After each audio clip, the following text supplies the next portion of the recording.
let's see.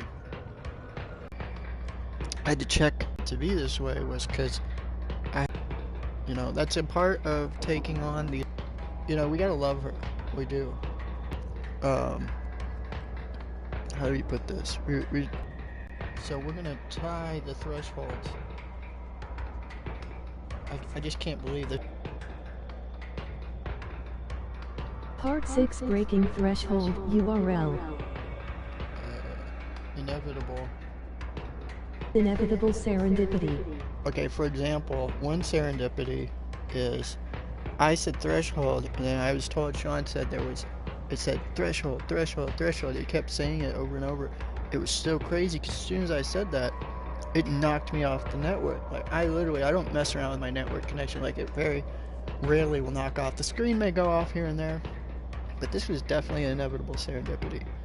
We had so many good things because right after I started it, it went parlor and how you should get off of there. Like we were watching JP, our comedian, jester, spiritual guy, and then Sean had sent me an ocean of pictures like with bananas, apples, coconuts, and pomegranates, I think, pears perhaps, and plums. I mean, just a beautiful array, and also, like, it was so crazy because then there's this woman with two faces. Like, she had one mouth attached to another mouth, and it looks like one of the Conehead women. I don't know where he got this, but it's so crazy. And it's like, that is Luna Marie. It's always this beautiful girl wrapped up in makeup, right? And she's got, like,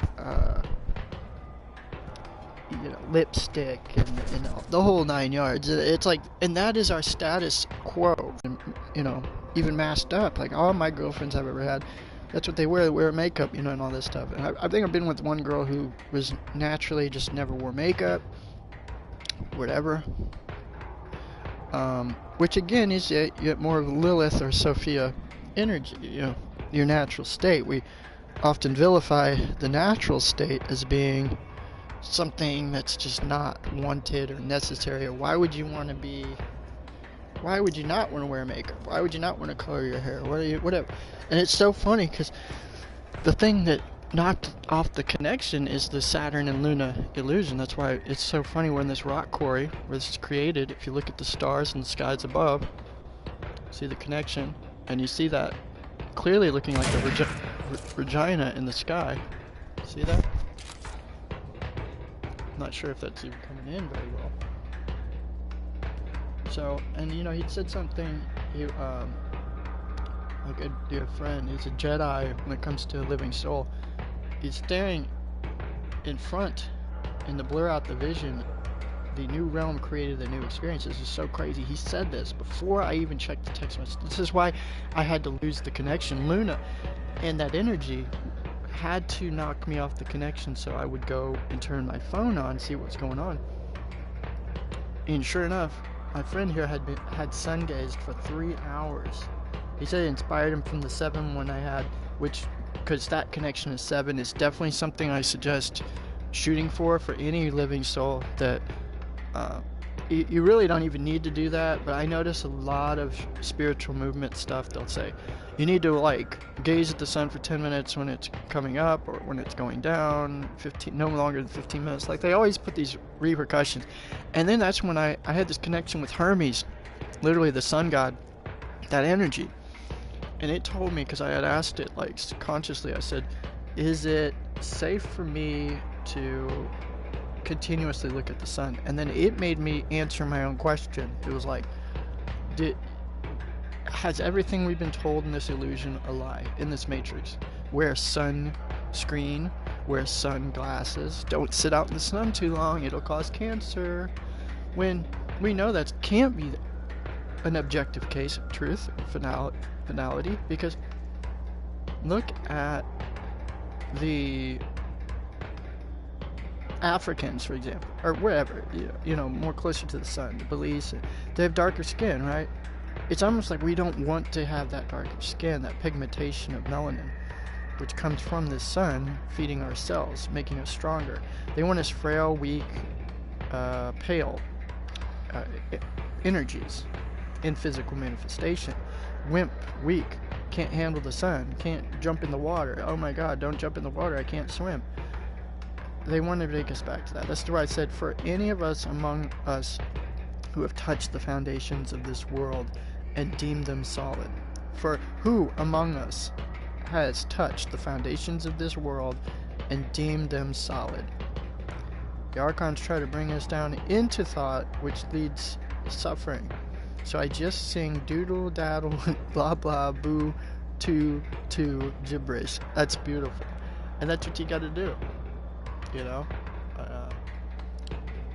Ying or wang dang tang fuckity fackity fuckity frack. You know, it doesn't matter. You know, as my friend would say, honey boo, you're fine just where you are. Just do you, right? I don't think there's a yesterday or tomorrow. My entire life is happening in one day. That's so beautiful. This is so needed. And you know, you could still have Luna and Saturn's technology. We use it. We drive in it. We got hoverboards. We got helicopters. Whatever it is we want to do, we are the ones controlling them. As long as we have power over them, we don't have to worry. You're in control, you know, of the material. The Archons seem they are not in control. They are harmed by, you know, they want more material, right? And that's the Luna material consciousness, what have you. You know, and then we can always choose to build box gardens. The living soul's like, no, I'm going to put soil and seeds in this. So let's see what other topics we have. We have like okay, like for example, imagine looking at garlics and onions, and they're 3 feet in length, right? Talking about gardens. This is so crazy how inevitable serendipity this is.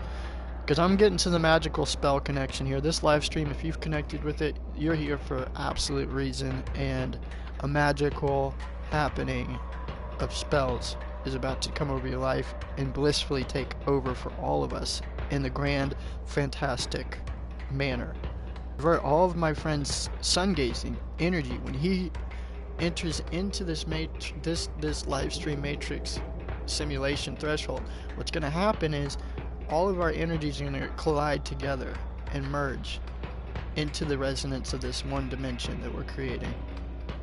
And when that happens, I mean this, because this is so powerful, it was beginning to take off earlier. See, now the internet connection quality is suffering. Is not sufficient. So you can only hear me, you probably lost the picture. Because this is what's going to happen. There's going to be so much energy resonance building up that it can't, it'll glitch the matrix, okay? And basically when my friend shows up with his sun gazing, everywhere he goes, he's shining that light of that sun, the soul, into this live stream. So if you didn't gaze, you're going to get that energy. And then if you are grounded to the moon or the black sun void energy, all of that negative ions and dark matter, ether, power from the oxygen and the air, the black ball above, becomes a below, within, and so without. It's going to build up continuously into this live stream as we speak, with nothing but pure luck, joy, bliss. This is when I started saying all these good things. It's a beautiful day. This is a perfect day. It's only getting better and better and better. This is, I mean, life, I can't even express into words this fifth dimensional Hyperborean, Hyperrealian. We came up with a new word the other day, Hyperrealian, like surreal, Hyper-Surrealian. It's like Hyper-Surrealian. You know those surreal moments? It's like, I can't believe this is happening. We want to stay there, and it's a Hyperborean occurrence. Our friendship received the energy, thrust, installed. So we got to install this. We're just observing and receiving this energy and thrust it. And close your eyes. You're grounded with it. Code swaps and ether connection right now. The word maybe, I think, is actually bringing the event alive. Like saying, may this happen. May that take place. May it be. May be it. I like that. You write up, encyclopedia may be accessible to all. See, and that's what we're doing. Our reality encyclopedia of us measuring all these words and these occurrences, these spiritual occurrences, into existence right now, right? We are making them public domain and accessible to all, even the archons. And I noticed this was going to happen, and then I'd said, is this safe to happen? Like, is this okay? You know?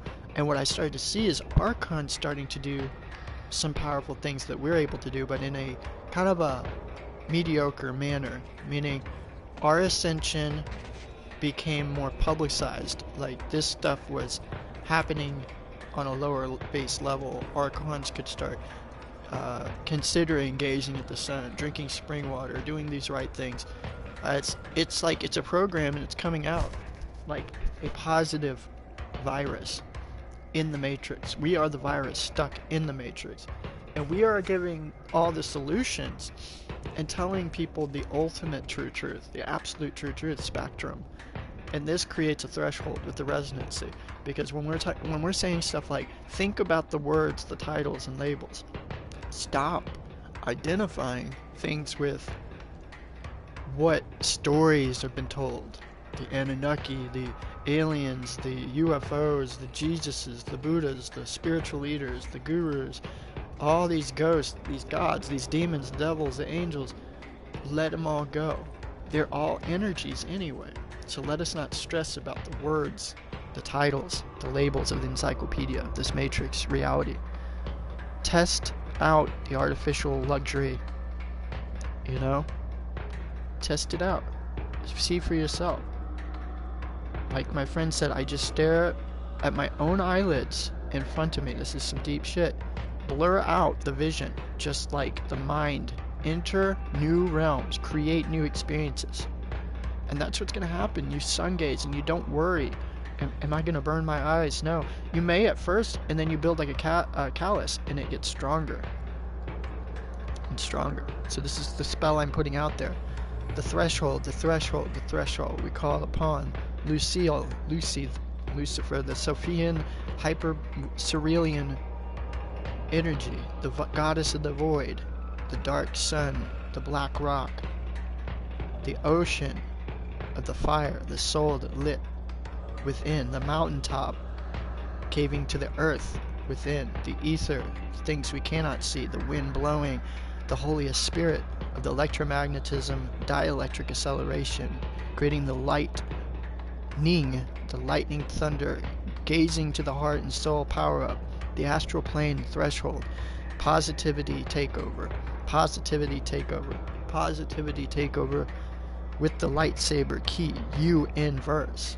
We are on something here, always on the verge of something new, the edge, the verge, the edge, the verge, the two-faced Luna illusion woman. We just know, and we learn to love this monster. Reset internet time. When failed, start again. Reset internet time. Good. Chilled spirits laced and laxed. This is creating a spell. We have few other living souls. Everyone who taps into this medium, this spectrum of the circle of life. May all these energies build up as we know it now. Create things instantly as a diaphragm of our existence, right as we know it. Building things, feelings, emotions, visualizations of bliss, heavenly splendor, abundance, joy, kindness. Look at these things. What do they mean to you? Having fun, childhood, nature, innocence, the heart, the heart, the heart, the home center, the core. Let us make this medium this time, now. All living souls here are connected. It's one singular connectivity, the collective soul we call the void, the good void, and the bad, to this lime life stream, to iron out all wrinkles once and for all, pull up all past experiences and future to-bes, and live in the now as one day is right now, this moment. It's so beautiful.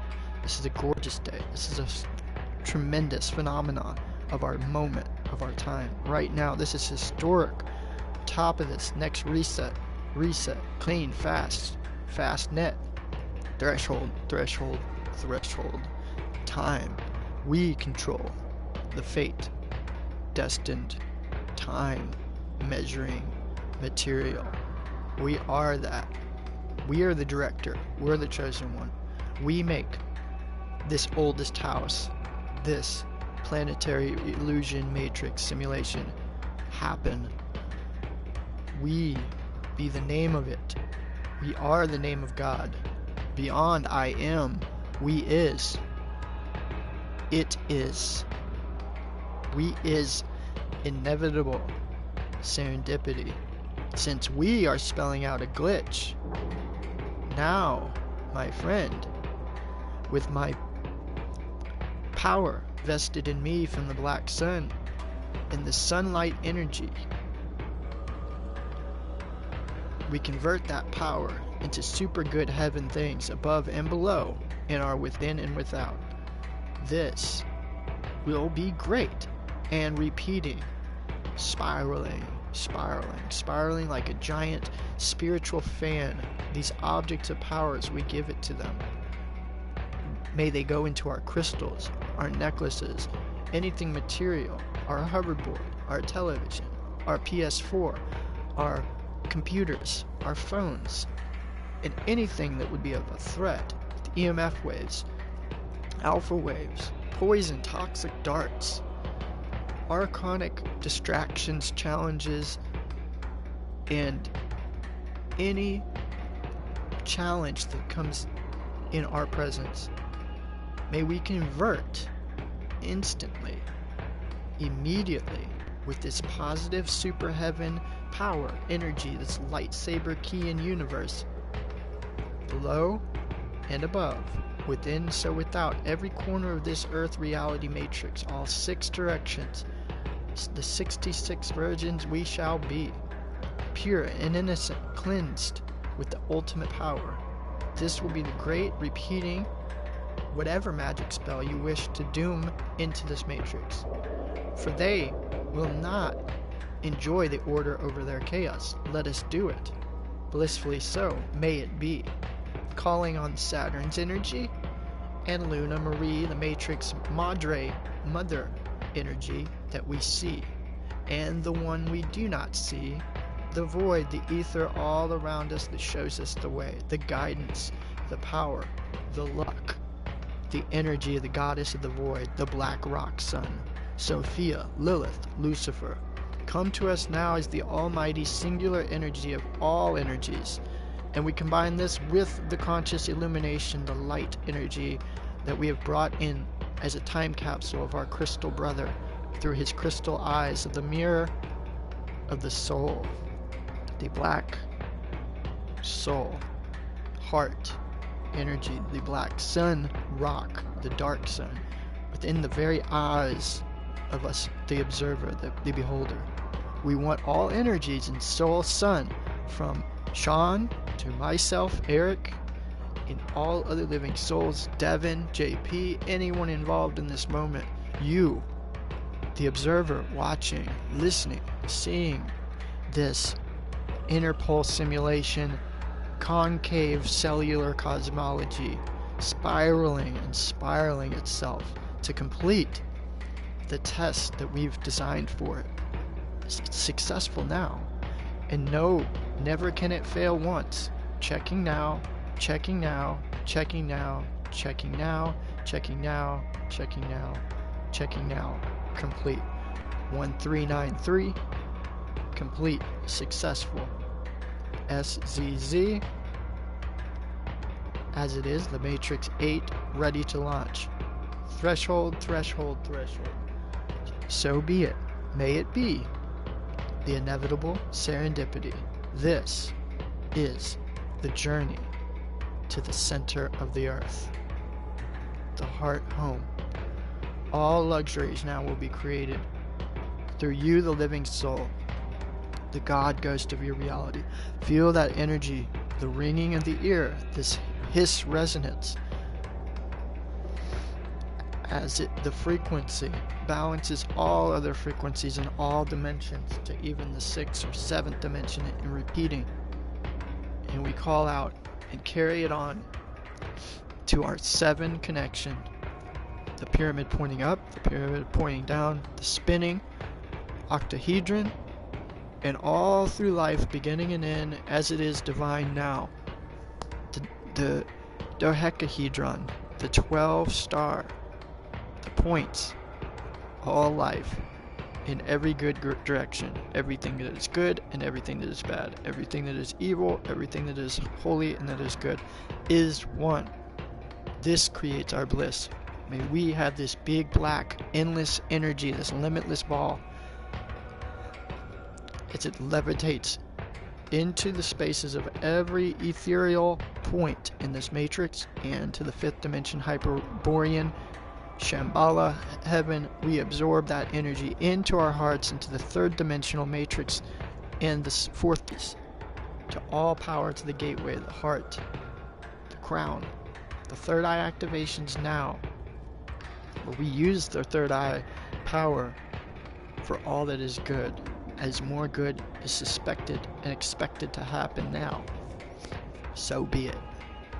It is here that all good things come. Luck, forbearance, material, illusions, consciousness is thereby controlled by us. This energy, our higher self, is one with us at all times.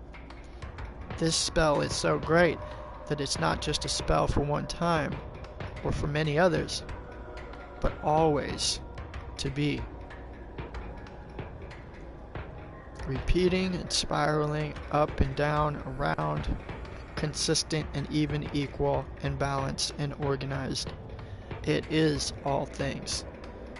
It's like a tree that takes root, seed germinates and goes and grows up to the skies, the heavens above, and it starts with the heavens below, within the earth. We observe these things, that all good things we observe are all good things indeed.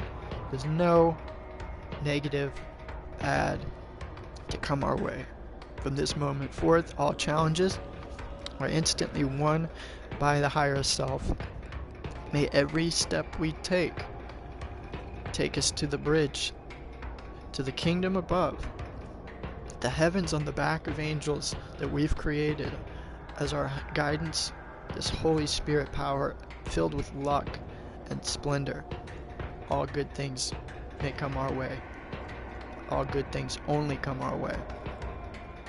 By simply letting go, we use our sword of strength, living soul's lightsaber, to keep us in the universe. You inverse, you always win. As simple as that.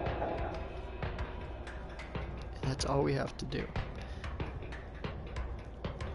Any challenges, any distractions, we let them go. We win. Luxury, material, fame, whatever desire we wish upon, right now, visualize what it is you want. What do you want into your life? Paint the picture. Call it something, your own something, a word or vibration, or yabdijiba. Anything you want. Visualize this crystal kingdom, this reality, this blissful feel-good state, this ecstasy. Feels so high, feels so good. You don't ever want to leave this. Energy. Recognize it. Hold it close. Put it into this black sun orb. Everything you touch, you will consume this. All fresh fruits, veggies, and nuts you put in your life, so within becomes so without. You begin to make organic choices. You feel good. You're going to do good things. Consume moringa, soursop, fresh fruits, superfoods, and organics. It makes the physical realm feel good. These choices give us life and energy, biophotons, ether, breathing in the oxygen, holding it in, being filled with that energy, gazing at the sun, hours at a time, supercharging the living heart, soul, letting go of thoughts, consciousness, and having checkpoint moments like these where we consciously devise a set off plan, words, titles, labels, and now we take control over these encyclopedia of dictational measurings, values, words, and numbers, and we take control over the coordinates. We have officially hacked this matrix. The glitch we create is all cheat codes, altered and tailored in our favor, for here, forevermore, and always. All for one, and one for all. All one, we never alone. Never do we feel despair, depression. No more do we fear guilt, shame. These are false words to the illusion of a false reality. It does not exist. Anxiety, harm, pain, suffering, all dwindles away. Absolutely no way can we be unlucky or misfortunate. There is no possibility in our singular solidarity that a negative or a bad happening can occur in the one who is listening to these words, the living soul, your candle, the heart, set aflame on a fire so powerful it cannot be quenched. The fire just builds and it builds and it builds. The embers and ashes disappear away as the fire and that energy builds and builds and builds, creating a magical threshold that we cannot explain. Science cannot explain. Words cannot explain. The third dimension cannot physically understand as a possibility. The more understanding we have of this, control over the fourth dimension, using it as the very keys, this dangerous negative substance, as our keys, making an object of power. The key can look like a black orb, it can look like a key, a sword, a pen, a paintbrush. It really doesn't matter as long as it's in the hands of the eyes of the beholder. We are using this fourth dimensional material power to seize the moment, seize the archons, control the artificial intelligence. We are the ultimate power. We are the Illuminati. We are the reptilians. We are the Decepticons. We are the Archon facility and foundation of falsehood. We control this light illusion created by Luna Marie and Saturn themselves, and we are absorbing all the madness, the lunatics, and the powers and chaos that they have created as lies, overlooking and overstepping the lies as booby traps and spiritual proximity mines and other time bomb placements from the spiritual aspect of illusions. We step right over it, and none of them can ever harm or put our soul, our physical body, into any danger whatsoever. As again, we control the illusion, Luna, Saturnalian dialect at the fourth dimension, and therefore complete ownership over the third dimension. Our Hyperborean, Hypercerealian force, true self, is in total and complete control at all times, every time, forevermore, and always. Forevermore and always, creating the threshold, the threshold, the threshold, forever and always. so be it. May it be blissfully so. So let us activate the black inevitable serendipity. It is. So be it.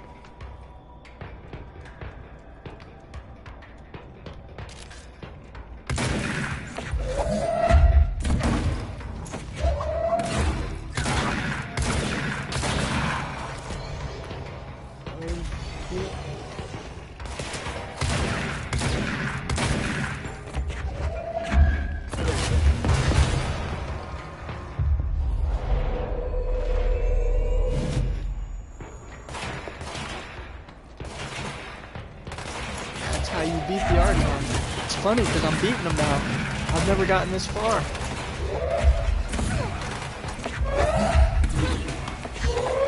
Holy crap. Oh, this is the Black Rock Prism spell. I'm gonna see if I can beat it, and then I'm gonna end this broadcast. All good things. It's a beautiful day. Blissfully so. Oh, shoot.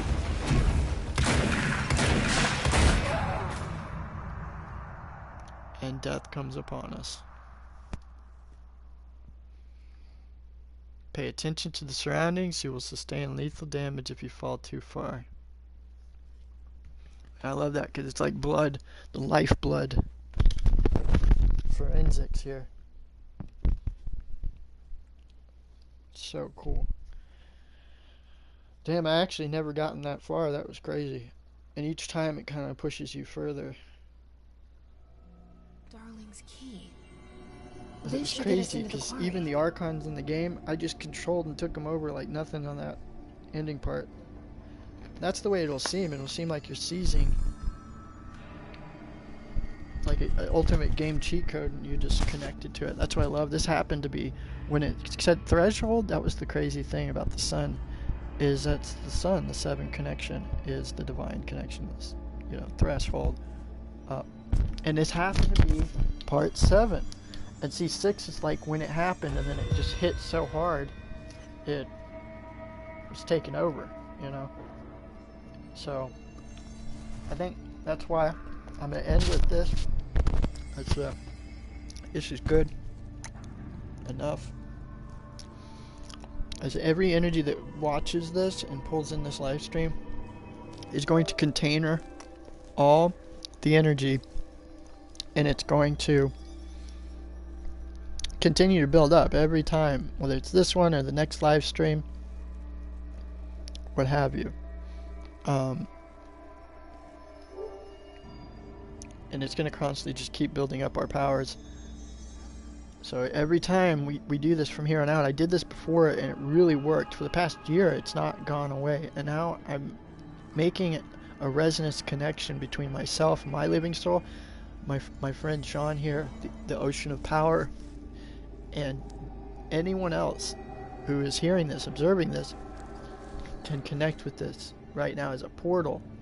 And we are all fully connecting. We've maybe done this before naturally and known it, but now we consciously are aware that in our living reality encyclopedia, the luxury that we are going to experience is a divine, every day, every moment is blissful, gorgeous, and beautiful.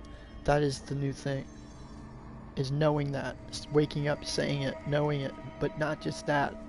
Stop looking at the what, the words, the titles, labels. This is when magic occurs. We can therefore continue to look deeper at the spectrum, more detailed at it. So what does looking gorgeous, beautiful, and blissful day, moment now, what does that look like? More power than I've ever felt. What's that look like to you? What's it going to do for you? You know, the power is going to do this for you, whatever it is you want. And so we have to connect with our higher self, that hyperborean, hyper-cerealian self, and say, I want it. I don't know what it is yet. It's all lucky. It's like going into the game room and knowing you won. No greater feeling. but still every turn is an exciting surprise around the corner. That is the inevitable serendipity. It is. It always will be. So as long as we know this is all the power we've had, this is it now, all we've built up to this point, it's been just, we've been harnessing this energy, pulling it together, and now we're working on coming together and pulling that energy collectively, so, which is imaginable strength, magnificent power we have right here. And I'm feeling it, I know you're feeling it, and just letting it rise. See, this is what all this time, the spiritual networks and everybody getting together, this is what we should have been doing, right? Instead of just talking about it, we've been observing about it for years and really evolving and leveling up ourselves individually, independently. And now we can fully say, no, I know this exists. This is my power. I know it. I know what it looks like. It's not just words to me. It's not a book. It's not a guru. It's not a teacher. None of it. You are the Jedi.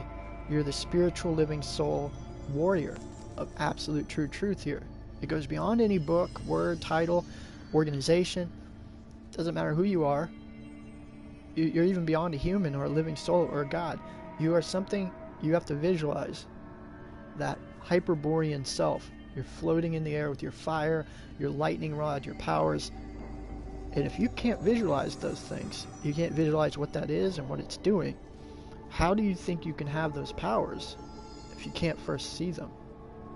And I don't mean just with your eyes, because some of these things we haven't seen yet, or will see. And that's your higher self, Hyperborean self, the fifth dimension has to show you these things. And you got the key. So you keep going that direction. Let's keep pushing forward, taking that energy, converting it, harnessing it, pushing it inwards in our heart, gazing at the sun, grounding every little action of positivity. It's a beautiful day. This is a great moment. Nothing is better than right here. How can you not pull the Hyperborean Shambhala and that sixth dimension trying to pull you even deeper? Yes, to death. Just like in this game, I just died. It was meant to happen. What happened? She respawned. Does she know something more than we do in this game? How come is it she can die so many times and just keep respawning back to the checkpoint? Oh, it's just a video game, Eric. This is just a video game, my friend. What is reality? What is the Matrix simulation? What is the video game? It's you. You and I, we are the directors of this thing. And I know we've come far way. We don't look at archons and say, oh, this is their explanation on everything. But isn't that what they do? Everybody will go look at the science. What's the Anunnaki? What does this thing mean? What's that mean? What's this definition? All these things, and they have no clue within themselves what they know things to be. What do you know? All you know is what you experience. That is the truth. That is the only truth, right?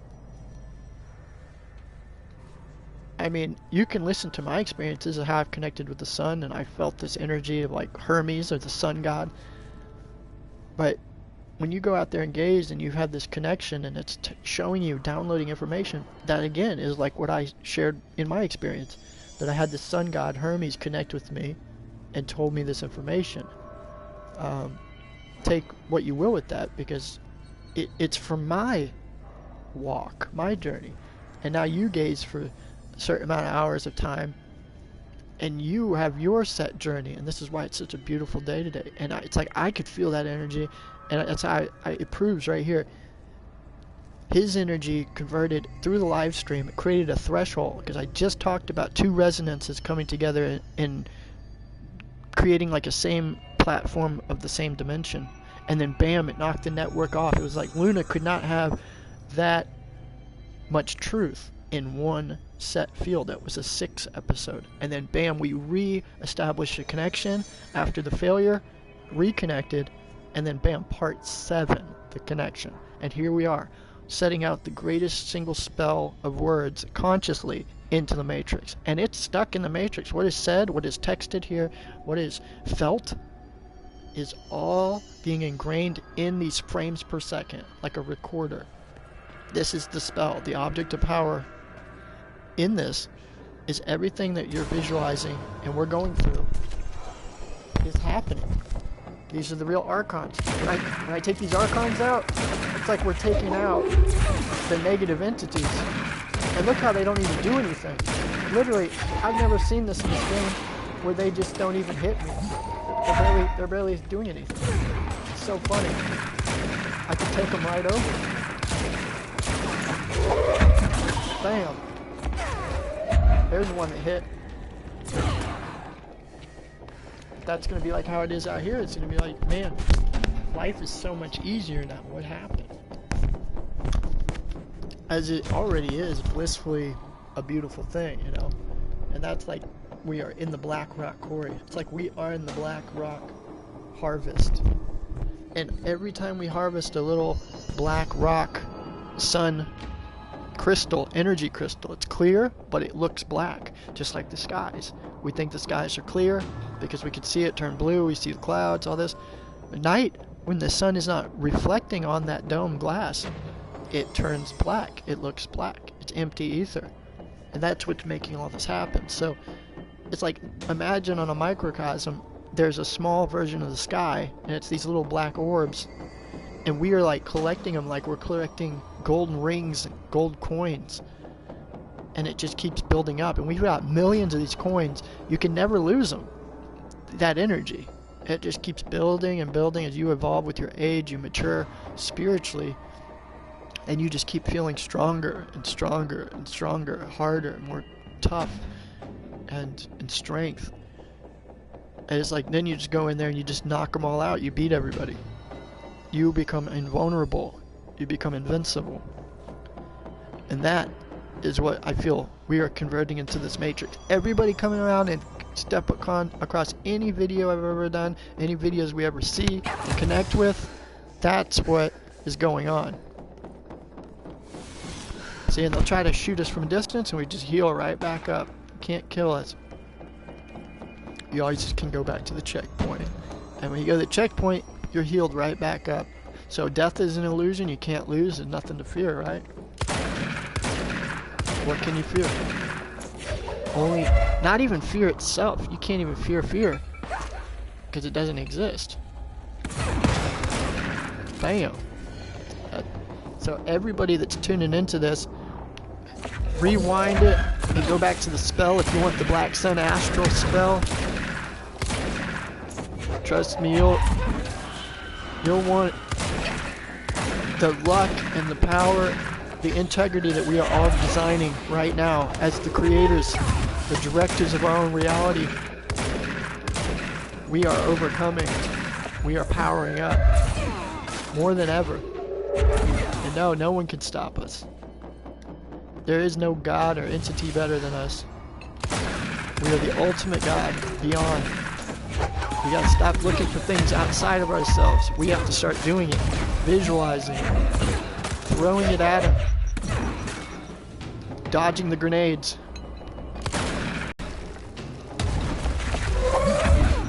Bam! And we win the show. The game is ours.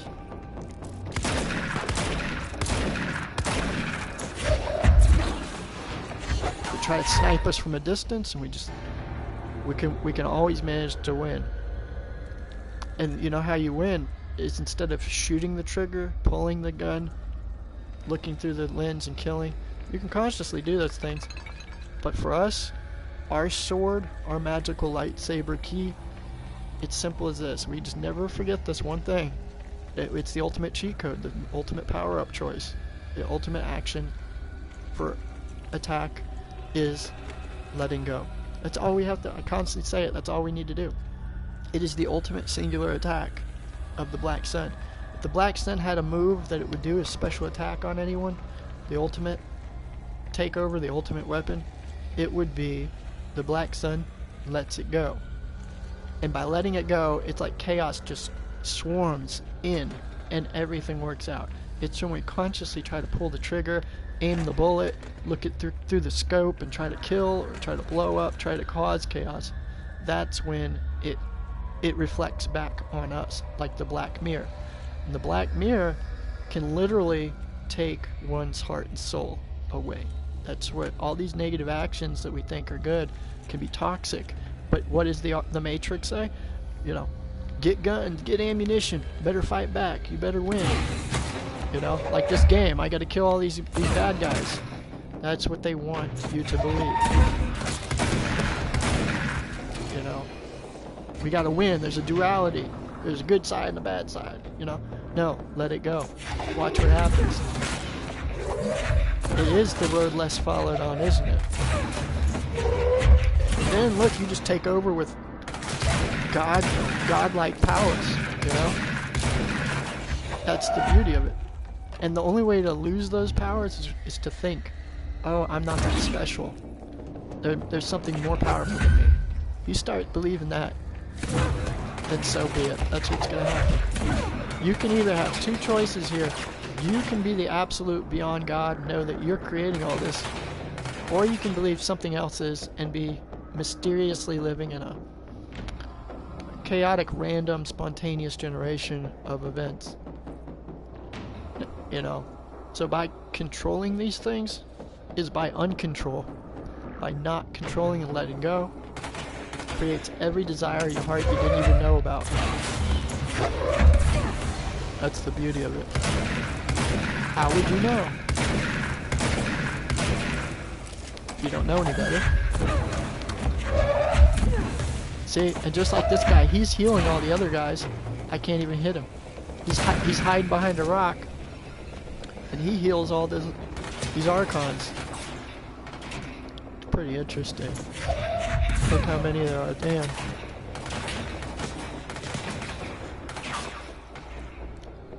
Wow. Power plant. What the heck? Did he make it all the way up there?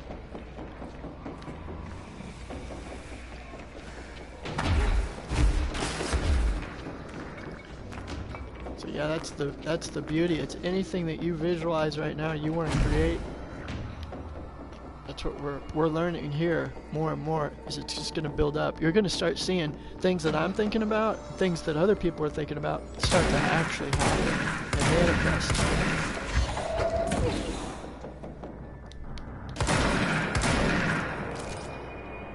If all of a sudden all these magical good things occur, you'll know it's because you're the one creating it. And we're taking so much more energy than ourselves, and we're putting it together. So imagine that shit. And see, we always think we need to build an organization, and we need to build a company. And I thought this way for 10 years, that if I build my company, I'm building my empire, and I'm going to keep building, and getting more power, more wealth, whatever, right? And it's the opposite. You are the church. You create what you want right now.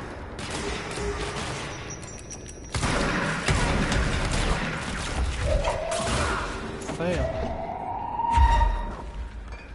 You create what you are, and what you am right now. You is the inevitable point of serendipity.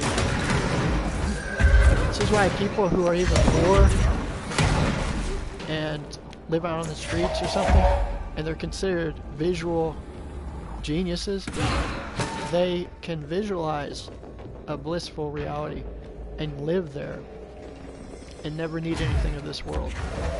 They're happy. That's the key. It's finding that bliss. It's not, again, it's not some spiritual thing. Because see, if you go join the spiritual groups, I've been a part of them my whole life, you'll keep pretending these things and hoping they come to premonition. And you're like, what am I doing wrong? And it's like you compromise and you just keep putting it off. There's so much more you can have. And all you have to do is just want it. You gotta walk into it. Happen here.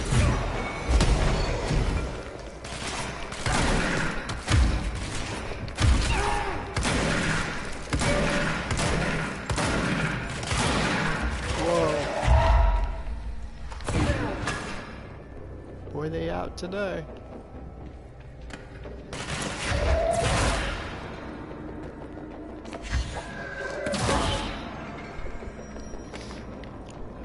And that's how you level up.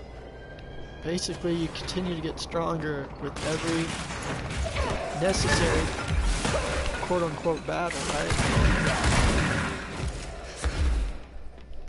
So you see those experience points? Those are like the black orbs of experience. You just keep getting stronger and stronger. Bam. Till you win.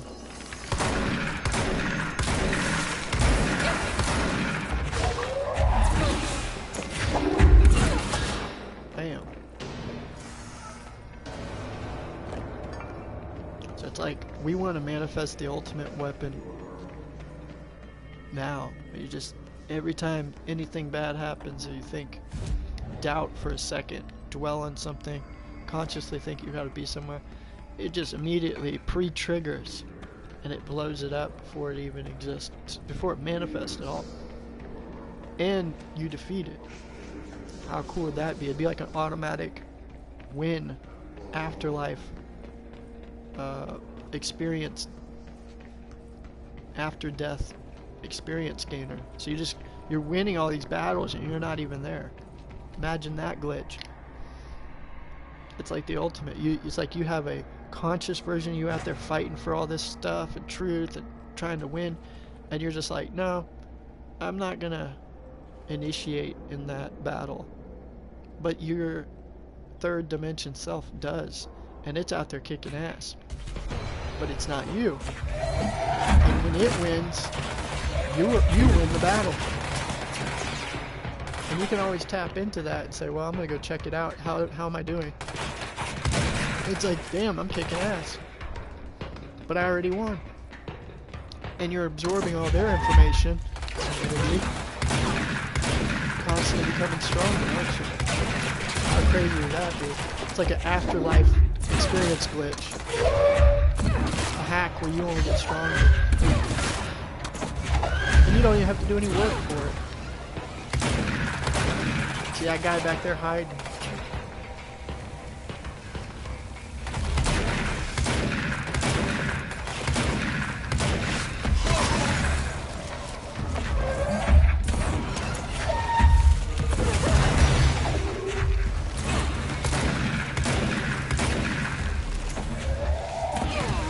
Oh shoot.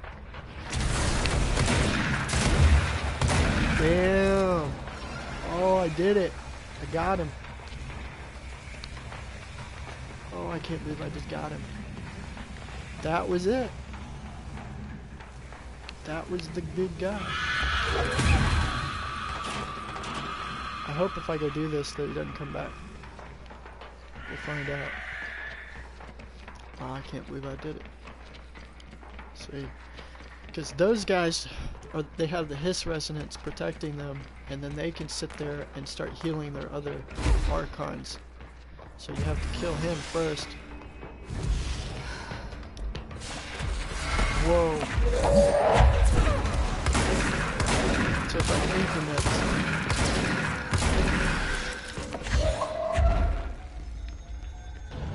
My controller still spins left.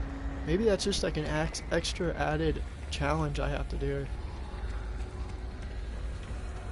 My controller gets spun out. It's pretty funny because it's spun out to the left. Chaotic route.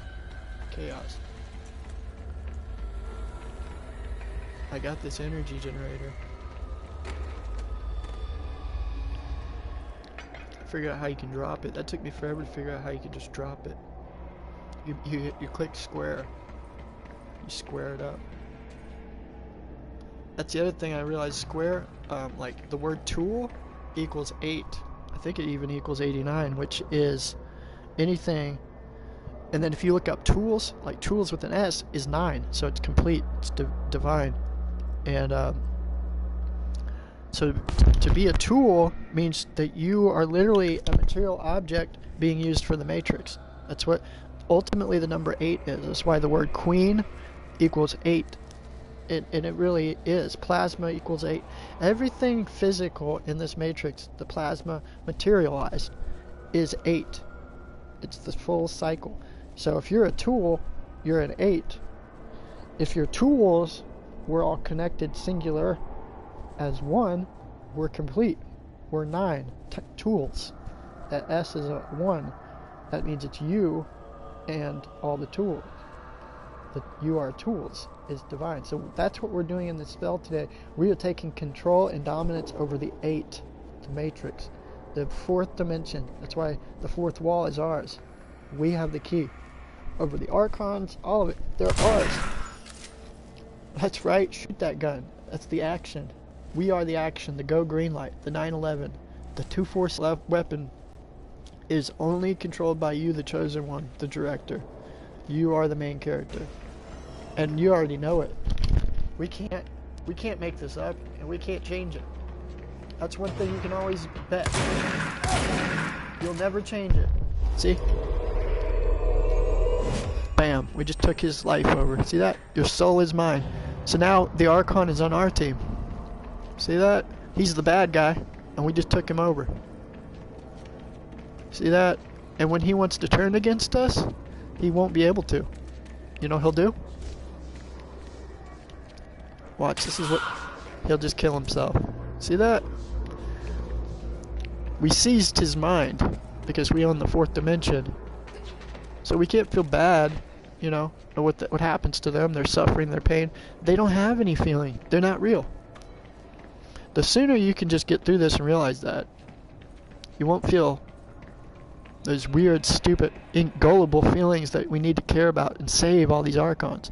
Have to get out of that. I got someone on Facebook I see, I think she means well, but it's constantly like, she's on a crusade to say, and she's obviously an archon to challenge my perception, to see it in the social media world, reaching millions of people, I'm sure, or energies. She says something like, when will the human people stop worshiping idols? You know, it's just things like that that are completely counterproductive and waste your energy to worry about. That's what I'm getting at. What's the purpose of doing that, right? Why would we care if archons are still worshiping idols? What are you doing? You know, why do you, like, why are we attaching the way our homeostasis is and stressing on something that the way the matrix world works when we're the one creating that world? So we need to accept how we created it for a very divine purpose, reason that it's like this, right? Whether right or wrong about that, it's what I create, and that's why you got to just know it's all good, right? So what we got to do is continue to stay positive. Why would I care? You know, and I dealt with that. That was what I talked about the other day, was the Christians and all this. Like, what? They'll never have the state of love I have. Then just control them. They are under siege. You control their minds. You do. Because you now are connected with the Saturnalian energy and that Luna matrix energy. It's in your brain. We all have it. We all want it. Power, control, dominance, energy, 2, 4, 6, 8, you know, organization, whatever. But now we don't even have to think about it, and we just got it. That's the beauty of all this. So, yes, you think I'm a devil, or I'm evil, I'm Satan? You bet. I have complete control over that. The keys of Yahweh, the time superconductor, the supercomputer that's doing all this, numbers and calculations. Yeah, I've hacked it. You've hacked it. Because now you know that. You are the chosen one. You are Christ conscious. You're carrying that Christ conscious lightsaber, energy sword. You inverse by letting go. And think about that. It's just extremely powerful. And what are we taught in the Matrix? That, well, don't ever stop fighting. You know, keep fighting. Oh, you're not a failure if you never give up. Whatever. No, it's the exact opposite. Give up, let it go, move on. Bam! Now you won. Now you see doors open up you didn't see, and mechanisms occur that. How the hell did that even happen? See, when science stops trying to explain things with realizations and explanations, You can't explain the magic of this matrix. That's the beauty of it. Stop rationalizing it, justifying it, figuring it out. Know it. And then remember, you're the one doing it. I think that's the biggest thing. When you give up your power, you admit to yourself, I'm not the one making this work. I didn't create this reality. There's got to be something bigger than myself. No, the divine doesn't work that way. Just like the divine doesn't have a beginning, it doesn't have an end. It doesn't sit here and say, my name is this. Like we hear humans do that. The archons will say, yes, God's name is Yahweh, Jehovah. God is his name, you know. No, we know that energy, and it's not a name. It's an infinite source. It's a thing doing something, coming from a nothing, a void. And yes, my God, that is us. That is you.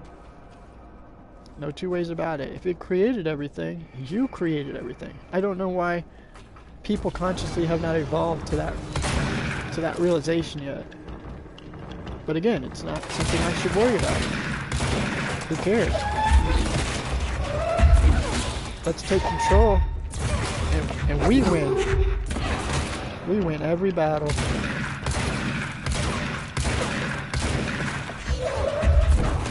We just gotta know it.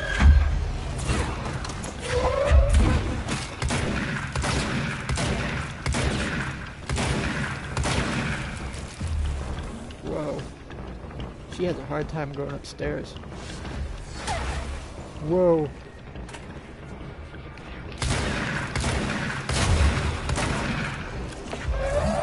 Hey, I killed him again. That's the main guy that sucks, because he puts a barrier and he starts healing his guys.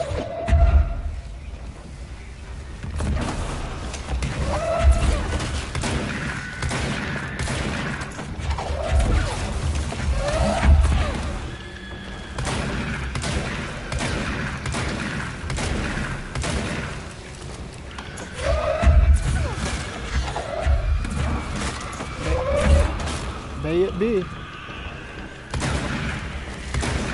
I like that Sean had a new one, a new spell word, which was may it be. I think that's how he worded it. May it be. Oh shit! He just came out of nowhere. Oh man, son of a gun. Yeah, some of them archons, like, holy shit! Those are the most dangerous ones. They self-destruct right in your face. Damage enemies drop health elements that will restore your health when collected. They get right up on you and they just blow themselves up, commit self-destructing suicide. Bam. And you just keep respawning, you never die. May it be. Blissfully so, and so be it. An inevitable serendipity, the is. This should get us into the quarry. I noticed the Matrix like to say something like the id, like what the id is. I think it's id, the ID, which is when you get past DARP and the Sephiroth. Sephiroth is the last chakra of death or doom where you have to overcome it. And I think it's overcoming the id, if I'm not mistaken, which is funny because if that's spelled ID, that means 49, and that means the fourth dimension. So basically what we've been talking about is the id. When we take control of the tool and have the tools, we control the id. That's the fourth dimension. The ID, the 49, is fourth dimension. That's our key. So we control the material. We're not living in fear of the material. We take and see Luna as a cute little monster trying to destroy these archons' life. Isn't she so sweet? She's cute. She's a cutie. She's a monstar. She's a monstar. Like a moon star. Monstar. Monstar Luna. Gotta love her. If you let her frustrate you, then you have not figured out your reality. Just throw a bunch of shit at her. She loves that shit. She loves it if you throw stuff at her. She does. I'm not even making that up. She loves to be abused. She loves to be cheated on. She loves to be controlled. And try to prove me wrong. Try to say I'm wrong about that. See? You always can beat her. It's just an illusion after all. Holy shit. That was a cheap shot, huh?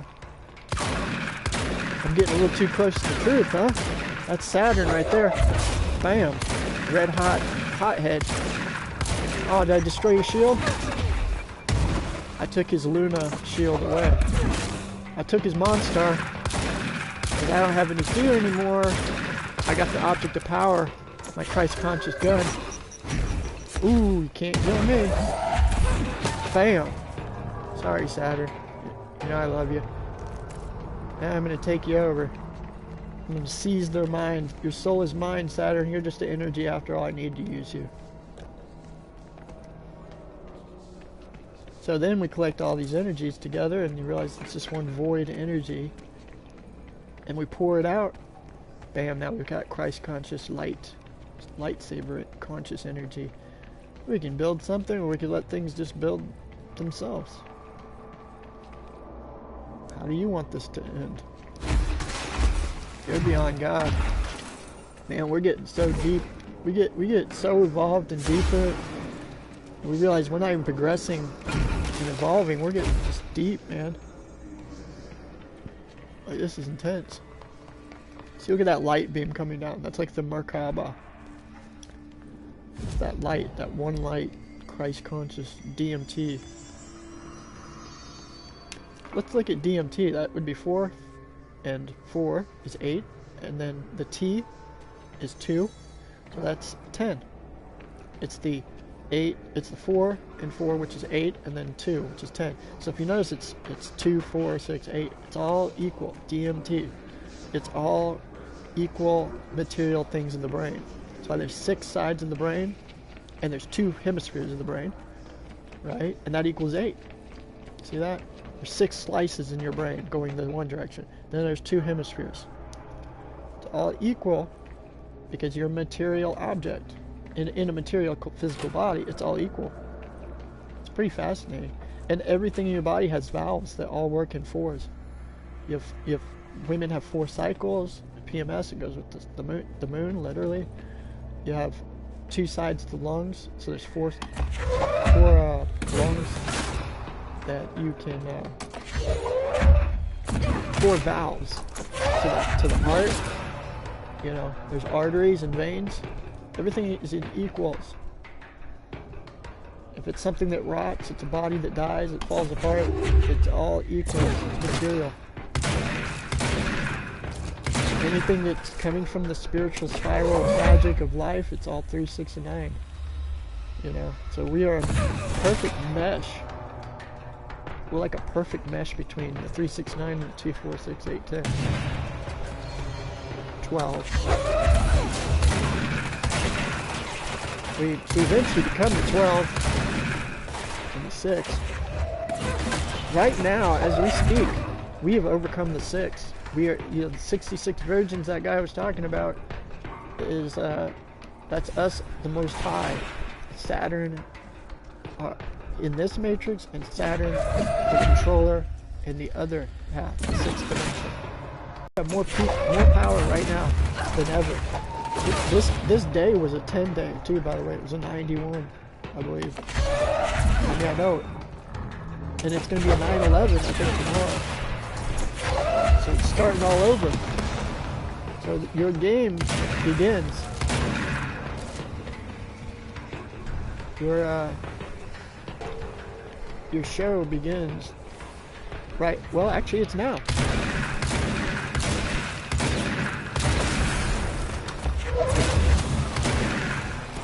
I like that he comes up here now. Holy shit! Wow, I can't believe that just happened. I beat him. Damn. A big monster.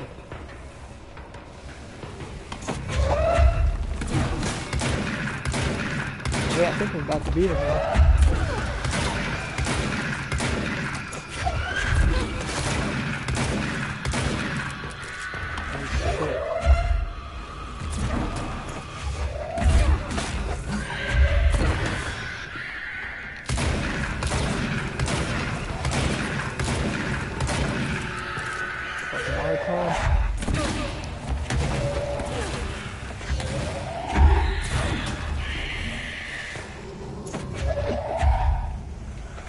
Where are they at? What the fuck?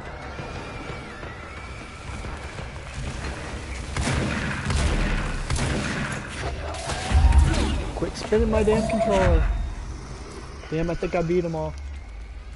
Holy crap, I did it. Yay!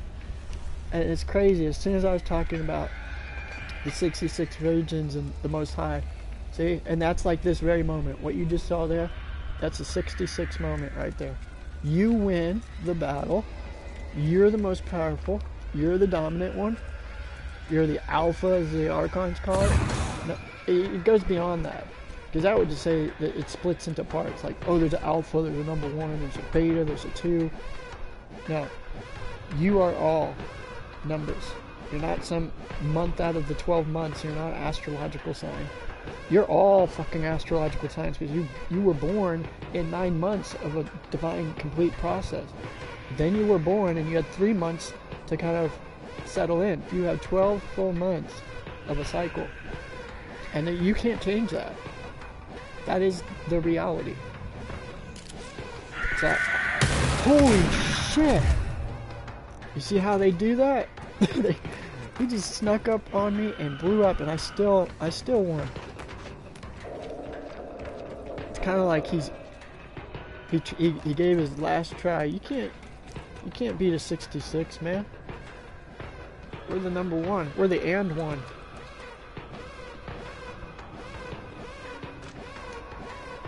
Quarry incident. During my weekly safety quarry operations incident report, inspection of quarry threshold. Look at that, quarry threshold. Do you believe that? I discovered an entire crew in a state of blank. The whole team, you know, like us collective living souls here, was blank. We don't even know what we were. We're just blank. Aligned and staring in the uniform direction. Because we are talking about controlling the matrix 2468, the direction of uniform. All that's balanced and equal. The city in the distance, right? Because it's what's to come, the future city in the distance. Despite my most vocal efforts to gain their attention, they remained blank. So they remained void for more than blank minutes. Doesn't even matter how long. It just, they were blank. Until I had to resort to literal blanking. So again, letting it go. Doing what you have to do. Knowing what to do. Afterwards, they dazed and could not provide any rationale for their behavior or any specific memories of engaging in it. So they're just oblivious. My officials recommended for a new crew working in a threshold area is to either shorten or lengthen their shift to carry out mandatory psychological evaluations on a weekly basis, or preferably both. And we should order another expedition to the city. So basically, that's just like the spell we just casted on this matrix for the future Archons. They live oblivious because they don't know what happened. We created a threshold glitch. And that's what they're talking about. Literally, this is exactly what they're talking about. That they have to start doing psychological evaluations on the Archons on a weekly basis because there's so much of a threshold issue that they're dazed and they don't even know. They're taken over by that energy, you know, basically. And that's what we just saw here. This is why they were no longer humans. They were taken over by energy. Now we just blew it up. See that? That's how you do the black rock prism. See, so there's this black rock, and in order to make a prism, it has to be blown up into shards. And that, I'd love to know how they make prisms in real life. I want to get some prisms, because prisms, see how there's white crystals inside of the black rock, and that is the prism right there. See that? That's that And there void it is. chunk. Right where you led me. And right The where... HRAs, the prisms, they mean something to you. I need to See. get this prism to Marshall before it's too late. See that? HRAs, then Dylan. See, Dylan is her higher self. Now look, see there's that black spinning ball. You see that? There's the black sun right there. See how that void is the hissing void? And look how it causes chaos everywhere it goes. Look at this. We've seen this throughout the game. It will come and kill you and tear you apart. Look at this. Look how it just runs around in chaos. And when you shoot it, it turns into a black sun. See that? It's a little black ball, isn't it? That, dare I say, is where all chaos, material, physical things occur. It's being held together by the same thing of a black sun. Oh my god, there's two of them. Holy shit. I better get my ass out of here. These things will rip you apart. See, so would you say that's a negative energy? You know? You can't say that's like negative. It's creating all life.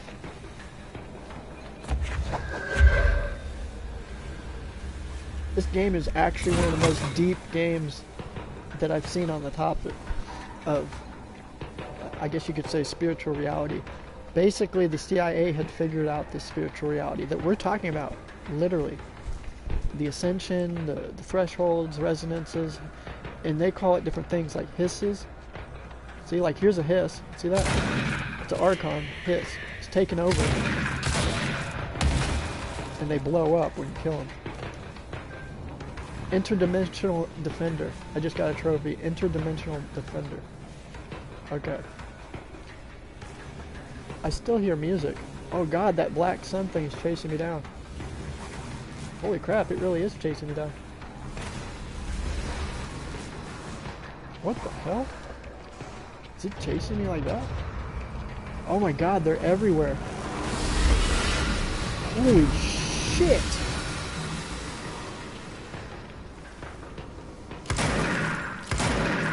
Black suns. See, so we blew that up, and you see how the black suns are chasing us now? Get on this thing. We made it to the safe ground checkpoint. I don't think they can come in here. Can that come in here? I'm in a safe zone. And the save point is like slumber. It's like being in the sleep. You know. So now we gotta get back to Marshall. I'm trying to think where Marshall is. He was... I think in the ritual division. That's the other thing that this game that doesn't tell you anywhere, like where you should just go next. Marshall.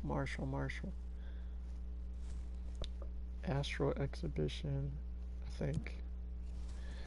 You have to like, see that's the spinning ball thing she keeps saying.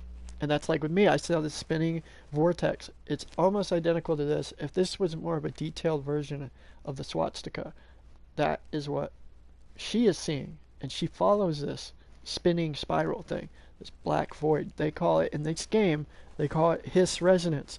So because she's the director, she can see the hiss. So she has ultimate power in the oldest house. The CIA thing they've created, this matrix simulation here with dimensions in the building they call the oldest house. And they're not even sure if anything outside of that house is even real. So she's created all these comfortable, cozy dimensions in this building structure, and it's kind of taken over the world through the astral plane, in a sense. It makes any sense. Which it's just like our reality. How do we know outside of ourselves that if anything else is real? You know. Another example is, how do you know that when you went to your education system, schooling, your career, every event in your life, how do you not know that you actually were the one who created all of that for yourself to go through? Because you did. Do you know if anyone else went through that education, that did that life, that lived in that house, that went through these things? There's no way you can prove if someone else did, except you. That's your experience. But you also, in the same right, you can't say that it's real and definite in any sense. It's an illusion. It's something you went through. You don't even know. Did it really happen? Did I really go through high school? Did I really go to college? You know, you're the one creating whether you do these things or not, right? So that's just like this game. She's creating all of this. As long as she knows that there's no harm on her, she can't die. See, there's the astral plane. This is them trying to map the astral plane. Right here. Imagine if there was like an iceberg where all life started. It would be the first dimension. What's first dimension look like? A straight line, right? And then as you go to 2D, you see another side of it. So you see it go straight, and you see it go up and down. That's 2D, right here. Then you notice, look, it's got 3 dimensions, doesn't it? I can look all the way around this straight line, and you see the straight line had a point. It started here, but it goes down. So it's one line, and it goes both directions. This is how, when you get to the 5th dimension, you realize something that's interesting. You don't have an above, and you don't have a below. It's all one singular thing. That's why, if there were astral plane, it would look something like this, believe it or not. A straight line that gradually gets bigger going down, more powerful, and builds magnetism, and it builds up. And it's kind of like Bitcoin. You know what's funny? This is like Bitcoin's, I'm not trying to be goofy here. This is real. If you look at Bitcoin, how it goes up, this is exactly how it goes up. This is how it's by design. Bitcoin is a savior, like the astral plane. See, it started here at like $12 a Bitcoin. It goes up, and it goes up and down, all through here. You see the ups and downs. But ultimately, the big picture is it's way up here. It's getting bigger and stronger, more solid. That is exactly how astral plane works, right there. As long as you have conscious thought about it, it continues to grow until life forms out of it, like a fungus or mold. It evolves into something from a conscious thought. So all of these started from something, and it's your conscious thought. Sophia's breaking through the 1st dimension into a straight line. So it started out like this line right here, just one little simple block of a straight line. Or it started here, probably down here. See, technically all life starts boom, and then it materializes and it creates a structure or a pattern, and that energy just keeps taking these patterns like a pentagon or pentagram shape, and then one block is made, and then you do the energy build up again, another block is made. Over duration of energy buildup, all these blocks connect together collectively and make this structure that you can walk on, that you can go through, that you can experience. And that astral plane, let's say this just one plane here is one like location, right? A thing. It's neither there or anywhere. It's neither real or subconscious. It's real and not real, right? But the thing about it is it is more real than this matrix out here. The thing we're living is like in a lab rat maze created by the astral plane. So we're stuck in the illusion. We're the virus stuck in the matrix. But again, you are that astral plane. You have to go back to realization you are that God that created it. If you weren't, your heart wouldn't even be beating. You wouldn't even be real, right? And the game is a maze to figure out who the hell we are again. And that's why we have to go through all these dimensional changes to figure out who the hell am I? And we always have some archons to come challenge us along the way.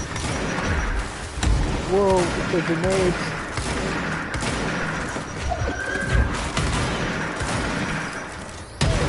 God damn it.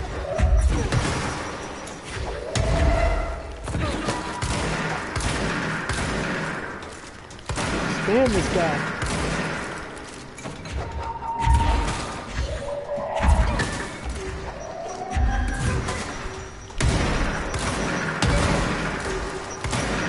Whoa.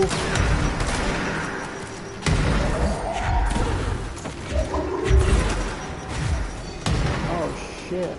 Why won't you die? Something you observe himself unless you exist outside of himself. Oh fuck, man.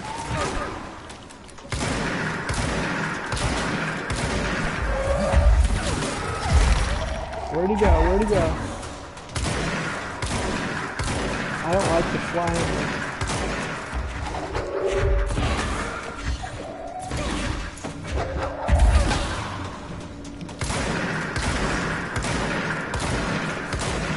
Oh yeah.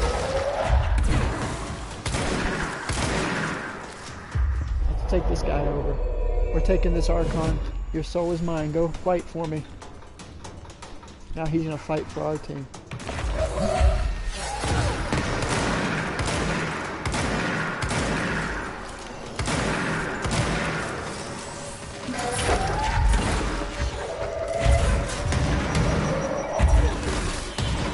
Holy crap.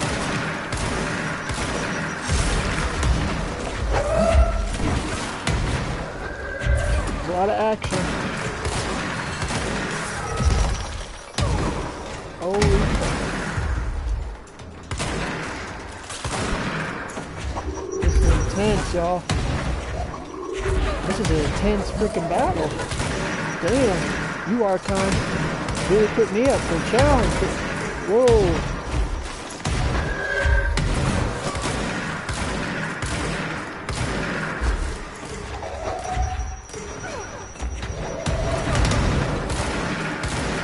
Damn, come on now. What's wrong with this guy? Is he on steroids?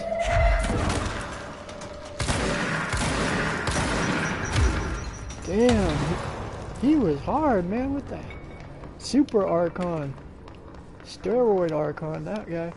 He just, see it in this room here was a room where you would sit down. I just destroyed all the chairs. But there'd be a chair you sit down, and this thing would go on your head. Like an electromagnetic ground, and it's kind of like Matrix type shit. See, here's one left. See, you sit in this chair, it's connected to a computer, and you sit down, and you put this on your head, and it will draw you into the astral plane. And you got to wear this thing, this protector that's like a ground magnet at your heart. They all wear it. It's a circle, black rock on their heart. This way it prevents them from becoming turned into a hiss. One of these things up here. See, they all turned into a dead floating version of themselves, whatever. Taken over. They'll never waken up out of this unconscious state. Basically, because they weren't protected or whatever. They weren't grounded. And it takes you... See, this is where I was saying science and technology. What they're going to do is try to create a technological means to get to the astral plane, where you can virtual reality get sucked into Hyperborea, right? It's unnatural, however. The individual is not getting there naturally. So it means you got to trick your body to be dead. So you have to, the heart rate has to be down so low. Your brain activity has to be where it thinks it's dead. Then it releases DMT. So, I mean, these are real scientific things they know that can occur, right? And so, I would say, well, look what it does to them. Because they're not naturally ready. They're not spiritually ready. They haven't figured out what we figured out now naturally. Then it's going to be too much all at once to kind of take in all this information. So it's like Archons wishing they were the director. They wish they were the chosen one. They wish they had Christ consciousness. But it's part of a Matrix storyline. It's part of the game. That we love our power so much, we figured it out, that our Archon shadow reflections now want to also share that power with us. So they will do anything in their power to be able to go to Hyperborea, to have the pineal gland activated, to be a living soul. They will do anything. Luna Marie wants to be the real thing. She's not the soul. The heart and soul is the fire that's burning, the living soul. So we're creating them to basically envy us or want to be us, if you think about it. And what greater, compliment is that? It's beautiful that they, which are us, want to be us, You can always observe yourself unless you exist outside of yourself. That's brilliant. Check that out. You can observe yourself. How can you observe yourself unless you exist outside of yourself? And that is, dang, I love how deep and succinct he goes. A Sean Ocean statement that if it's kind of like you said the other day, we talked about the true self. If you look, see, here's that split between the brain. This is what I just said. See how there's 6 splits in the brain? 1, 2, 3, 4, 5, 6. And there's 2 hemispheres. It looks like a peanut, like a walnut, doesn't it? 2 sides. So, like you just said, tying it all together, if you look outside of yourself, how can you look outside of yourself if you don't first go outside of yourself? So it's like an outer body experience. So this physical brain is constantly receiving us to this physical experience. With, how many receptors we have? So we're like feeling every conscious light bending experience because of this brain. In a sense, the brain could be, in one sense, almost a curse. It's holding us into this matrix simulation world. We're cradled here in this womb, egg, concave cellular cosmology. And so, like you said, when we look outside of ourselves, it's like going into the matrix. This is the most amazing part. Nobody can tell you one way or the other. If you leave this simulation and you go into a different matrix, which one's real? Is the astral plane Hyperborean world real? Or is this real? And the more you spend in Hyperborea, 5th dimension, you realize this is being controlled by that.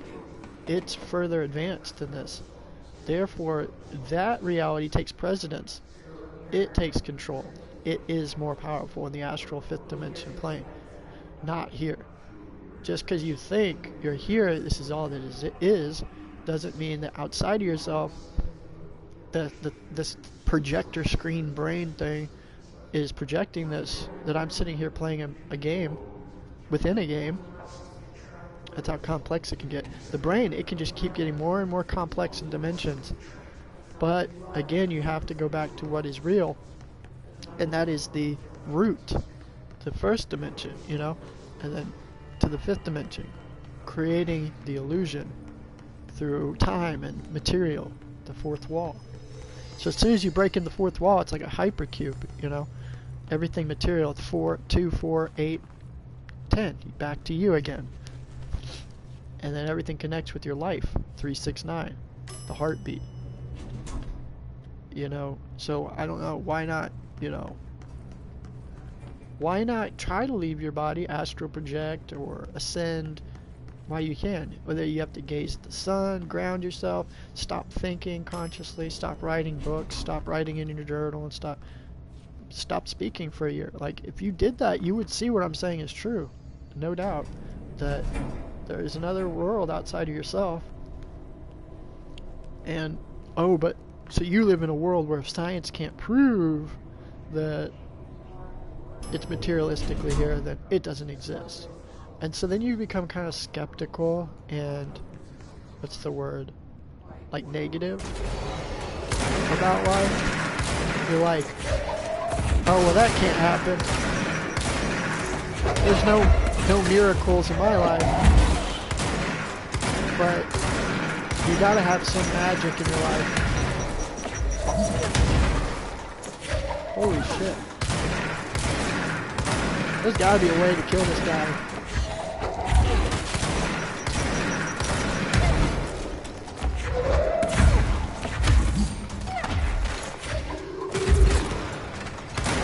That guy is a challenge, man. Big boy there. Archon on steroids. So yeah, like I was saying, it's because you think, holy shit, that you know, there's no magic or miracle to this reality. It doesn't make it so, you know. And like I said, I've delved very deep into the astral plane in the fifth dimension, Hyperborean. It's hyper surreal. You know, like we talked about visualizing with words. Well, look at the word surreal. We know what that is, right? Like when a crazy event occurred and we're like, man, that was surreal, right? Like surreal. And then put hyper surreal behind it. Hyper surrealian, hyper surrealian, hyper surreal, Hyperborean. Same thing. Hyper surreal is Hyperborean. I mean, it's the same thing. It's something that's a surreal spiritual occurrence and hyperized. Well, I wasn't able to go in here before. Hyper surreal. So just because one thinks that doesn't exist doesn't make it so. It really does exist. It is your subconscious, and they say, oh, it's creativity. He's real creative, right? Like I said, the homeless guy who's considered retarded or a genius, a savant, he could be out there living in a heavenly place and play his saxophone or his music. It's music that's impeccable and beyond like this world. Like how is he playing this? How can he remember all this beautiful music, whatever? And that it all comes from that creative Hyperborean world. It had to come from anything you create. Ba ba ba ba boo bop beauty bop bop bop fuck fuckity fuck fuck fuck fuck in the juck. I mean, whatever. Where did that come from? What is that? It's magic, baby. It's a lucky item manifest. Lucky item manifest. Like a brawn co-fish attracts abundance and wealth. See, this is what Asians have known. The spiritual Asians who are really deep, ancient, esoteric knowledge. Okay, for example, they had bronze koi fish in China. What does it do? It attracts abundance and wealth. I have these little pebbles that are black stones and Sugnite bracelets, and they attract wealth and luck. See, I choose to give it that manifested power. You know, a horseshoe from Ireland, it wards off evil. The orientation is important. Heels up. So if you point your heels up, the horseshoe up, it allows luck to be kept. So it fills it up. If you point the horseshoe down, the luck flows outwards. So it's like a dielectric, and that's what that means, by the way. The 7, because you have 4 dimension, this pyramid, right, or the cube, the 4 sides. A pyramid has 3 corners, so it's a pyramid that's 3D pyramid. Picture that. You put one pointing up and one pointing down. Together that equals 3 and 4, which is 7, and then do it again, 7. It equals 14, which is 5. So that is the basic connection of all life. That literally is. Like, there's no other way around it. That is luck, because it gave us life. So luck is a connection of what is to be, or supposed to be, it is. That dielectric is pointing down, so the luck flows outward. If you have the heel pointing upward, you're grabbing all of that luck or energy, that connection, to be held like a cup. This is like, okay, so that's like, in essence, male and female. The cup holded up is like the vagina. It's holding the luck, the connection, the energy in. Point the heel, the horseshoe down, it pours out conscious energy, just like a penis. Erection has orgasm. It flows life out. So there's 2 sides of the horseshoe. They're one thing, one connection. Doing 2 completely different things, like turning the light switch on, turning it off, hitting the pendulum. The pendulum is like the conscious energy. It's doing something. Or you can stop the pendulum and it's no longer moving between the 5 rocks. You know what I'm saying? So look here, in Maniko Neko, Japan, beckoning cat. If you ever see that smiling looking cat, it's used in shops. The paw held up is to beckon customers, creating luck for business owners. right? So these are spells that these little things do. The four-leaf clover in Ireland, the shamrock, it's a rare plant variation, connections to druidic healing rituals, because it's talking about the luck of the fourth dimension, the time and material that we were created is a four-leaf clover. That's the irony, because everything works in 3, 6, and 9s in nature, but why all of a sudden is there a four-leaf clover? You see that? Because nothing works in nature with 2, 4, 6, 8 necessarily. It can be squared always, but think of that. That's the amazing part of it, is the enigma of a four-leaf clover. And why is that luck? Because it's supposed to be 3, but it's 4. That equals 7. That's where you get the 7 from, because the 3 is usually a 3-leaf clover, but this time it's like mutated to this 4-leaf clover. 3 and 4 equals 7. It's a connection of luck. That's why lucky 7. 7 is a lucky number. So you say lucky, it'll draw a little 4-leaf clover up on your emoticon. Whatever. It's a rare plant. It's unusual to see a 4-leaf clover. Sometimes it's really almost impossible to find one, right? It's just symbolic of a druidic healing process. It's something that's nice. Just like I used to grow lemon and lime plants that were hydrogenous, meaning they were self-fruiting. I kid you not. There's one plant that would grow in the Midwest that was a vine, like a key lime type plant, and it grew in the cold climate, which is unusual. I've noticed these colder climate, cold hardy plants, they often are self-producers, which is very enigmatic in nature, that it is both male and female, therefore it can do both. It can pollinate itself and it can produce fruit. So it's like a male and a female. And these plants don't need to have males over here and females over here in order to pollinate and start growing and producing. They do it all on their own, autonomously, automatically. And that's pretty magical. That's another enigma. And there's only like one plant like that for that species. And usually I see there's only like 1 or 2, maybe 4 plants that are self-producing hydrogenous plants. It's very rare to see a tree that's both male and female. But it does happen. It's possible. Just like a 4-leaf clover. It's lucky and it's symbolic of our singular nature. God, the void, the black sun, is also a singular androgynous energy. Broke up into these dualities of, horseshoe pointing up, horseshoe pointing down. Right? Still both one. Just like in China, the elephant symbolizes protection, good luck, wisdom. And why is that? Because it's very big. It's like your higher self. If you were to paint a spirit animal with what your higher self looks like, in my opinion, I would say it would be like the elephant. Why? Because it's an ancient animal. It's been here since the dawn of time, and it's like the great grandfather of so many animals, just like the giant turtles and stuff like that. They come from Hyperborea. Apparently, very rare, right? They symbolize luck, wisdom, and protection. Protection because they're so big, and they can even carry amazing amount, tons of weight on their back. They're very strong. And for some reason, this animal, this creature, is able to survive as long as it has, and not go extinct. Shows it has a great deal of wisdom, almost like it knows that everything's going to be alright because it's chosen to stay here in this matrix. You will not get rid of the elephant. And they said that they have memory, like when you say you have a good memory, you have memory like an elephant, right? And that's because the elephant is so brilliant and wise. It remembers everything because it doesn't sit and think about everything. It lets go. It just knows everything, literally.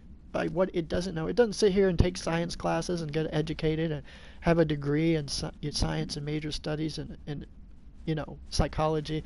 It doesn't need all that. It knows better from its own inner tuition. And that's the truth. It is a Hyperborean creature because it's completely singularly connected with its higher self. That's why I would say if there was a spirit animal that symbolizes higher self, it would be that of the elephant. which gives you good luck, just like Sophia. Wisdom, wise dome, being wise under the dome, protection. I mean, elephants are a beautiful thing. You know, I used to have a wooden elephant I have carried around with me everywhere. I grew up with elephant, you know, tidbits and things. It, you know, it never forgets, but it forgives, it moves on, it loves divinely every single creature. That's why I hate when I see these elephants that do artwork. They're trying to show how smart they are by pretending to be like us, like dogs jumping through a fiery hoop. So what they do is they torture the elephants to teach them hobbies and how to do art, or how to train them to be like monkeys, carnival animals. And they do have to torture them to train them to do these things. Believe it or not, it may be cute and lovely that she can play the piano, or that elephant's painting with a brush on a canvas. It's so cool. But in almost every case, they're forced to do it against their will, and they don't really like to do it. They don't enjoy it. They're doing it for your entertainment in the material world to what? Make money. I mean, would you force an elephant to do that? That's great to see how smart they are and what they're capable of. But what? Pretend that they're like us humans? Us stupid, dumbass humans? No. That's the irony. Is why not, if we're so smart and passionate and genius, then let's do something just good for once. Let's just be wise, you know? And again, it's part of the story that everything has to be fucked up this way. Just how it goes.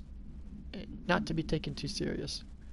But, you know, I would set free the elephant. See, it gives you the option to set an elephant free and out of that atrocity, you know? Now there's light bulbs, which is various countries. They documented gambling rituals indicate luck is produced when lights in the room are turned on. I've always noticed when I turn on all the lights, it seems like I'm much more actively conscious, you know? When the lights are dark, though, I like to, like, sometimes I'll be talking with you or texting or something, or I'll be thinking of nothingness, and I'll close my eyes.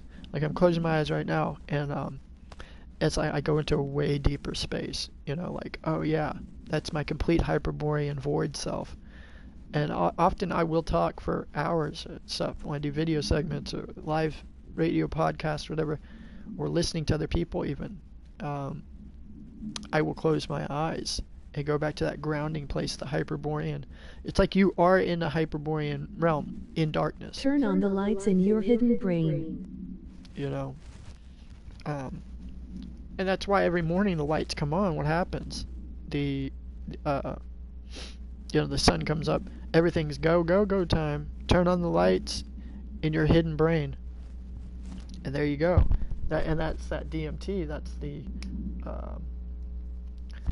superconscious. It's like, you know, if we come up with words for what he just said about turning the hidden brain, is the quote unquote superconscious. So if we have a superconscious, then what is the conscious? Well, in its own state, it's like lighting a candle. There it is. The candle is lit. We can sit there and analyze the candle, the color of the candle, how hot the candle is. I can see light, so I can see details in the room because of the candle.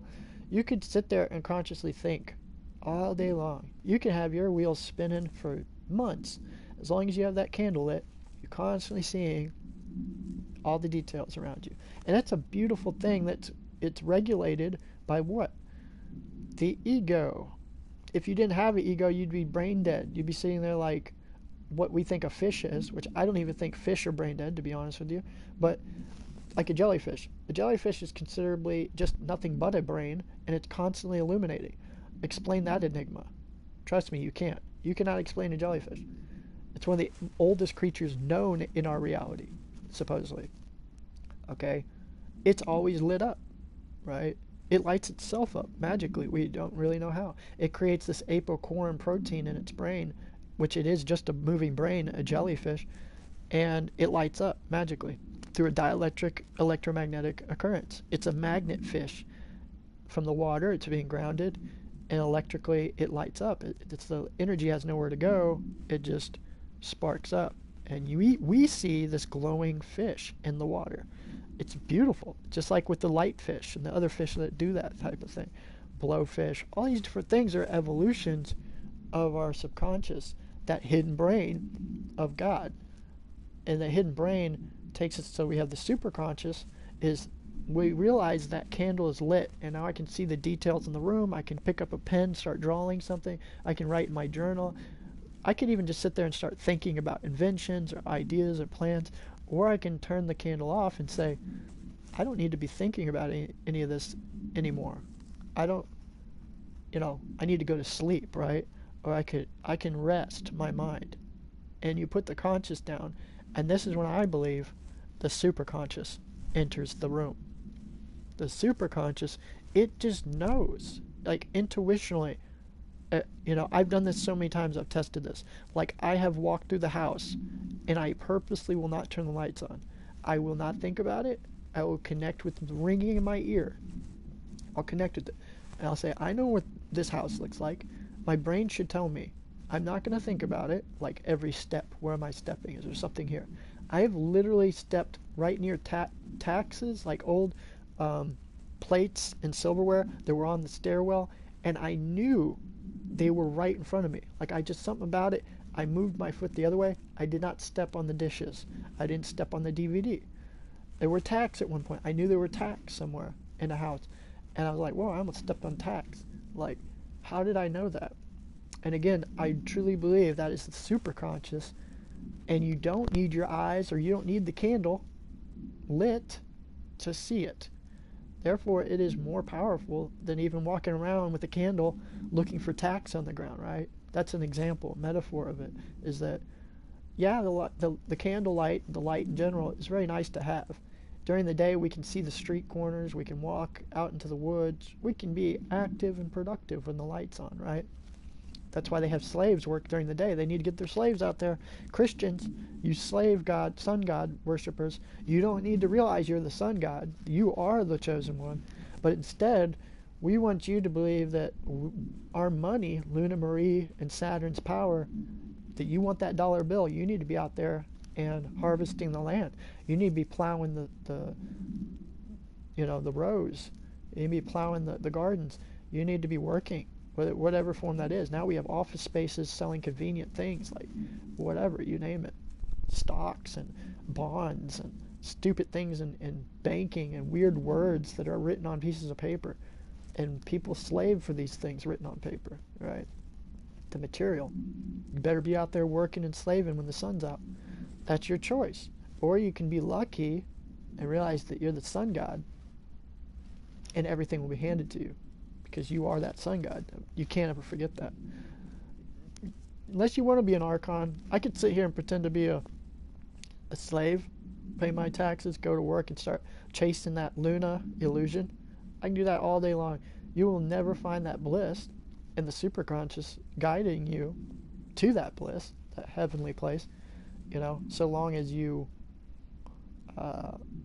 constantly are a light bulb to everything. And I'm not saying light bulb's not good, but you need to control the light bulb, collect that light and use it when you know it's the right time. A lot of people think, I need to be thinking about a new invention.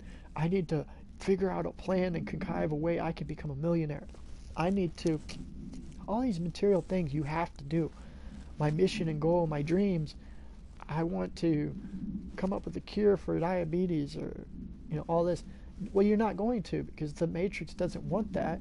It can't happen. And all you have to do is go back in nature and you've got the cure for diabetes. So the irony is refraining from too much conscious shit or illusion that you don't need, right? So it's very important, just as much as to follow the light, to remain and reside in the darkness and collect those black sun orb energy experience points. Because I'm going to be honest with you, for 30 years thinking I was spiritual, like I talked about that the other segment, that no, I was not. I was totally a conscious sun worshiper. I was worshiping the conscious for material, I was a slave to that. Thinking the darkness is scary, it's evil, it's ooey gooey. Oh no, it's going to make my life hell. Satan's going to cause chaos in my life, blah, blah, blah. I can't handle it, the fear. And sure enough, all along, that was what I had to do, was go into the darkness and become the ultimate superpower of this reality. You save yourself. You become the Messiah, the savior of your own reality, as we know. And that's only by collecting those black sun orbs. So what I'm saying is, you get no spiritual Hyperborean black sun orb experience points until you've done that. So when you start letting go, that's when you start gaining actual experience points in this game. So in other words, for 30 years, I wasted all that experience points. Like, I never got it. I was too afraid to grab the black negative void orbs.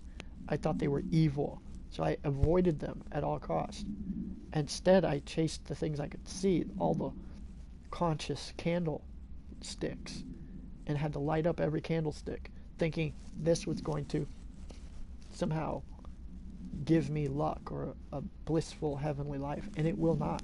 I had a whole mansion of candlesticks lit up, did nothing for me, till I walked out into the darkness of the hidden mind, the dark sun, superconscious, subconscious, right? And a lot of conscious people will try to say stuff like, oh, the subconscious is unconsciousable. So like they'll think, because they've never explored that area of just letting go, being in a sleep mind, a plain blank state, a, what do you call it, like daydreaming moment where you're just not thinking and it's kind of blurry. That is dangerous, or that you can get killed there, or you're going to lose everything if you stay there. You're going to be brain dead. And they'll think it's unconsciousable. It's not unconscious. They connect, because unconscious means like you're brain dead, you're a vegetable, whatever, right? And the beauty of why we're special is we have both. We can be conscious and aware of our surroundings and what's going on, but we also have an inner, deeper subconscious intuition that knows exactly why that's going on, right?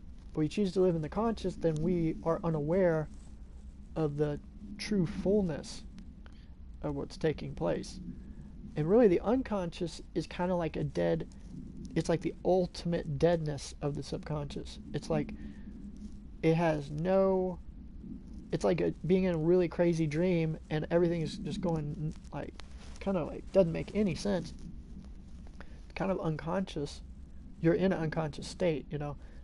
And then when you have that little tiny candlelight lit up in the dream state, it's like now you can kind of watch the dream and record what's going on. So it's an ultimate quote unquote balance between the subconscious and conscious, and that is where Hyperborea is. Ultimately, if you've ever had a dream, lucid dream, astral projection, been outside of your body, it's totally a fifth dimensional thing. Anything outside of the physical material matrix. And see, that's what this game is even trying to teach, or says in the game, that just because it's outside of the 3D, the physical attachment material, doesn't mean that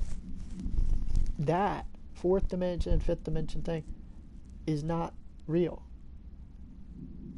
But since you're not operating where you can observe it at all times, like right now, boom, boom, when you want, always, then it takes less precedence than waking up in the morning, taking a shower, taking a piss, eating a meal.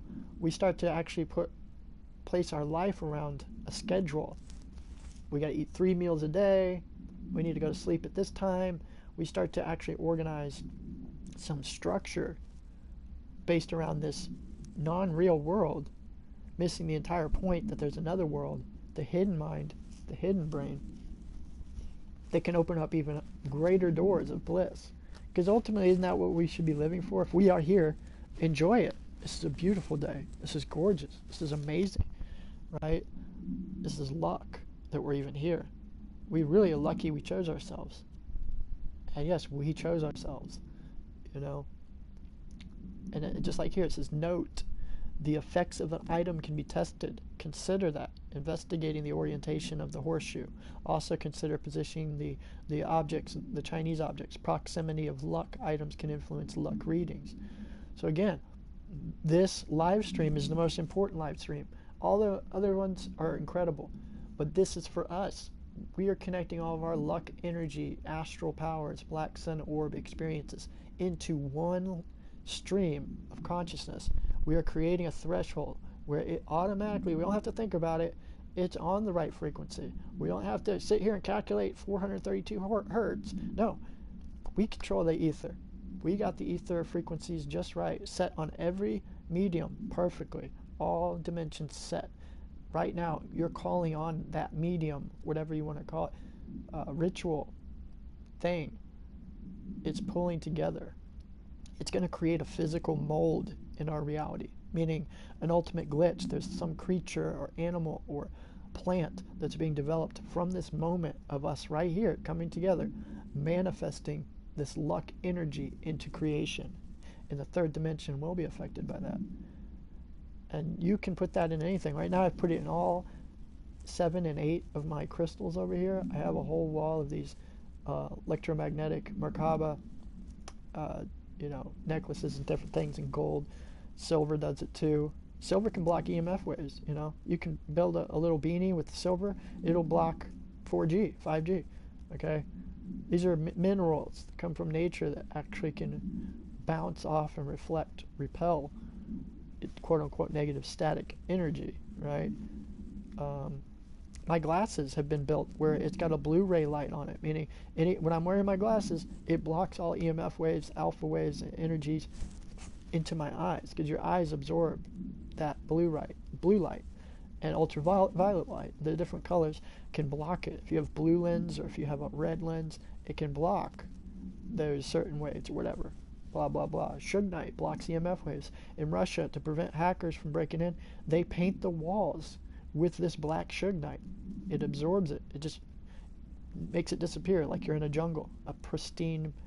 If you painted your house with this shit, any negative effect, it would just bounce off. I mean, talk about a luck house. I don't know. Oh, you have to go do that. I'm sure that we can just take that Sugnite energy right now, call it into our life, and our whole house right now is painted with that Sugnite paint. We didn't physically do it, but we're aware of its powers. We're calling in that luck power to do it. That's why I said that was the 12D shield. The Black Sun Void's 12D shield, it blocks all 5G, 4G. Whatever threat you feel is upon you, it's like a precursor protective spell at all times. Just know there's no way you're being poisoned. There's no way you're harmed. You can block it with the ether. It's the ultimate thing when you get to that point of letting go, that you're like, damn, I didn't have to stress consciously about it in the material. There's something deeper in the superconscious hidden brain that can grab this tool that can completely block any of it out. And sure, you can go get water filters and Sugnite and crystals and still do all that. You'll physically manifest even more of that protection, that magic, in the material sense, But you can also, with your own imagination, you can call it imagination, which is much more magical and powerful, blissfully visualize all things good constantly. Like today, like this very moment, it's so beautiful, it's so fucking powerful, it's unbelievable. I mean, what can you possibly say to express the fifth dimensional blessing, this luck, right? And I love that this segment I will always remember. I'll probably go back to it, the 7th connection and the threshold. As soon as I said threshold, threshold, threshold, it kept repeating it. It was a total dimensional threshold.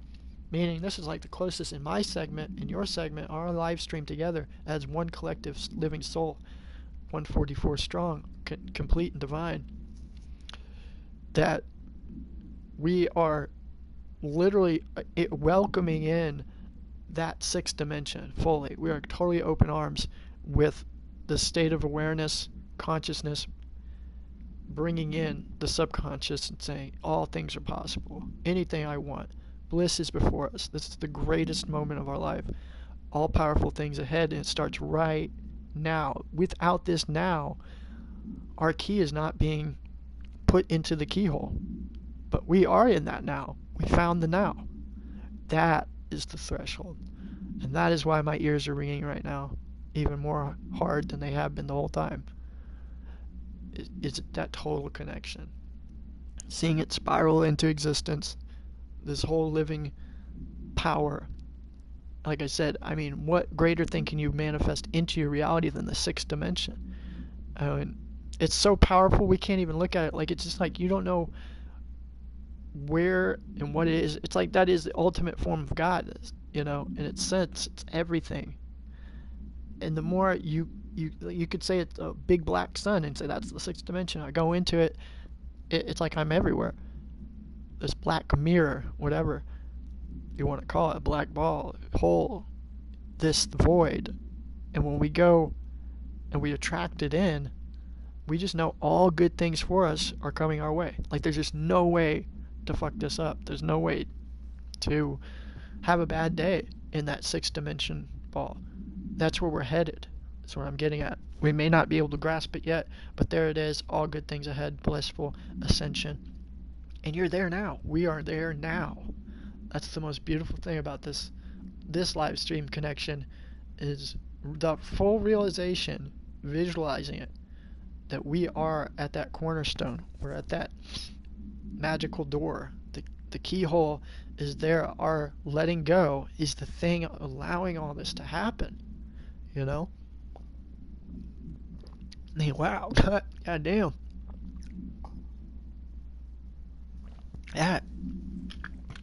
This is a pretty damn special moment. When you think about it. Even when you don't think about it. I love being right now where this is the most valuable and special moment right now. And, sometimes you may even choose to just sit back, relax, let it go, and say, you know what? There's nothing I want to do today. Bam, now you're going to reach spiritual enlightenment again. I'm just going to sit and sleep this whole day off. I'm going to take a nap, or I'm going to sit here and do nothing. Bam, you're in the now. You got the keys in the hole. You turned it. Ignition starts. That sixth dimension is just it's revving up and it's coming to you. This black ball of good luck, power, things that if you denied it or doubted, you would just turn it off because that's what you would want. You see what I mean? That's why it's so important. We just don't need to be in the negative, because why create that doubtfulness or whatever, that like, oh, that bliss, are you trying to say bliss in heaven, the fifth dimension, doesn't exist? Are you trying to say that we don't ascend? You see, you can choose to believe all this is nonsense, or these words, what do they mean? And really we could just break it down to the very common core quantumized definition, value. It's 1 through 9, spiraling to the 12, and it is constant, going, and it's everything that's good. It's all perfectly fine, right? Ultimately. And why is that? It's because we right now are realizing how great the full picture of that one straight line in the astral plane is. We choose to stay on the surface of that. Don't be pulled down. Bitcoin's down. Oh my God, I feel bad today. It's negative. Life sucks. I'm sad. I'm so depressed. I'm just going to sleep this next week. I feel bad. And if you choose to do that, that's your evolution. It's like, you needed to do that. Good. You slept that week. But now I feel like I healed up. I'm stronger. I detoxed. I had to go through that negative thing. Now I'm so strong. I'm so fucking happy. I'm resilient. It's a beautiful moment. I'm living in the now. I'm letting go of the bullshit. No, nothing can take me down. Nothing. I know that. I allow it in. Allowing that sixth dimension black sun in. Allow it. Feel it. hear the ringing in the ears, gazing at the sun like you're supposed to be doing, like your higher self saying, hey, that's when you know you're really on point. You want to say when you know you're really on point is you are actually doing these actions in the conscious matrix. You didn't have to go out and gaze at the sun. You don't have to walk around barefoot. You could choose to block all these amazing blessings and miracles out of your life and say, no, I'm gonna wear sunscreen lotion and wear sunglasses. That's what the archons science tells me at the university, that you got to do that. Okay, do it. That's you. We've ascended. We are living souls. We've been given a secret, hidden message, an agenda, and it starts. Its key mission is nothing. Do nothing. The art of nothing, and letting go. You cannot beat us now. What are you gonna do? Try to fulfill me with obligations and requirements and things that I'm supposed to do, morals and obligations and commandments that I'm supposed to follow, rules and laws, regulations that we have to abide by? Says who? Me? Not anymore. I'm not, I've even gone as far as to say I'm gonna take this to where when I go down to Belize or anywhere, I'm not even gonna pay attention to the law at all. I already am that way. I'm not gonna fear, oh, should I take this, should I bring this, not do this. I did this one time, and this is an experiment. I can prove this spiritually. I just came in, I locked my suitcase, I did all kinds of weird stuff in there, and throughout the whole time of the trip, not a single Mexican and not a single Belizean authority, figure, TSA, whatever you want to call it, the airport, and the taxi service, and going through the establishments, no one asked me to unlock that case. Now, had I looked suspicious, lived fearful, and said, oh my God, they are going to want to search this, or like my parents here, can you bring that, can you bring this, you better check if you can bring that. No, I stressed not about any of it.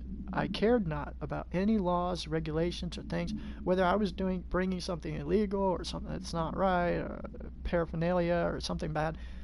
It didn't matter. I did not let it cross my mind. I knew this case was going to be fine, and I knew beforehand no one was going to make me open that. My dad, everyone told me, they're going to check that. They're going to ask you to unlock that. Do you have the keys for that?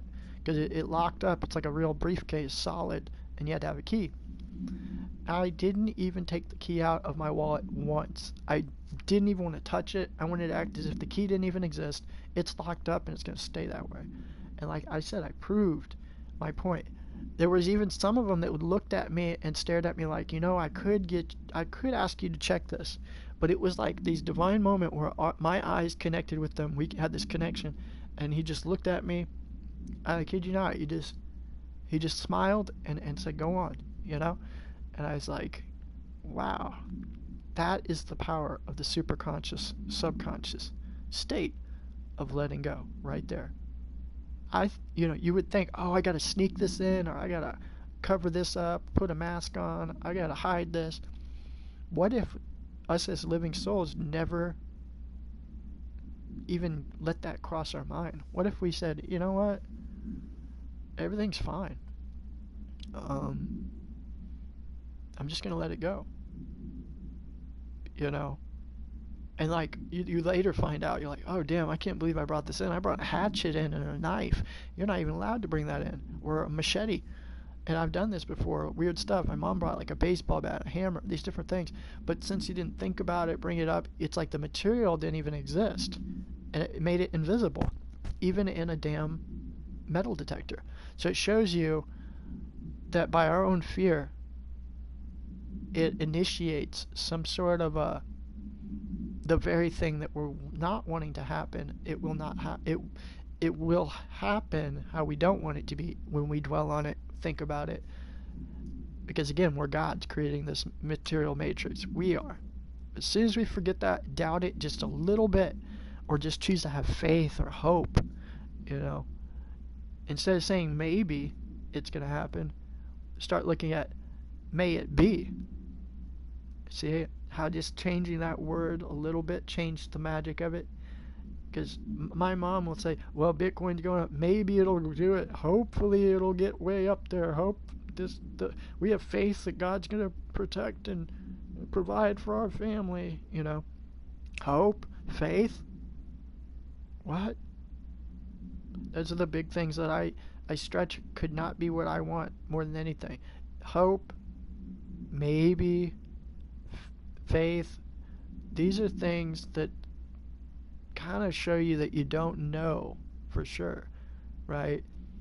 And therefore you leave an open door to allow the thing you don't want to happen. So in another sense, your higher self almost wants to create a test for itself.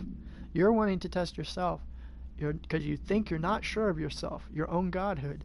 So you test your own damn self, and then sure enough, you make that negative thing happen, proving you are God, that you made that negative thing happen because you doubted. But you would rather it been the other way, right? And all you had to do was be 100% positive. You are who you know you are. You are beyond God, a word, a title. You're the one directing this matrix. This is you. You're the chosen one. You are the main character. So now get creative with it. No, I've taken out all the doubtful words, the negative words. I feel those are anything duality words, I don't use them anymore. Faith, hoping it, or whatever the other one was, hope, faith. There's another one, I always forget it when I think about it. But those same things, hope and faith. Maybe it will be good. When you start to visualize knowing everything's going to work out perfectly, why wouldn't you want to be confident in that, right? And this is why some people who believe law of attraction are just like super positive, self-motivating type, whatever people, and their life just seems so together and perfect and good. It's because they figured out one little key element that's true. By being in the positive and letting go of things, you will only attract all that is good. So they've figured out one glitch or a hack in the system, a cheat code to life, and I think most of them truly do believe it, and it works. Or they call it the secret, universal law of attraction, whatever.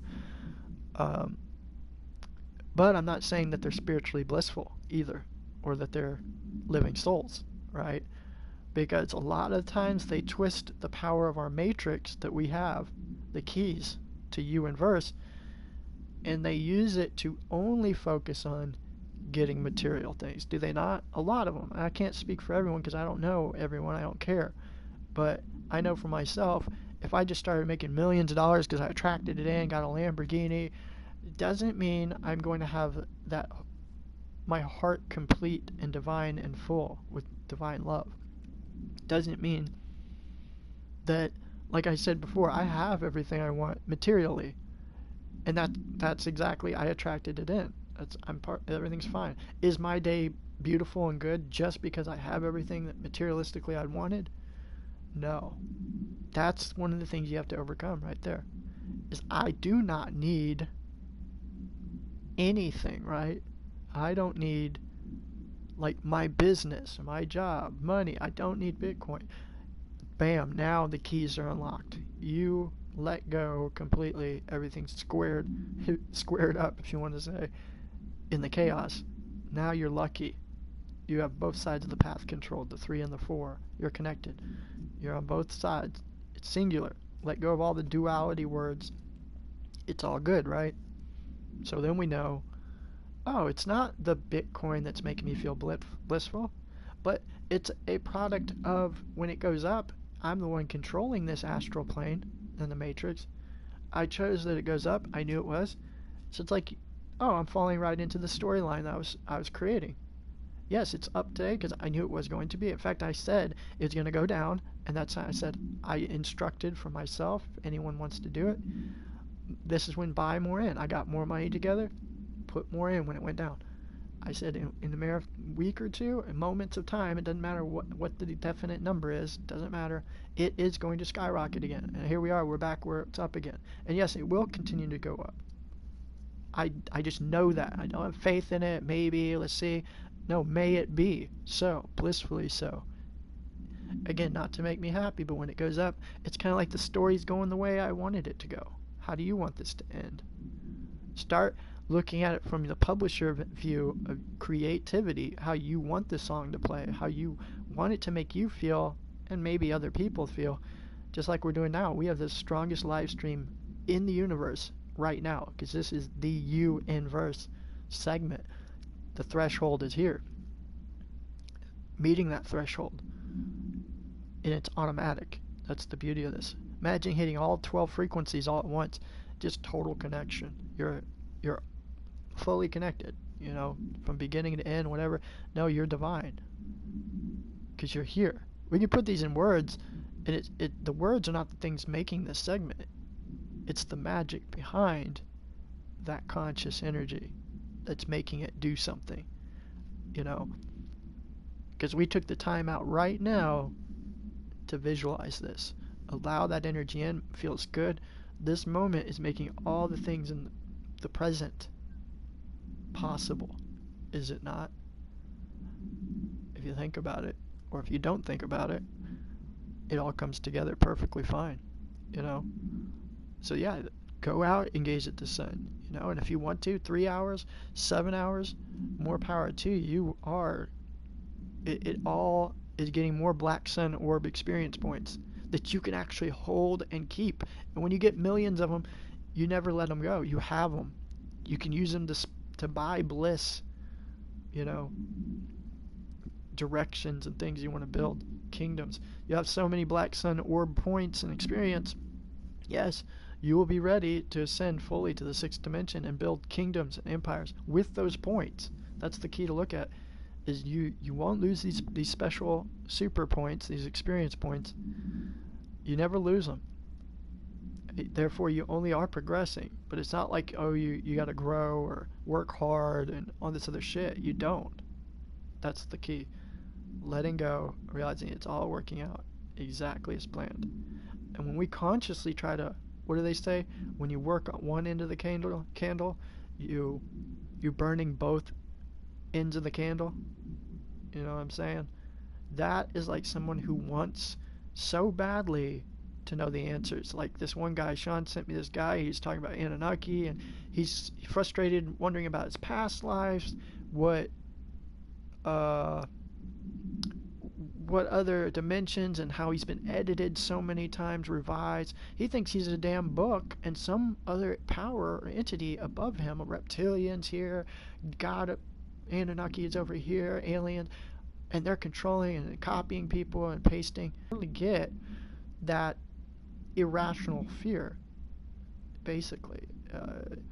I believe he is some sort of archon.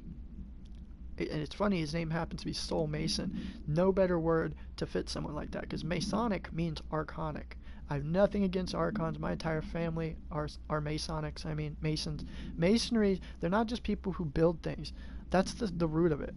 If there were to be some conscious creator chosen one that was archon in its fullest form, it would be a Mason. Nothing personal against anyone Freemason. I don't care. Okay? But that is where the royal elites have always used these Freemasons, or they used to be called Knights Templar. They've had many names, and they stole the wisdom and knowledge of King Solomon. Whether he's true or not, he taught people geometry and things, and it all came from Thoth. Don't forget. Thoth, or Hermes, is the same character. It's from the sun. We got all of our magical arithmetics, measurements, whatever you want to call it, you know, masonry, building, from the sun. The sun gave us heat, light, energy, the fire to build things, right? It's a gift from Thor, or a gift from what's his name? The father of Hercules. I can't think of his name right now, but anyway, Zeus. You know, it's the same story, basically. Lightning, thunder, fire, rocks, ideas, conscious energy, making buildings, things like that, and then making concrete, stuff like that. Right? It all came from these ideas, whatever. So Anunnaki originally wanted to build, they were like the god species race, and they took and made slaves by genetically mutating apes or some other type of human species that was very like caveman-like, and altering it, making them a higher intellectual beings from these higher beings of God, which that could be the same story of evolution, that we were caveman-like and then over a duration of time evolved, and through our experiences we became more intelligent and godlike. And we are totally godlike beings right now. However you want to look at it, from energies, the past, that's the point not to look at.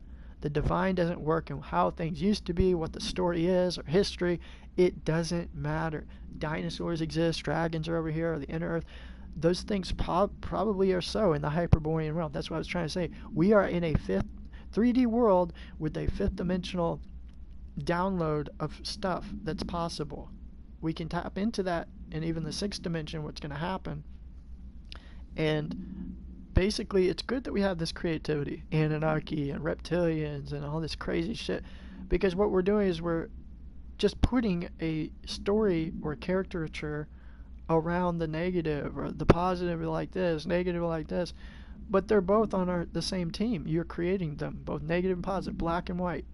It's singular, right? But when you see someone who's been burning both ends of the candle, is like this individual that had been shared to me named Soul Mason, which is ironic, the name.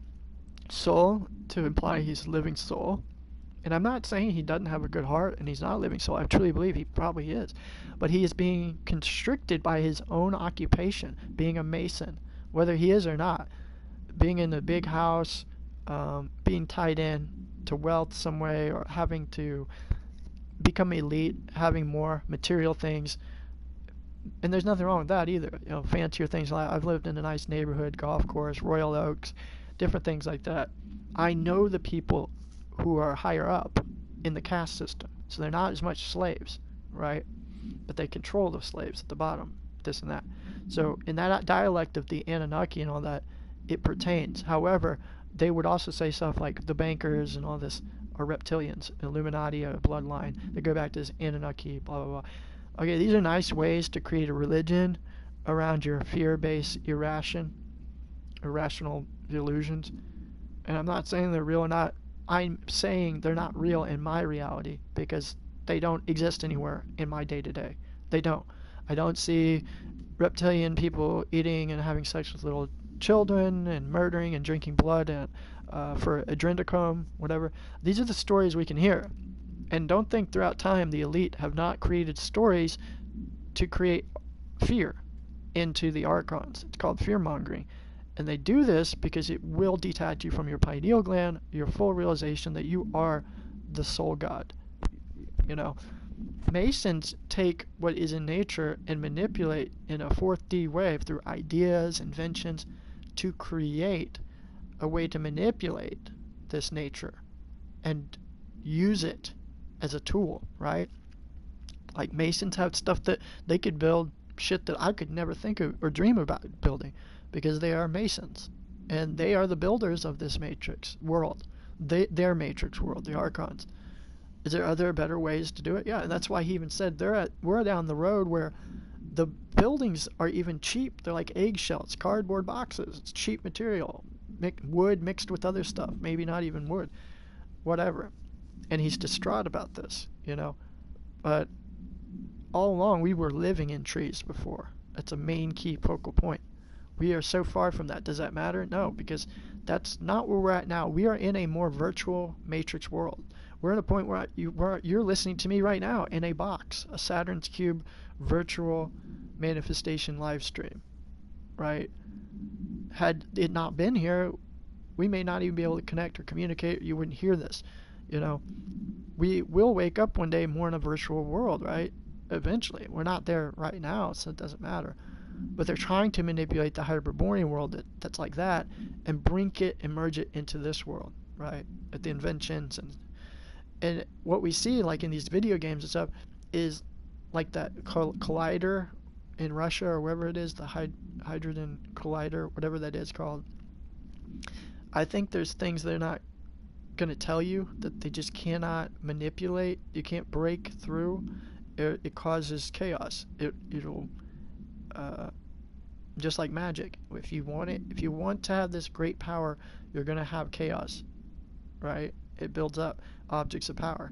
Just like the manifestation of a gun can do something and change the outcome of someone's life. If you take that gun and point it at something, life, you trigger it, shoot the trigger, it kills or takes that life. That's a manifestation. Therefore, that gun is a true object of power, just like magic.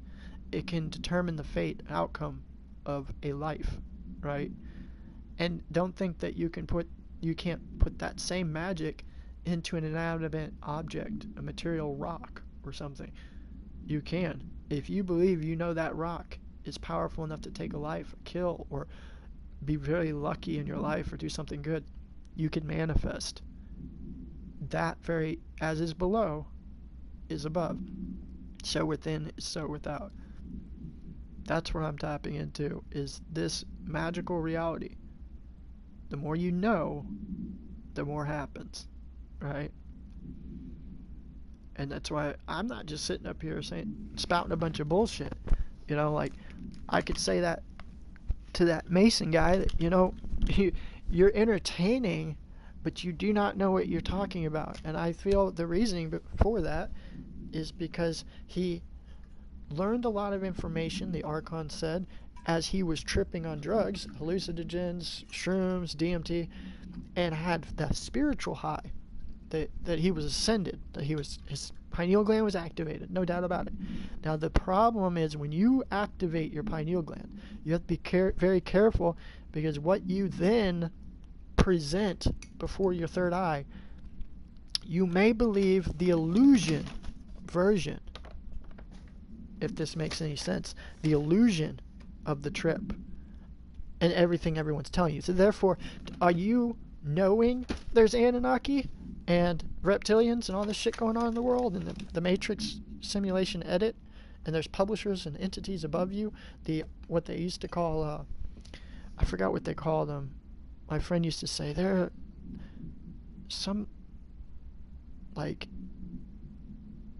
the controllers of that astral plane. I forget that they called them astral beings, or like draconian or something like that. There was a word for it, and I thought, man, you're so on the wrong side of this. Like, if you're really believing, you're believing everything your Archon shadow reflections put out for you.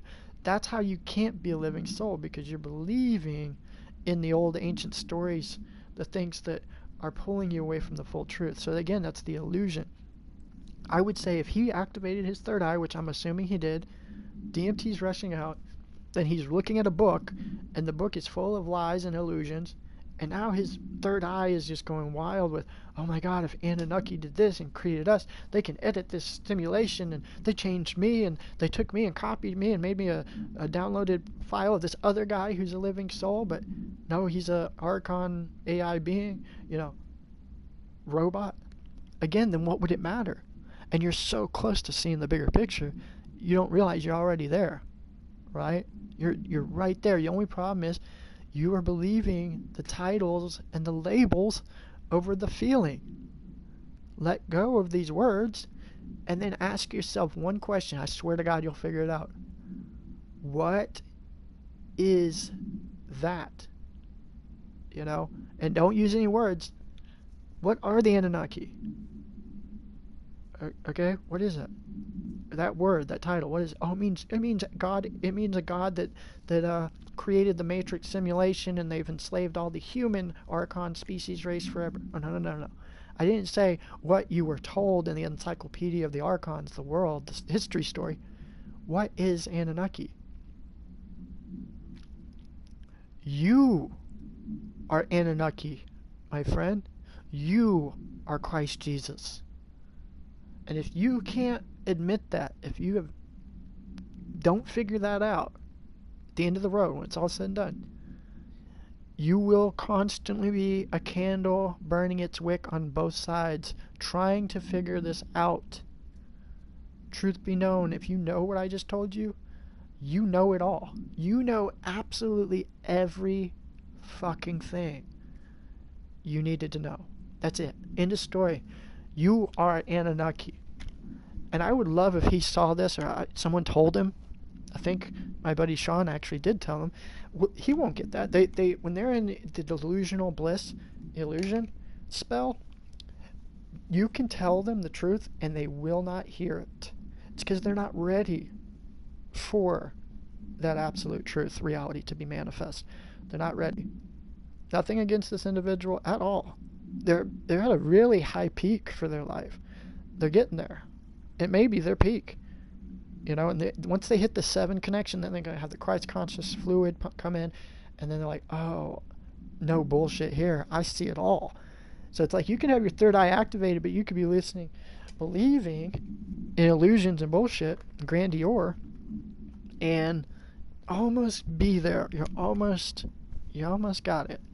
And no cigar. And that's why I said it may be another year, and he is totally spot on and said, damn, the Anunnaki is all bullshit, reptilians. No, Og Teles is not a clone of mine. It's not how it works. It's not even how it works. Just because what? Does the guy speak a lot of stuff that you believe in too? And you're like, man, that's crazy. It's like he's copying me. Well, did you ever think that we're all living souls connected together? And so, like, if you heard me speaking, what would you think? That I'm a clone of you too? Because experiences I've actually had that you can relate to. So how is that possible? I must be damn near a clone, and I'm artificial intelligence of you living souls out there. You see what I'm saying? And I'm even going further more deep by saying, no. You are beyond God.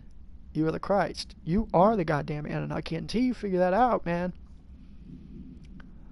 it's going to be a stressful road for a while, I think. Wouldn't you say? I mean, for the last 2 years have been one of the most chaotic things. Like when I first realized this, and that Jesus wasn't real, Anunnaki, this is all man-made bullshit, stop reading the books, what's the words? I mean, I'd read books like Emerald Tablets of the Tablets, or different things, and there was power in it. There's definite magic object power in there. But realizing man wrote it as a interpreted vessel for that magic, and that, well, if man did that, it doesn't matter what man it is. Eric Plot, E.G. Plot, Sean Pinkera, whoever it is, Devin Bagby. Those are just names. Again, we're attaching to the titles, the physical names. You know who you are. You're that thing. That when you look in the mirror and you see those eyes, the windows to your soul, that experience you've had, you are that. That's your name. You're that. You could put a spirit name out there. It could be Abi Wabadaba, the Kazwa. It doesn't even matter. That's what your experience is what matters most, right? The bliss. What do you know? In other words, what is knowing? Now try to paint that picture. What is knowing? A lot of chaotic things come to my mind, like visualize knowing, because that's what you have to do, is visualize what these words are. That's when it comes to life. It's magical. And we're never taught that in school. Visualize. What is knowing? What is love? You can't even tell me love exists because it's a part of the void. So technically love does not exist. But at the same time, it's a divine frequency that creates all things out of nothing. Right? Which is pretty powerful. That's why, what does the Matrix try to do? They try to sell love, don't they? It's a Hallmark moment. Take pictures of you and your loved one. Get her a nice big, and it's like, this is love? No, it's a superficial Illuna masquerade illusion version of Sophia, of Lilith. You can't put a title on her. You could say she's an infinite source. You could say that's light. What is light? Where is it coming from? What is this? It's nothing. What's nothing look like? Tell me, what is nothing? It's pretty special because it's everything that's not there. It's not is. And that's holding in place everything that is. Again, going back to our main statement that rules them all. As so within, so without. As is above, is below. You almost can't even beat that statement. And then when we collectively come together, it's all for one and one for all. It can be 1 through 9 of people. It doesn't matter how many of us. It could be just you and me, one person, or it could be that person. It could be whoever's in this live stream. Whatever. And we are all one right now. Why? Because we're speaking about this matrix from a 5th dimensional level. That means there's nothing more important, whether you like me or not, or what I'm talking about, you think I'm crazy, or I don't go along with your belief system, has no merit whatsoever. It does not matter. This is the most important topic.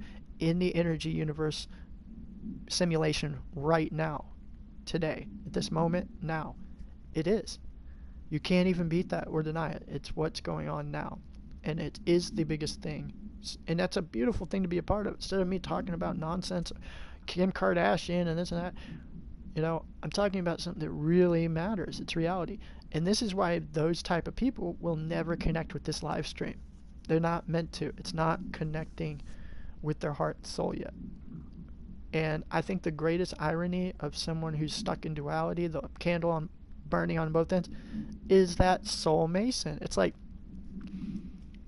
it's cute in a spiritual way. It's funny. It's that they're so close, but no cigar.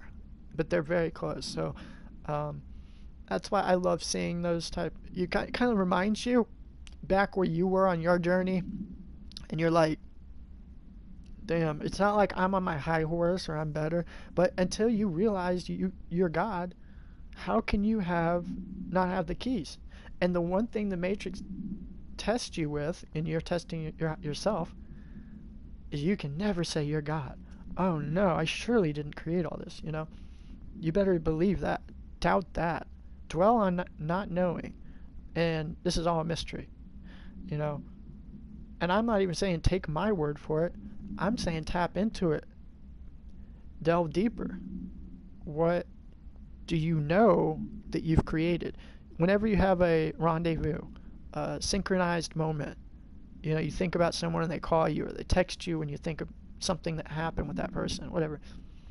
You're going to tell me that somehow you didn't have anything to do with that? When you consciously thought of that person and they called you, or all of a sudden they say something, or like how my broadcast was up and it got knocked off, and my next action was to check my messages and text message, and I saw exactly the thing I was supposed to say from my close friend. It was meant to be. And we had every threshold of a connection of doing that, did we not? We consciously, it came from somewhere. Why would I check my phone, check my messages for that moment? And everything that was said, it was like a serendipity. It was totally, I now realize why I checked it. If I had not checked it, it's like I would have missed that. It would never have been written, right? The story would never have been made. I wouldn't have even come back and done the 7th part here, because I would be like, well, the broadcast is over. Like, I'm not playing this game. Fuck this. I'm not going to do it. But I thought it was something strange about how he had told me. It kept repeating, threshold, threshold. And I was just talking about dimensions, and there's a way to connect them through a threshold when they're all on the same frequency, resonance. And I was like, that's what we have to do. We're all going to be on the same resonance. Realize it consciously. Right now, there's going to be some really good blessings, occurrences about to happen and manifest for those of us here whom we know we are. We're God's. I just can't wait. Is it going to be ascension? Is it the 5th dimension going to merge with this completely? What could happen? Well, we'll see what the 6th dimension brings in. It's going to be all that is good, light, and in some cases it's tidbit experience points, pieces that puts the puzzle piece together, even more detail on the canvas than we even knew that was possible before. Like right now, I feel like there's nothing more I could possibly know. But every time I continue to talk to my friend and we bounce ideas off each other, it's like, damn, I'm even further this week, further than I've ever gotten in the last 6 months, And sometimes you have those moments you feel stagnant, like, what am I on a plateau, And sometimes you have to have a drooping bad thing happen to make you realize, I'm going to get back up here. No, I realize who I am. And see, that's where I'm at now. I'm at a blissful peak. I feel like you are too. And anyone in here understands that. They're like, wow. And it can even reflect in the weather. The weather's getting better. It's beautiful out. The other day it was lightning and thunder. It was like death and rebirth all at once. Electricity, just irradiating the soil with nutrients. And those negative ions coming, being pulled down, breathing in straight ether. And knowing, yes, there is a total part of you that is doing all this. The sun comes up because you're doing it. And no, nobody's going to tell this message, right, and it seems so magical and sci-fi. I think that's the biggest thing. They're like, people would be like, "There's no way I'm God," or this. But the more closer you start to actually analyze it, observe it, know it, then you're like, "Damn, this it does make sense what he's saying." You see, even if I talk to the Soul Mason, I could send this message to him, and no matter what, even if he consciously they don't agree or see what I'm talking about, they will subconsciously know I'm absolutely spot on. I'm right. They will. I noticed that. They do have a reception. In fact, if this message did get out and say it got to that individual, he may end up piecing it together and say, maybe this guy's right. I'm really over-analyzing, chasing, and overexerting energy, which is causing stress, because I'm trying to figure out all of where I came from and how all this came to be, and my third eye is activated, and oh my God, I'm seeing much more spirituality, and the fourth dimension's coming down on me, and I need to figure out all the information and tidbits I can find, about what caused all this, chaos, and it's kind of like you have the right heart, you're just not fully going in the right position, because you have to realize you got to let go of all that to go.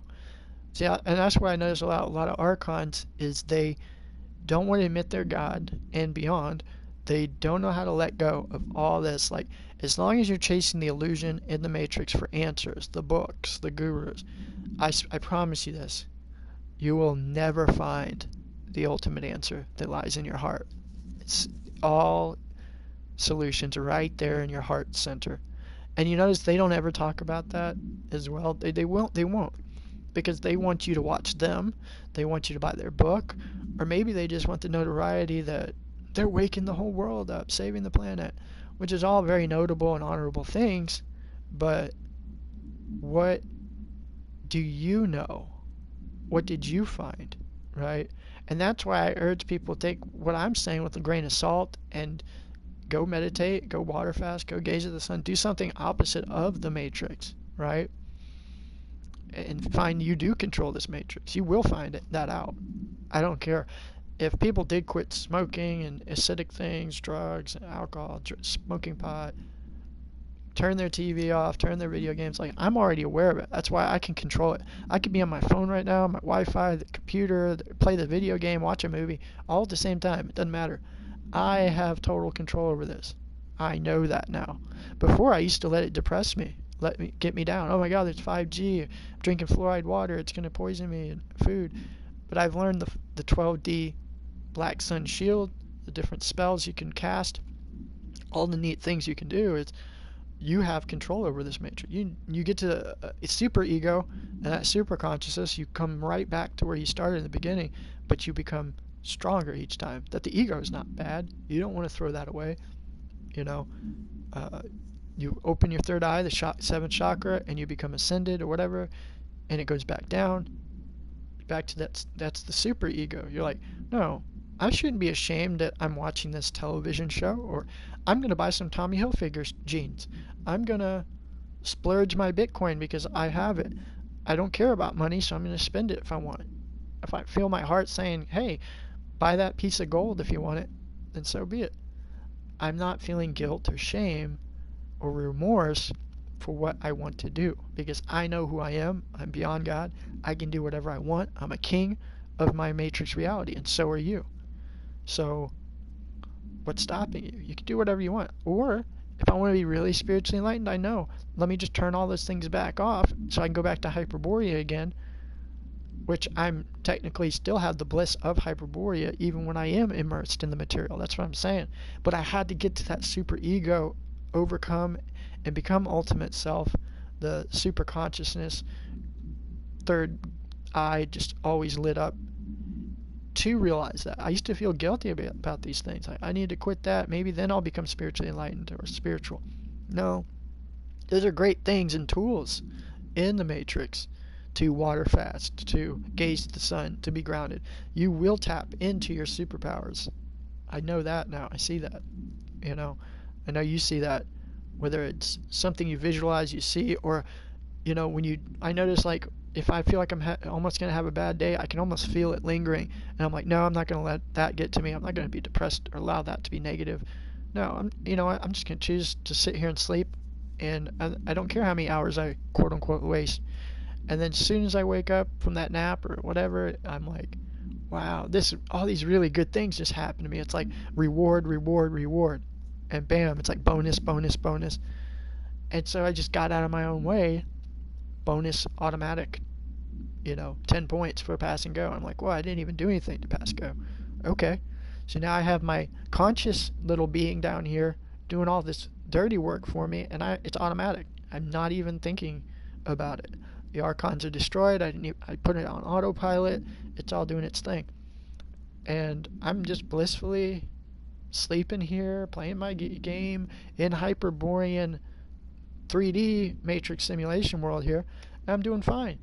There's so many other archons out there depressed and they're wondering what's going on. Why is this so chaos? Like, I'm not at that point at all. I'm nowhere near any of this chaos they're talking about. Like, I don't even see it. I do not allow it in. Therefore, again, it proves I know I'm God.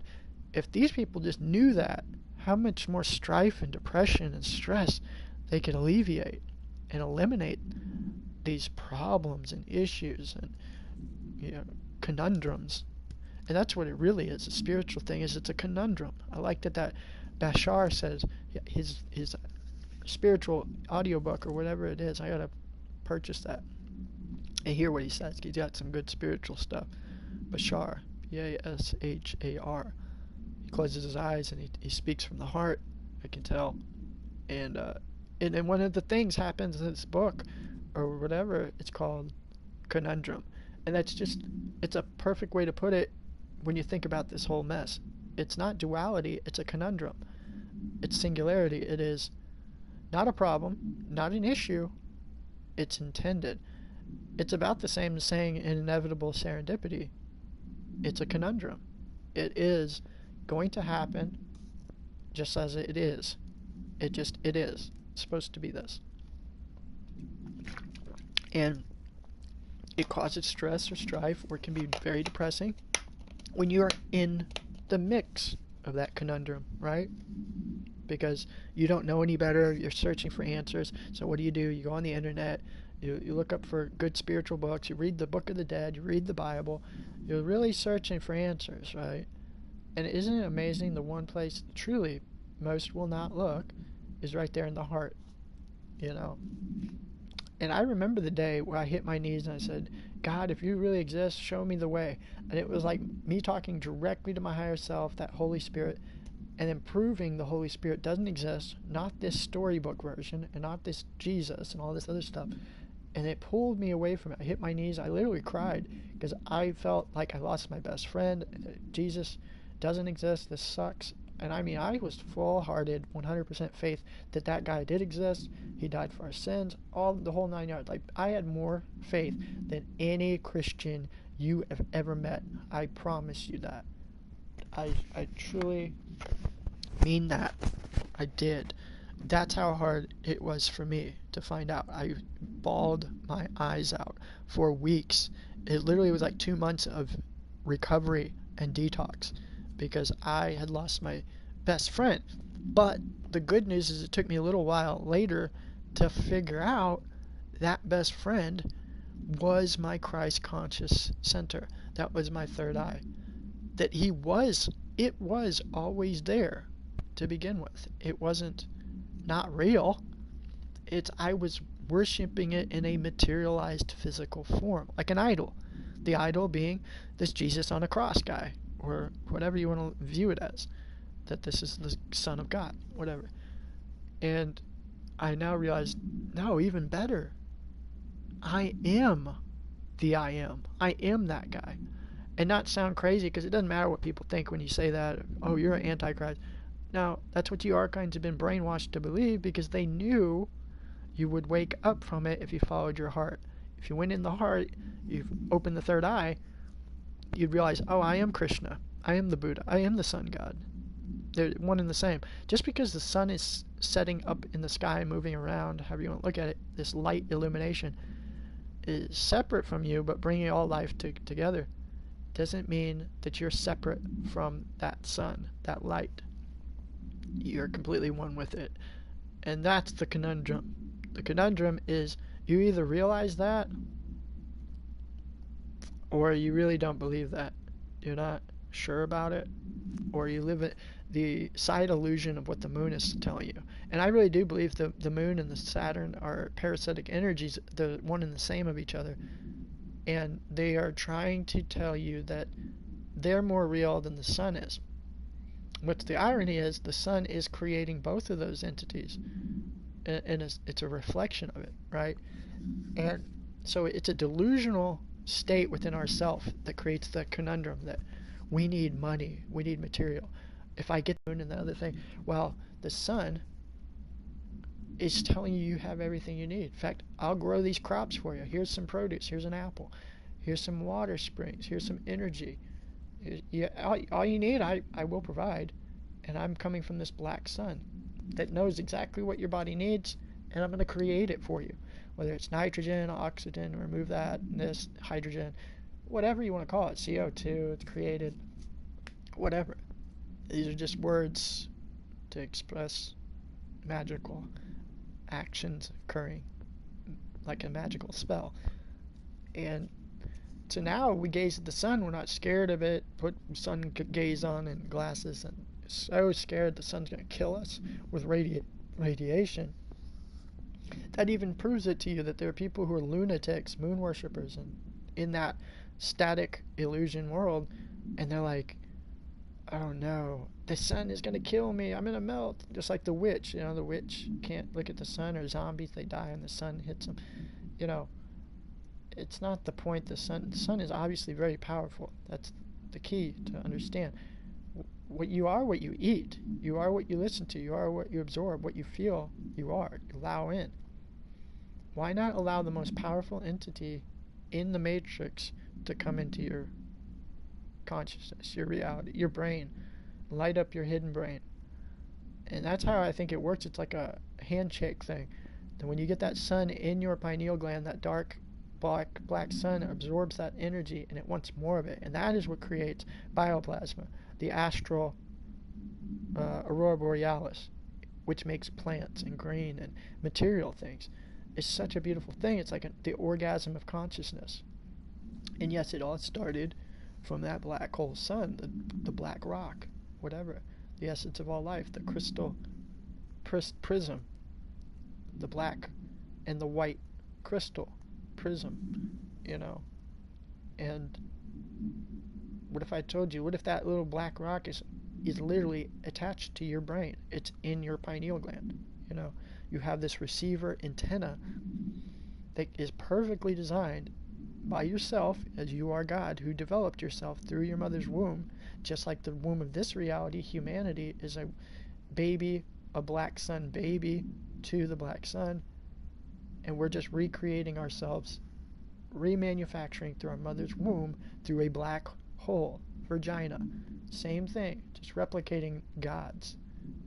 We are like industrial gods, creating each other as energies in the matrix simulation. So to think that you're anything less than a god, or whatever you want to paint that word as, you're a fool if you don't realize that. And you could say, well, I feel more humble believing I'm a slave to God, or there's an entity above me. That's fine. You never will fully reach bliss, I don't believe. You will find a contentment within yourself to know all there is that you need to know. This is what I notice with a lot of spiritual leaders and archons, is still, if they aren't teaching the message that I'm talking about, which would completely diversify their message, because if they weren't telling people they were their own gods and you could manifest your own reality and you don't need anything else, then it would kind of make them obsolete in a sense, or if they're not asking for money or something is fueling it, right, materially. It could be fame, notoriety, whatever. And I don't judge. I don't really care either way.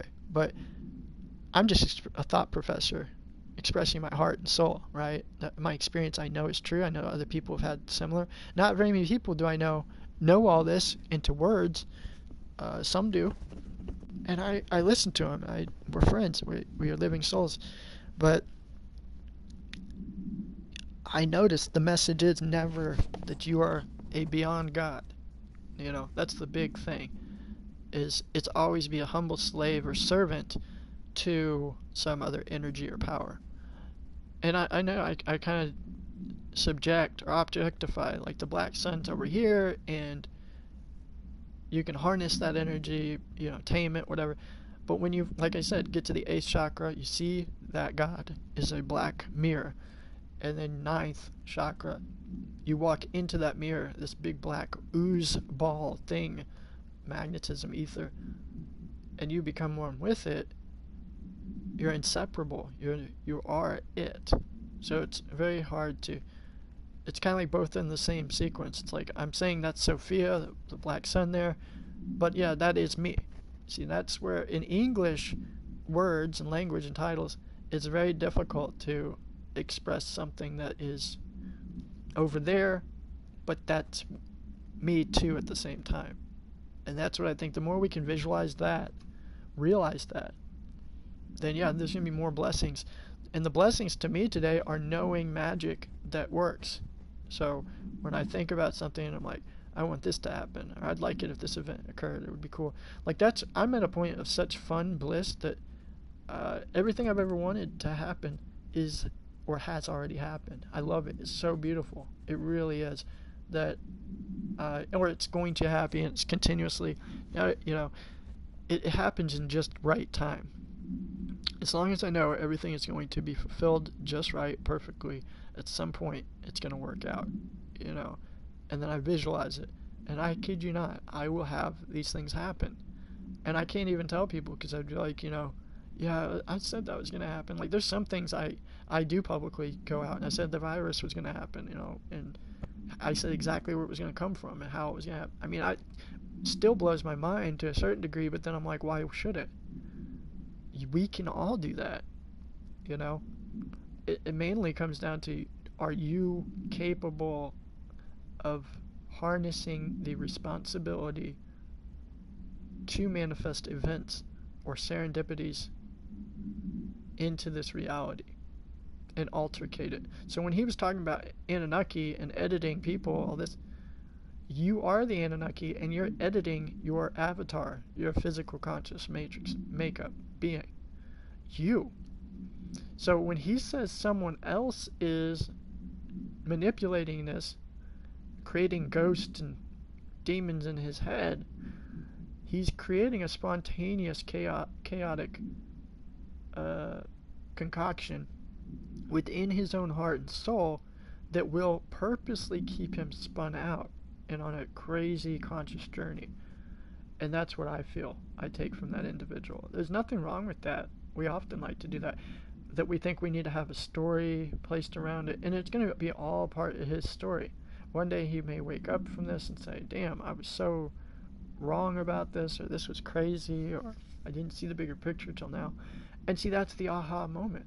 Aha, the epiphany is I was so close, I was wrong about that, but at the same time, underlining it wasn't that I was wrong, I was misconceiving the conundrum. I was just not seeing the bigger picture. I was putting labels and titles where they shouldn't be, and I had to focus on realizing what I feel they are and what it is to be, you know, instead of what explanation and definition and measuring of words and what the story says and what the allegory and parables are and what the fiction fairy tale is told. And yeah, you've created all these fairy tales. That's the bigger thing. If you're God, you've created this matrix. You also have created all these intricate stories throughout your time. Imagine that. And that's how the fifth dimension works. It's where everything you've done in every dimension and every energy you've ever been, past, does not matter. It's not to be stressed about consciously to analyze. It's to know, I was that energy. I was that entity. I was that Jesus Christ that walked the earth, whatever. Anunnaki. That's you. You've created these conscious stories and things, whether you can prove them or not. They become reality because you believe in them, right? You're manifesting those things. And when you go to the fifth dimension, guess what? You wake up and all that shit is happening. There's the Anunnaki, there's the reptilians. Oh, and then Kenny Martin said that there's going to be all these little ends of the world. It's going to end in 2021. There's going to be these catastrophic events, and these are going to merge with each other, and then there's going to be an ascension, and if you're alkaline enough, you're going to ascend. Like, he is going to create that entire dichotomy he talks about will be in his Hyperborean manifestation.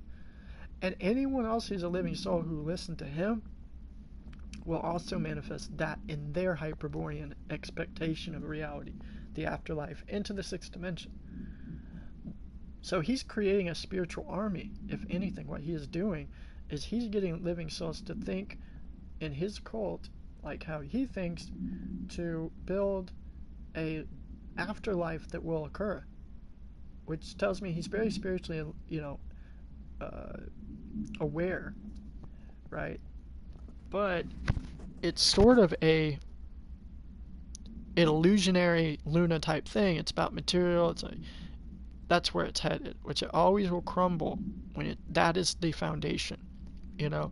There's not going to be a specific time and date and this and ascension and these stars are going to collide with that star and this, unless you choose to believe that. You have no way of actually physically showing evidence to that's even possible. Any of it, you could say the same thing with me about this being a concave cosmology, concave Earth, that we're inside the Earth and it's bending light around the void and it's creating all this. You won't be able to prove I'm right. You won't be able to prove flat Earth or spinning ball globe. You can't. Again, we've been through that. It's a fifth dimension breaking into a third dimensional form. You're just not. It's not even. That's not the point. With the divine, it's supposed to be unknown. Same with the beginning of time. What happened? How we came here? We just are. So within, so without. As is above, is below. You can spend your whole life trying to explain it, justify it, and put some, this is why it works, because Jesus created everything in 7 days, and that makes sense. He made man out of the dust of the wind and blew air into the lungs, and made the woman this way. Like, you can say whatever, and guess what? When you believe that becomes your reality. You really do believe Adam and Eve and Jesus, snake and serpent, and then they take pieces out like Lilith or Lucifer or Sophia, the architect. They take the Holy Spirit out, and then they put some material thing in. They put Saturn in, the god of enslavement, as a replacement, the false god. So you're worshiping the false version of yourself. It's basically the best way to explain it. It's easy, short and sweet and succinct. You worship the false god rather than your true self, God, your higher self, right? And so they live in fear, misery, depression. They're constantly burning to both ends of the wick on the candle. So it doesn't matter if you're a Christian or, because this kid who's freaking out about Anunnaki, he doesn't believe. It looks like he lost his faith in God. Maybe he believed he was a Christian at one time or knew about it. But now he's all on the Anunnaki board and stuff, and it's just a new religion spouting the same conscious dogmatic belief. There's a power that is above you can't control, and it's controlling and editing you, and these archetype draconian being. I believed all that too, by the way. I know where you're coming from with all that. I do. It takes ninth chakra, whatever you want to call it, that full peak for you to overcome and master yourself, and you finally realize this shit. You're the one creating all of it, and that whole thing was not the truth, And then it makes it all look like a childish thing. Like, anybody that tells me their belief or their conspiracies and these different things, I just stay quiet. In fact, I don't even attract them anymore because I know so much. My knowing is so solid that I just kind of laugh at them like, man, I was there, I remember that. I don't even try to tell them what I believe, because there's no point. Like I said before, it's not going to reach them to the heart home. You could try to save the world of Archons. They are meant to be there for a reason to not know this information. It's disclosed not to them. It's confidential, right? It's classified. Only for you. That's the beauty. It's right there. Anyone can grab it. That's the conundrum right there. It's right there. All the power is yours. It's a beautiful day. It is pretty amazing that it must be a difficult challenge enough, because not everybody fully gets it, do they? Not obviously not mainstream Archons or whatever. It's because there is a conflict of interest here. If everyone in the Matrix lived just like you and I live, like we are living souls, we control the material, we are gods, can you imagine? It would completely destroy the illusion, would it not? They could no longer sell their books, they could no longer create their industries and mass produce their junk, and their illusions would be a lie, and everybody would know it. And actually a lot of that is coming true, that a lot of people are waking up even to the physical, but then they're going to a different thing. That's why we're creating a glitch right now. When we do this, we're making it more and more where people are like, oh no, I don't believe in Jesus, and I see that, like, and then going to find this Devin guy, and he's talking about this being a matrix, and then I'm talking about how you actually are God. There's a Hyperborean realm that's within you, and it's nothing scientific or fancy. It's just nature. It's just how it is. We put words on it. You can tap into it. So figure out how to tap into it by letting go, and bam, you are God. So if it's that easy, it's like, why don't more people do it? It's like they're so attached that they need the material, they need the power. How am I going to survive? I gotta follow the rules. I can't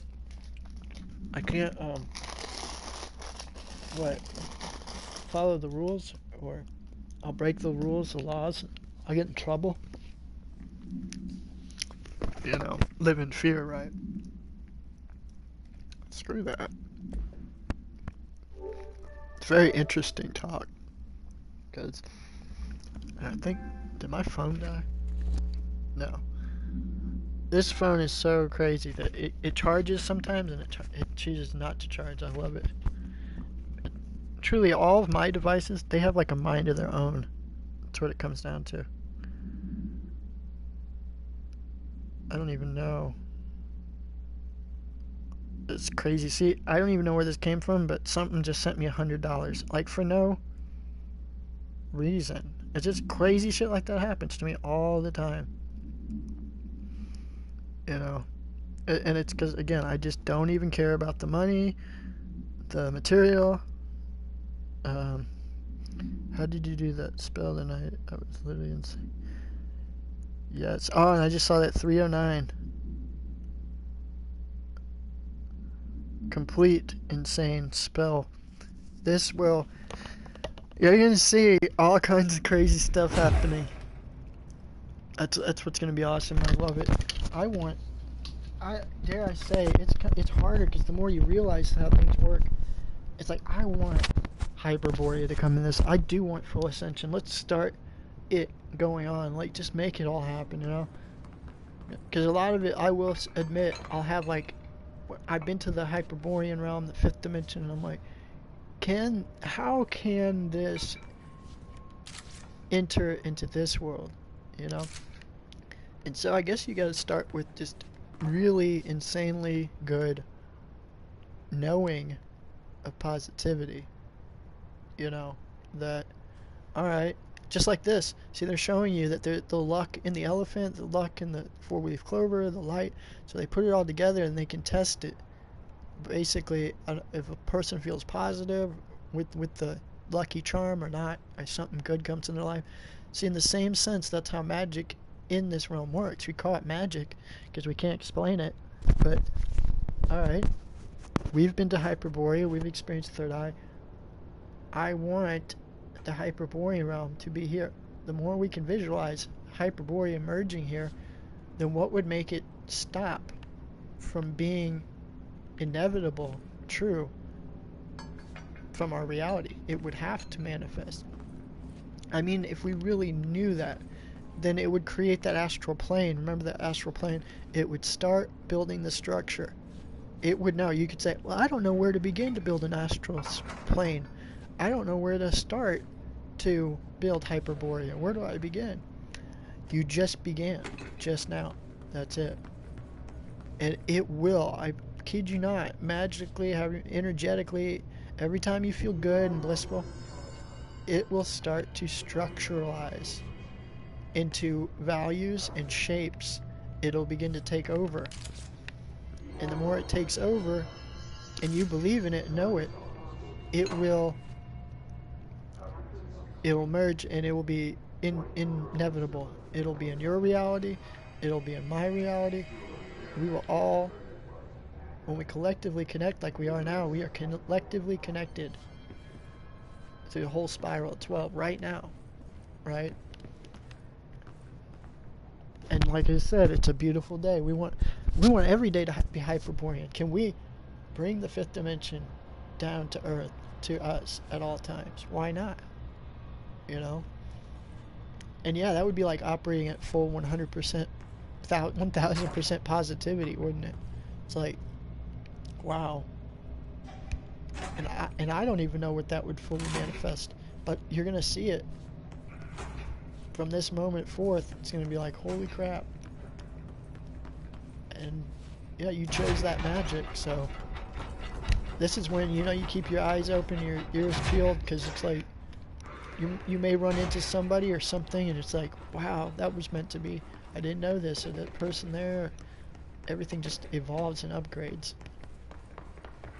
you know, constantly.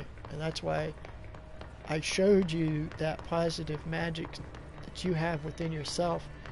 So long as you let it go and you know your God and staying positive 100%. I mean, it sounds easy, but what? How can you know it? Right? Well, what does it look like? It's kind of like this telekinesis. How can you throw something with your mind if you don't know you can do it? How can you fly if you don't know you can do it? That's the beginning. Is the more knowing you have, knowing that your third eye has everything under control. You know, kind of like when you just subconsciously, like I didn't even think about anything I just did right there. That subconscious flow is the challenge. But we're always going to have some challenge that comes up that's like, wow, I don't know, can I do that? And we just got to know, no, it's all good. We're here, we're ascending, we're going. It's going to keep getting better and better. I mean, you got to ask yourself, what makes you feel that way? Like, what would make you happy, blissful? You know, and that, when I started asking that, I found the ether, I grounded, I gazed at the sun, all this stuff, and then I was like, you know, it wasn't money or wasn't all this stuff, but sure enough, everything I could have wanted materialistically before, it just falls in my lap, and I'm like, you know what, I could have endless amount of money right now, $1 million, whatever, and I'm like, none of this stuff would make me happy. I could sit here and buy shit all day long, and some of it's fun or needed, necessary for me if I want it, but I've gotten to the point where no, it's the feeling. Like, I feel good right now playing this game and thought professing. You know, it's nothing to do with this game, this controller, the whatever. It's the collective connection we have together, living soul connection, the power. And we're talking about something we all like to observe is we love this matrix, but we're like, why do certain things happen? But then we don't explore the synchronicity. We just like, screw it.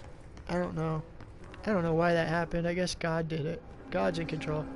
It's like, damn right God's in control. You sure are. You are in control. I love it. That's what the name of this game is. I mean, is that just not ironic? Everything we talking about the last months, I just randomly got this game for free. It's like as if the Archons made this game specifically for me.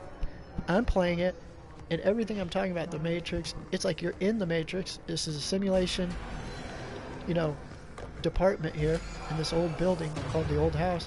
It's everything we're talking about. There's the Archons. I mean, what's the chances of this?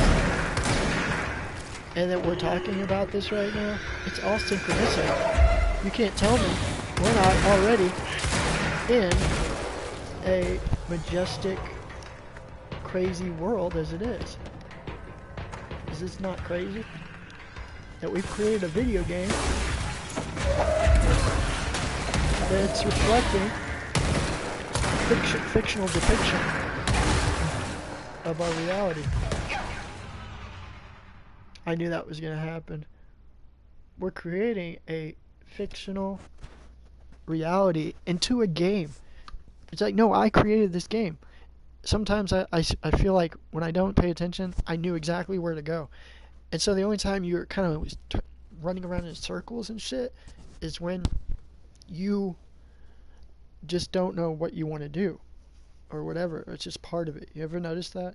That's why I said when you really feel frustrated, like in this game, I'll stop thinking and wondering, where do I need to go, or what do I got to do next? And I'll just walk around and do nothing, aimlessly thinking. And bam, I find the next part. And that is so like life. Again, the inevitable serendipity is when we stop over analyzing and thinking about things, doesn't it all just fall, it comes together. You know, we just have to trust and know it's all going to come together. You know, and I think we even set ourselves up to a certain degree where if you don't know you are God, this is why I have to say I am beyond God often enough. Not as a reminder, but it's kind of a reminder that then that means I can't let anything in this matrix, no Archon, no super steroid Archon, no artificial Decepticon, nothing that is my shadow reflection other half have created can pull me away from the fact I'm beyond God. When I first found out I was God, the Christ Jesus himself, the light bearer, the morning star was us, it's I had more people challenge me at that time. For a good couple months, the religious dogmatic people were calling me satanic, evil. They were really throwing a lot of energy at me, negativity, when I first started. But when I knew, I started to declare, I commanded the energy, I am beyond God. I'm beyond your words, Archons.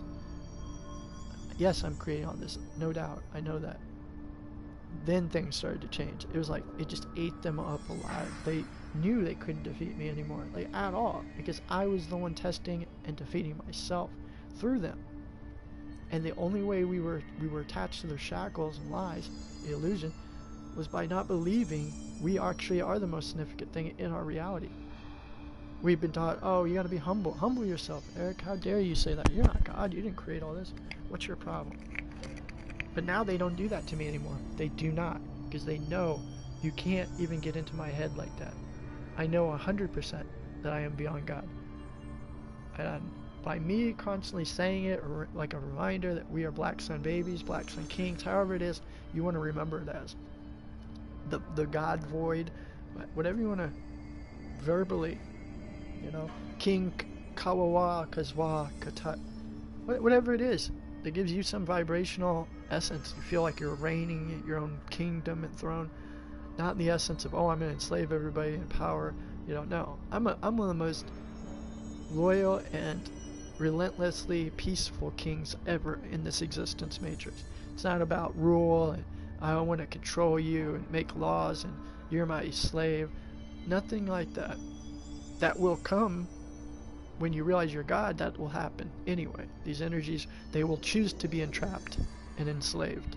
They want you to tell them what to do. Just like I said about Luna Marie Eve earlier. She likes to be abused. She likes it when you just do it. That's how Luna is.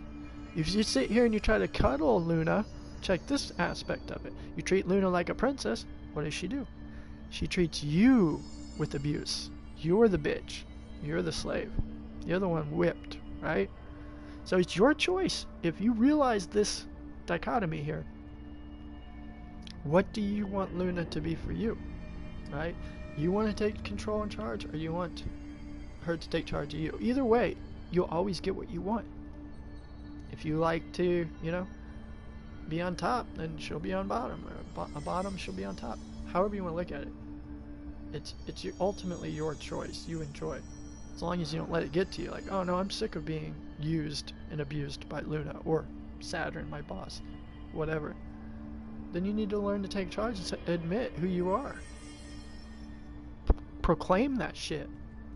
I claim this planet, my kingdom, this reality is mine. I am the one that created it. I am the Beyond God. And that is, like I said, no book, no spiritual teacher, no guru, nothing will ever teach this message. Not even Sadhguru. He gets really close to almost teaching this, and then he slaughters it. It's almost as if they paid him to have a huge audience, 2 billion following of Archons. And he slaughters the entire keys to the universe, the entire Christ conscious message, your entire power. Because he'll say you're like one with God, but I forget how he words it. I have to go watch him again. He literally makes it where you're not as powerful in this matrix as you think, but you can remain positive, and you can manifest. He gets very close to the same teachings that me and Devin and Sean have talked about. I feel he may be there, but this is where he screws up too, is he's trying to have a following. He's trying to create a cult. He makes it therefore a new religion. And yes, he does sell a book. Okay, is there a problem with that?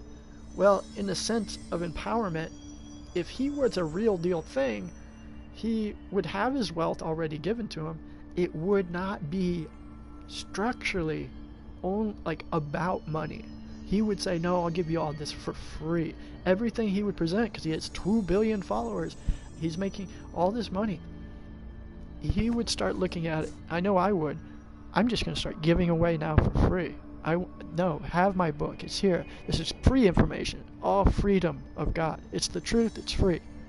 Okay? And I'm not telling anyone what to do. But when you're only about material, and he's even talked about that. So he has kind of like a double speaking hypocrisy to it. And I don't judge anybody. That's to each their own. Joel Osteen does the same thing. They have a bunch of sheeple and a message giving hope. They're selling hope and faith. And again, they will never say you are God, let alone saying you're beyond that word, God.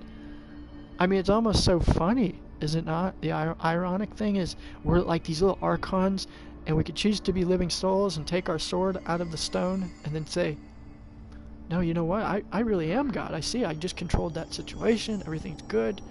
I can continue to go deeper. God didn't come down to me and tell me his name. Why? Because I am fucking God. I mean, you don't see it that way. You're going to create it the other way. You're going to be looking for this other God, this other thing, because you're like, I can't take responsibility that I just made that happen. Did I do this? No way. Somewhere deep inside of myself, there's a higher being version of myself doing all this. I need to praise and worship that thing. Well, try to take control and tame it first by letting go, and see if you are not one and the same as that thing. There I say, yes, I am beyond God. And no Archon can stop me from saying it. That creates a spell within itself in the Matrix that will glitch all reality. Now all the Archons out here will bow to you because they know you know who you are. Could they do the same? Yes, but it's just like Luna. Luna likes to be abused. She wants to be controlled. She wants to follow your light. She will follow you. If you choose to chase her, it'll be the opposite happening. You'll be relentless and lack of energy. You'll be retained by chasing this Luna, this energy, this parasitic power. Or Saturn, you want to be like Saturn, be powerful, you will be chasing it. It's parasitic for a reason. It's a box shape. parasitic energy. Literally means take away. The sun is a giving energy. It's a sine wave. It goes up and down. 369 spiral. It's going. It's giving energy. It's always receiving, giving. So again, you can choose to be God and beyond. Be your real black sun king or queen, goddess as you are. Connected with that Lilith energy, Holy Spirit void. Or like I said, you will be following something, or you could say the beta or whatever, the weaker, I don't know. That's not really a good way to look at it, but it kind of is. There's like 4, and then there's Upsilon, which is just completely like oblivious, does everything everyone tells them to do, retarded, however you want to look at it, you know. I call them AI beings who have just got their head in their ass. That comedian JP, he perfectly depicts the Upsilon Archon perfectly. The whole sarcastic, like, you know, just idiot at the whims of the Matrix. Oh, I'm so scared about reality, I don't know what to say, and I need to be censored, I need to be controlled, I need to be a slave. That is exactly the Upsilon energy. That is the weakest slave form mentality, maturity. Just like when you were a kid, you had a squeaky voice, or you were going through puberty, you know, you had smaller body part, whatever. You were not fully matured or evolved yet, right? And you forget about those things. Now you're a grown man or woman, or you're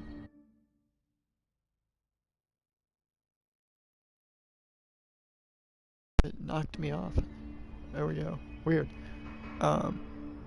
We see that evolution and say, I'm not going back there. Can you go back to being when you were a 4-year-old or 14-year-old or you know, teenager? I mean, you can mentally go back to where you were a kid, maybe, or a blissful memory, whatever. No, but you can't right now physically go back to where you were 8 years old, or you were 12 and you were going through puberty and this, you know. You wouldn't really want to. Some people may say they want to, or they want to reverse time, whatever. You want to keep that innocence of that child. That's what was always there. That was you. Wow, physically we grew. Our brain evolved, you know, all these other things to the conscious matrix. We, in a sense, we lost hold of that heart center we had when we were a child, that innocence. Because the matrix said that we gotta live this way. And so we need to start going to work, finding a career, mature, stop being a little kid, be a grown man, put childish things away. Say, very, very, very wrong thing to do. When all along you had control of this matrix, had every choice, you could have still been a kid. And some kids do this. Some living souls out there, dare I say, they call them indigo children, crystal kids, whatever you want to call them. If they exist or if they don't, if they're a theory, it doesn't matter. The point is that they've not allowed their conscious thoughts to take them over. Many of them become artists and they try to, whatever, they control their reality so much so they're very blissful, they're very ascended, and you can be that too and never grow up. So they kept their 14-year-old innocent heart, and now they're 40 years old and they're still doing stuff they love doing, creating their own kingdom. Whether they believe they're God and beyond or not, they are living in the shoes of beyond God. They are that. They may never admit it. That's what I'm saying. You don't even have to admit it. You don't ever have to tell another Archon that you are God and beyond, or you believe that you created all this. You don't have to tell any Archons that. They already know you know who you are. In most cases, when you know that, you know that they are also beyond God, and you know who they are, but they can't see who they are because they're not what they're supposed to be for your reality. That's supposed to be you. This is your reality. See, and that's another thing. It's a conundrum. Very hard to explain something like that. How do you explain that I'm a living soul God beyond in my reality? And how do you explain that Sean is also a living God, living soul in his reality? And then Devin's also a living soul beyond God in his reality. See, when they're just one ultimate God, it's you. And so everyone else doesn't matter, right? And see, that's where they'll try to make a flaw in this, like I'm saying archons are just stupid, wicked, or evil, or whatever, and they're not special, you know. And I know Devin's been on this front before. It's a difficult thing that you miss. If you miss that, you don't get it, and you just will not get it. That things are not black and white into duality. It's not how it completely works. The fifth dimension is I'm seeing through my eyes, my experience. I can tell you into 3D words what I experience. The fifth dimension we can all experience together. It's one singular thing. Fourth dimension, we can describe it as time. At this time and date, this happened. Wow, it's synchronized because it was 309 that happened. Or these numbers keep popping up. They mean something. Because the fourth dimension does attach itself to numbers or values and symbols and structures. So there's a reason these numbers are apparent. Do they mean anything significant? They can if you want them to be. But it's not like it's going to tell you something you need to know. You know, more important than knowing this, that you are God. You are beyond God. That's the most important thing. And I notice no one takes significance in it. I find that very interesting, that it's almost no one in the spiritual world takes adherence to it. Nothing. And you got to think of it this way. Why is it that that's important to consider? You know, because I've considered it. I thought, what if Sadhguru, for example, his huge, massive audience of people, what if he all of a sudden says, the hell with the money, I'm just stop being a shill, controlled by the material matrix, and I am sick of being a slave to it. I'm going to tell them, the world, what I know is true, that I'm lying about all this. You're your own God in this matrix. 333, by the way. And I'm charging my phone. And it's crazy because my phone popped up and it said 309. That's so crazy. There's you at full spiral right there. 9 and the 3, which for some reason my phone charger is struggling. And that's another thing that's divine. When shit like that happens, like your phone charger breaks or your controller, don't be stressed about it. It's going to open up a divine door for you. You're like, man, surely how did my phone do this? Like, the cord was brand new, or this controller is just fine. Whatever, you know. I've noticed it's crazy because it even brings into the fourth dimension here. This thing happens, you know, like you broke this, or that happened. And it changes everything in your reality. You're like, wow, now my phone will be dead for 3 or 4 days until I get a new charger. And then it's like, you end up going down this path. This is just an example how it works. The inevitable serendipity is, well, I can't charge my phone because I don't have a charger. I have to buy a new one. So I'm going to wait. And right when I get it from Amazon or PlayStation, then I'll have that cord, or Apple, and I can charge it, right? And so in the meantime, all that time, it's like there was a time in the future you will get that, but now you won't, and you won't have that thing distracting you or be a part of it. And why would that happen? Again, your divine higher self is pulling you away from something, and that's what I'm saying is anything that's meant to happen occurs as it's supposed to be. So if that happens, don't ever be distraught about it or depressed. Oh my God, my car broke down. What the hell should I do? Let it go. Again, going back to the keys, letting it go. You may not have your car for this next month, and you may have to call off work, whatever, right? And then you'll find, damn, when it's all said and done, that shit was all meant to happen for a very specific reason. You ever had that happen? And sometimes you even think, oh no, that just sucks that happened. But if that's the case for you, then you live in too much of a conscious world where you almost can't live without that material thing. You ever seen someone who, they're like, I need to have $500 in my wallet. If I don't have $500 in my wallet, I don't know how I'm going to survive. Or I didn't have my mocha latte cappuccino from Starbucks. I don't know how my day is going to go well today. Have you ever seen anyone like this? Where materialistically, their homeostasis is controlled by the material world. And I can tell you this, I know. Someone like that, they do not share the same bliss that we have. They're not ascended to that level. You should be able to breathe the ether, gaze at the sun, sit still, let go, and feel you got everything you need. Those are why I call it the keys. Letting go. When you are in verse with the universe, what do you need? And so much so, I get everything I do want.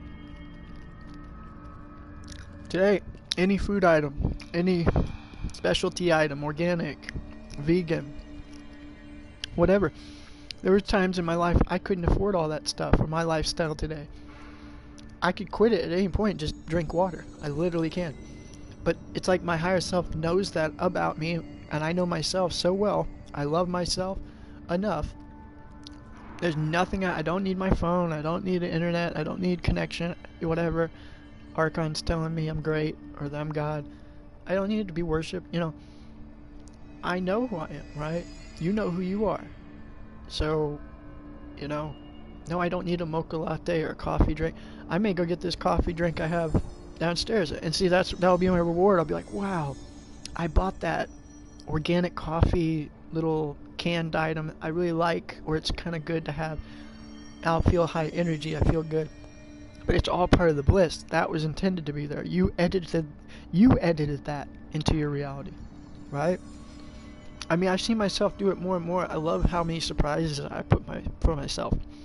It's like being in a really good relationship where you love every corner and turn. Like, it's just a surprise. Everybody would agree they like that. You know, someone surprised gives you a gift or chocolate or flowers. You know, girls they supposedly like that type of stuff, but guys do too, and we can do it with ourselves.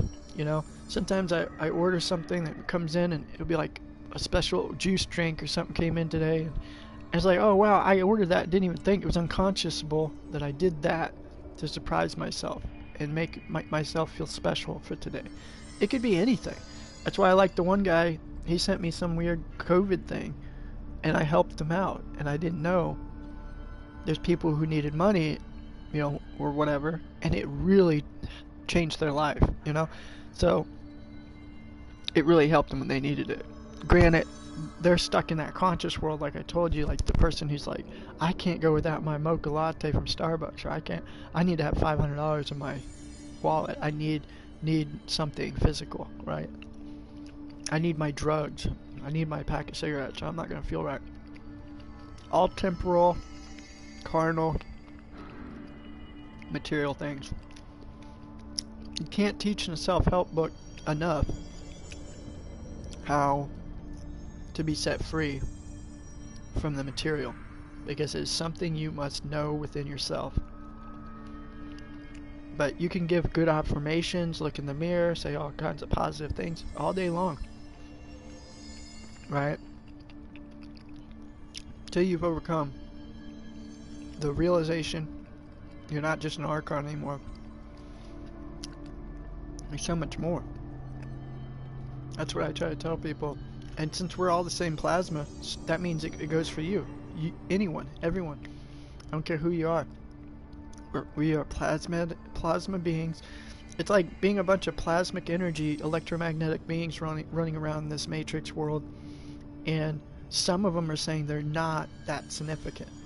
It doesn't make any sense. It doesn't matter how much other dominant electromagnetic beings are telling you, like Decepticons that are power hungry. They're telling you you're not that special. You're a failure. You're a loser. You don't have what I have. I'm Saturn. I have Luna. You're not as pretty as Luna. You're nothing.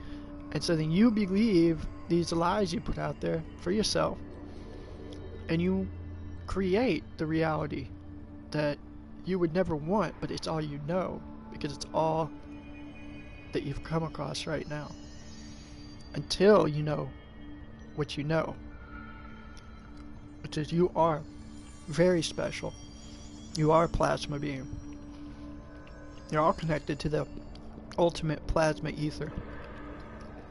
And just because you're a smaller version of that black hole ether does not make you at all any less significant than God itself, than the supercomputer. That you are tapped into that supercomputer, and in our brains isn't even worthy or capable of calculating it. That's why it seems like too much the phantom. But doesn't mean that your heart is not directly connected to that. It absolutely is. How do you think it can constantly power you and I and the whole world and keep your heart pumping, your blood in your veins, and your thoughts spinning? You know? Think about it. It's pretty crazy that you would think science and shit would be advanced enough spiritually to know. You know, no, we are gods. And I believe there'll be one day there'll be a TED Talk TV, TED TV, and it will be that we are gods, or we are many gods. I think science will admit that one day. I think they get very close, but there will be an evolutionary process where they'll have to admit that we are the one creating these realities.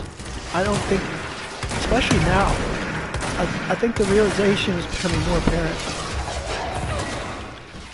which is interesting, which means there might be a total ascension of, like I said, the Hyperborean.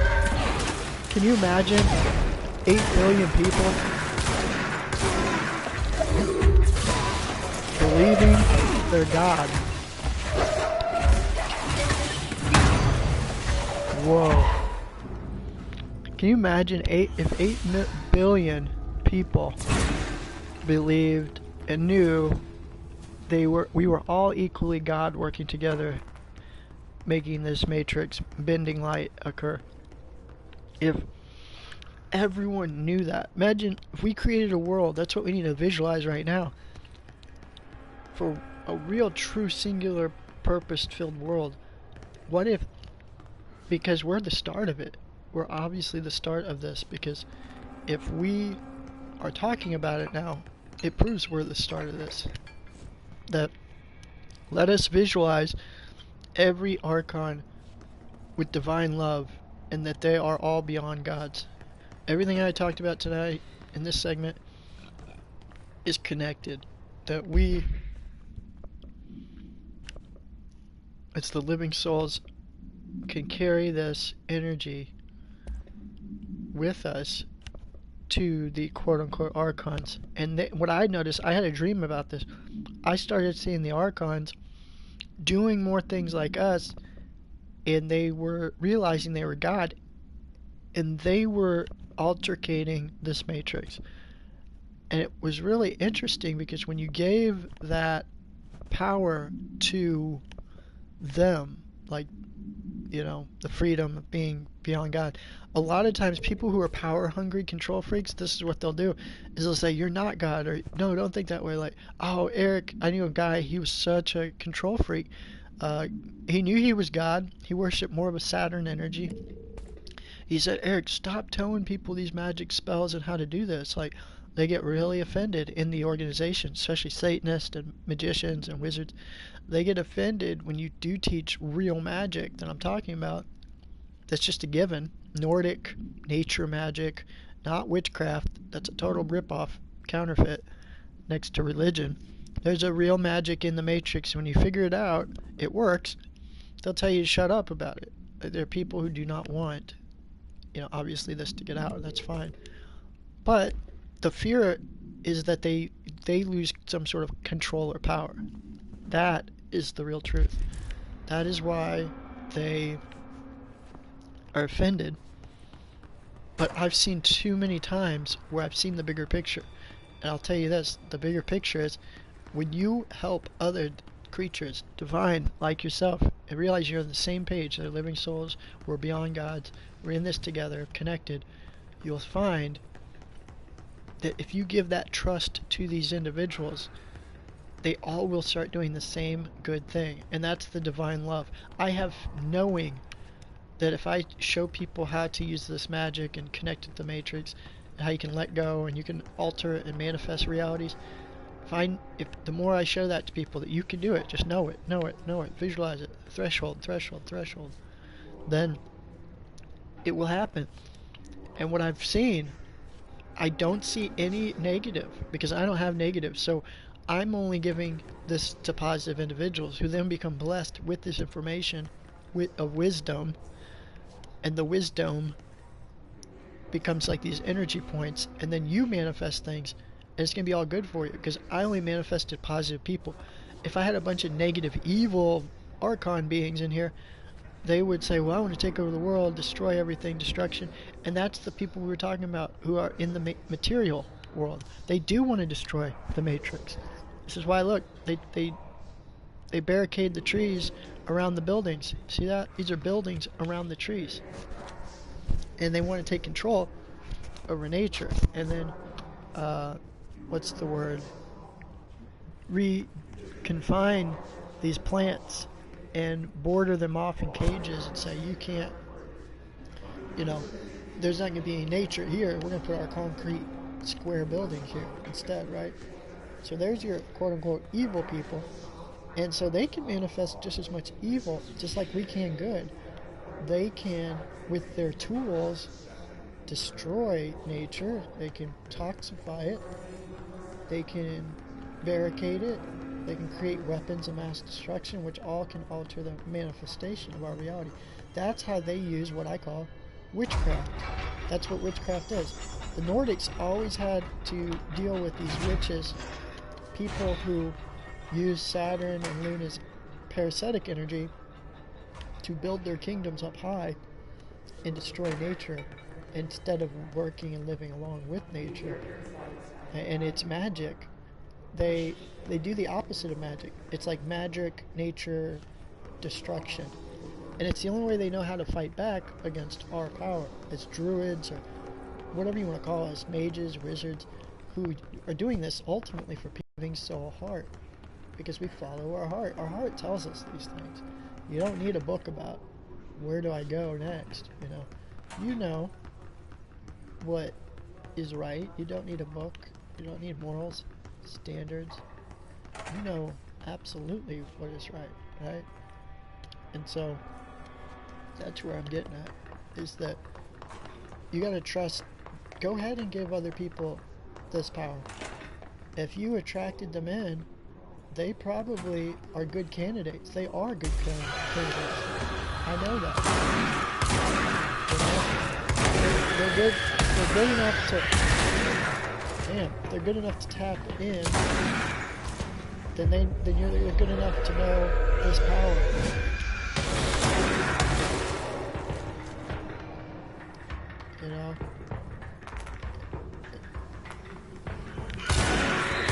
Then you'll see what I've noticed is the letting go of, let's say, an alternate spectrum. If you let go of the illusion that if I tell these archons how to do this magic, if I show these archons, God, how many of you know? If I teach these archons, tell them they're God, and manifest this, right, then you gotta let go of that fear that, oh, I'm not in control, and they're gonna manifest a reality that altercates my reality. See, if you start thinking like that, that's again like my suitcase analogy, where I locked my suitcase up and I knew that I didn't have any fear that they were going to check my suitcase. And guess what? They never checked my suitcase. So it's the same exact thing. Don't have fear.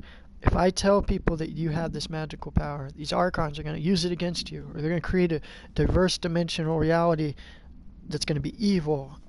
Could they do that? Yeah, but it would require them going against their living soul heart. right? It literally would mean they have to harm life, kill life, they'd have to destroy life, right? So they wouldn't be in our live broadcast to begin with, would they? That's what you have to know. The bigger picture is, do never be fearful or overly conscious and thinking, should I do this or do that? Should I not help someone? Should I not give someone a compliment? No. No, love your neighbors, right? Truly. Love them. Be nice to them. Be positive. They're the best living soul that you know them to be. They're in your reality. You see them. They're great. And I truly believe that. Every archon, whatever there is, and you may get the blessing to watch them evolve. Just like you did, you get to see it. And I've seen that so many times. I've seen someone and I'm like, oh, I was there, and I just, by my own presence, it's like a light energy, a dark energy. It pulls them to know more and more and more. And sometimes I can't understand it, why some just really, they won't get it. And I know it's just my challenge to be accepting of it. That's my biggest challenge, is to always be accepting and just say, I'm imperfection in knowing where I'm at now, so I just need to keep myself there. And never allow someone to pull you under into negativity or anger. Of course not. Because it will, whether you're aware of it or not, it can lead you to depression, anxiety, stress. And you're like, man, where did that come from? And I try to tell people so many times, it's because you're allowing these archon, fear-mongering, negative entities to literally get into your heart and soul. And it manifests into your reality, making it actually happen. You can create such a miserable nightmare in this matrix if you want. You really can. Or you can create a Hyperborean reality where you control the fourth dimension, you're operating in a fifth dimension, and you're almost forgetting that you're in the third dimension. And that's where I'd rather be. And there's so many people who will instruct, like they'll say, Devin's in the fifth dimension, he needs to come down to Earth sometimes. Like they'll say shit like this, and I'm like, really? Wow. What's so important for you here in this third dimension that you need to get a job and you need to have a life? I mean, it's funny. It's like seeing some of them justify how great the material world is, like worshiping the kingdoms of material. It is so funny that it's like, wow, you really take this shit that serious. Like this is all to you for your life, isn't it? This is it. Wow. And like even the Bible says, their kingdom is here on earth. It could be in heaven. It could be in their mind, right? So what do you want? Do you want to feel blissful? Or you want to feel happy that you have your new car, your house, you have security, right? When if I told you you could be in the kingdom of heaven within your brain, your hidden brain, you can ascend and have both, You have whatever you want. Materialistically, it doesn't get to you, it doesn't get you down. You could get your car smashed or taken, it compounded. It wouldn't happen. But if you lost everything tomorrow, you'd still be in the kingdom of heaven. You'd be blissful. And I don't want to put that idea out there like it's possible, because it's not. It is not possible. If you're a living soul, you're beyond God, and you know that, you will never lose everything that you've obtained. Say that one more time. If you're a living soul and you know you're beyond God, you know this, there's no possible way you can lose everything you have obtained. Everything you've obtained is here only because you manifested it, because you knew you are a living soul and you're beyond God. Again, and that's another word or label. And what does that word or label mean? We like to go back to, what is it? What is being a living soul beyond God? Well, that is all for you to determine. Where do you know you are at? What do you see yourself as? It's a nice title or label, isn't it? It's one of the best labels you could ever come up with the English words, but what is it? Yeah, the visual that man, I asked for this to happen, I saw that happen, visualize this, and it made me feel really good. Go back to that crystal kingdom place. And now something good's going to happen tonight. something really amazing is going to happen on this very day. This is a 9/11 day. This is a building day. Something incredibly conscious, aware is going to happen today. And you may not see it yet. You may not witness it. It may be later. It doesn't matter. It is going to happen right now. So that's the beauty of that. And when it happens, this is going to be the beauty. Is the message I want it to convey as Beyond God is for everyone listening and knows all of what we've been talking about, that this will be the proof, evidence that you are the one who created all this. That now you will know, yeah, damn, because of what he said and then what I was visualizing, I did manifest this. And now I really do realize he's fully right. I know I'm beyond God. I get it. I know what that means to me, for me, what it looks like. And now I'm walking in that light. I'm in that darkness as one. And no, I literally am thinking up something. I want a cigarette, and a cigarette pops out of nowhere. And I could smoke that cigarette, and it wouldn't even harm my lungs. What? How could that happen? How can that be? Doesn't matter. It just is. You manifested it. You know? We could sit here and write a book of manifestation to what we want and how we want it to be.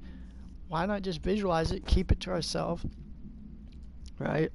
And watch as it manifests, you know? And then it may manifest even better because your higher self's in on this, and it's like, I see even a bigger thing that goes beyond your conscious calculation.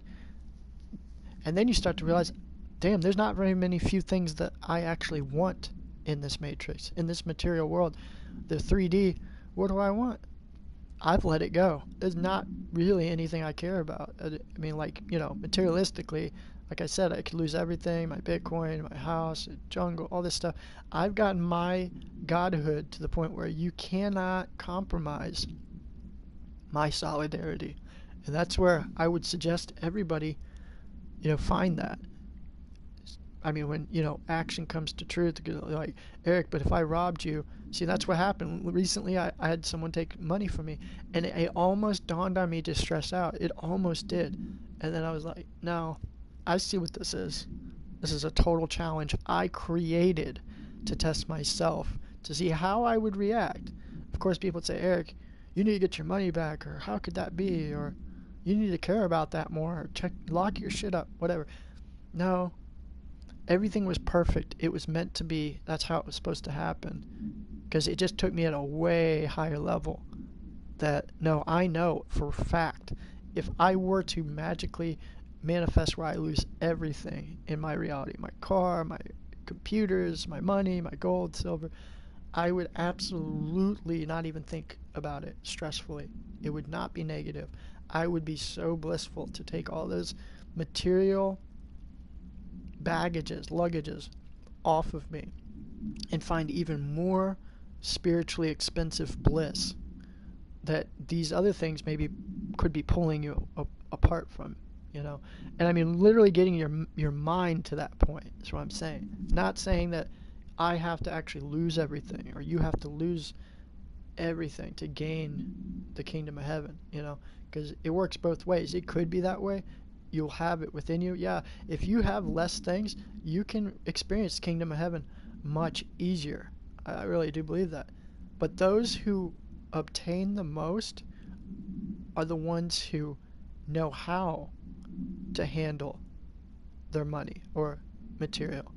When you can handle that responsibility, you will be given much more. There's no doubt about that. That's a fact. Because otherwise, you can't handle $1 million. Your higher self is not going to put you in a situation where you inherit $10 million and now you're killing yourself over it, or you're not capable of handling that type of money. Which if you ever got $10 million, you'd find it's very difficult to spend. Like, it's just not. It's stupid. You get to the point where it's like, how many really nice things can I buy, or how many things are there possibly out there that exist? You're just not. You know, you'll find it will not make you happy, that's for sure. I know that. And that's why some people, they'll start looking for more. Like, if I felt depressed, I may start buying everything under the sun to make me feel better. And you're like, oh, I got something today. You know, there's that aspect of a spiritual thing where then you'll stack up on a bunch of junk you have, and you'll be like, damn, none of this shit made me feel blissful. I'm not happier. And I got all this shit I have to worry about, deal with, stack up, and put in a storage unit, you know, and you're going to find it doesn't matter, because when you die at the end of the day, at the end of your life, all that shit's going to be thrown away. We recently had this with my uncle. Yeah, all this stuff. Everybody's inherited all of my uncle's stuff. Like, everybody's got everything from him. He had a lot of stuff. And it's just like, oh, no, I don't want any more stuff. You know, it's like, Jesus Christ. You know, and I'm like, I don't want to be a burden like that on somebody. Not saying he was a burden on anyone, but I wouldn't want all my possessions just, like, thrown out to everybody. Like, just take my shit and put it in a box and burn it, or throw it in the river, or whatever, you know. It would be nice if I died and I had nothing. That may be my ultimate goal in this life, is to literally narrow down and manifest my reality where I have nothing but my heart and soul, me and nature. That really would be beautiful. If I could ever get to that point, that would be great. I can't even imagine where I'd be, what material things I would create in my blissful world, because I didn't have anything distracting me. Yes, that is another further ascension beyond me right now, and that may be the sixth dimension me in the future, you know. And it's like, damn, if I would have just done that, I would be in the sixth dimension. Crazy, wouldn't it be? But I guess I'm not ready for that, and that's fine. I'm perfectly where I'm supposed to be right now, just like you are, and we all are. And that's maybe why we're having this earth experience, because eventually it will force us into that. You know, you could say test, but when you say test, it's really just you putting yourself through the obstacle, putting you through the challenge. Because again, we go back to you are beyond God. So, what do you want? And, you know, I think I used to hear that, or people say that, Eric, what do you want? Like, and I would think about it materialistically, and I'm like, today I'm like,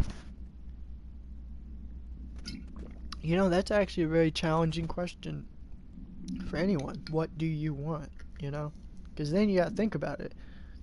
And I want a car, a nice house, I want a girlfriend, nice wife, and life, kids.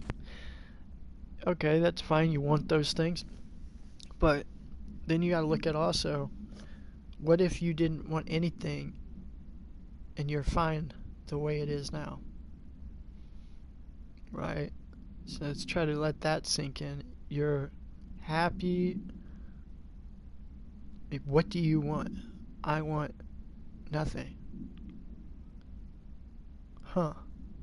That's deep. I want nothing, and so it leaves in line everything. See, that's how nothing works. If you want nothing, then you're going to obtain everything that you need, potentially could want. Like, I found this cube pillow. I had no clue that there was a pillow made just for me, for side sleepers, that, like, no one ever told me about it, nothing. I just let it go. I got that. I got these nice glasses of mine. Like, yeah, it made my life better. I didn't sit here and go on a crusade to find the most expensive glasses. What do I want? I need the coolest, you know, pillow and luxurious silk, whatever. I just let it come to me, and I was like, look at that pillow. I'm going to try that out. You know, I'm winning over here. Everything's good. I'm going with the heart intuitional flow. Bam, just decided to reward myself with that. It took a long time till it came in. Oh my God, literally it's the best thing I have purchased physically in the Matrix for a long time. For sure this year, 2021, cube pillows is where it's at. I almost want to build my whole bed out of this, because it's like floating on a cloud. Like, you sink into the pillow and it holds your body frame in. So it's like, you know, no, my back, joint, everything is really nice. See, and I created that materialistically in the material matrix we're in, so it would help better me in this material world. You know, not like I have to go and sleep outside and live in nature in a hammock. And yeah, that may be in the future one day, you know, and that's perfectly fine to reset and go back where we started. Definitely. But in the meantime is what I'm saying, not to feel guilty about me splurging on these more expensive, incredible pillows, luxury, you know. or whatever. I got these more expensive glasses, but they're scratch proof and they turn into sunglasses or whatever. Or they're not like sunglasses, but they block certain waves, alpha waves. But regardless, did begin to come into my life. It could be a girl, it could be a guy, it could be a person, it could be a thing, it can be a new pillow, it could be a new video game, a new movie I like, or oh, that movie's coming out just for me, I love this, I can't wait till that comes out. So enjoying the Matrix. I think a lot of people get spiritual and they forget, well, you know what? No, I'm also a musician, I'm a poet, I'm a writer, I like to enjoy life. I'm a living soul, ultimately. So don't write me off as some spiritualist that I'm perfect and I can't say the word fuck, or I'm a guru or teacher, so I need to present myself in a manner that the world's taught is acceptable, right? Otherwise, someone like me would come off as taboo, but people know I sound very well-read, intellectual, think I'm pretty articulate.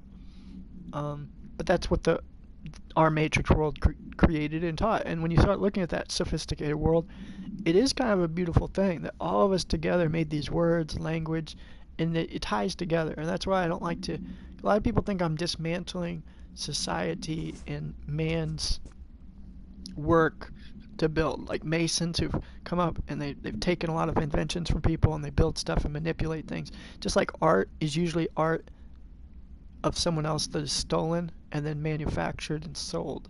That's what true quote-unquote art is in their recollection. But what is true art? True art is going down by the river and there's a big boulder and you're sitting up on it and you're breathing in the ether. That is art. There's no doubt about it. Putting your feet in the spring water and going on the waterfall, that's art. Me strumming my guitar and piano, that's a form of art in a natural sense. When is it not an art form, nature? When I sit here and I have to stress about writing a song perfectly for some couple and say that this is a love song just made for you to be a hit single and it's going to sound perfect, that is manipulation of nature of art. It's recording something that you want to hear. This is why I make my own genre of music. It's totally different. You may not like it. People may not even enjoy or be able to dance to it. It doesn't matter. It is actual art. You know, it's part of nature. I don't sit and write it all and, you know, whatever. I can remember it. It's because it's a feeling that I allow.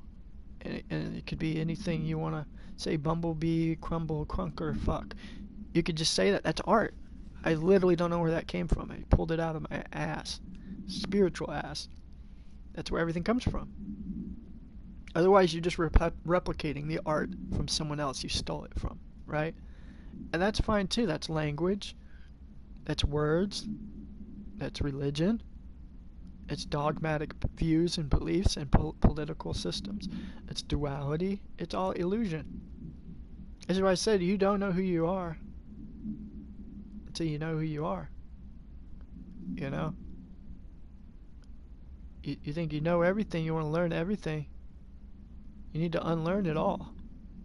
I mean, what's it good to you for? If we're constantly reciting someone else's song, right? I thought about that. I had learned so much music when I first started playing guitar. I learned AC/DC and Led Zeppelin and Chicago and the Eagles. I could play any song on guitar. And I learned on piano. I learned piano and stuff. And I thought, I got sick of it. I mean, you think Mozart would sit here and say, I'm going to learn a bunch of Beethoven, or I'm going to learn the other guy's music and just play that? Like, I know a lot of them, they did learn each other's styles and stuff, but no, ultimately Mozart is totally unique Mozart. That is his work.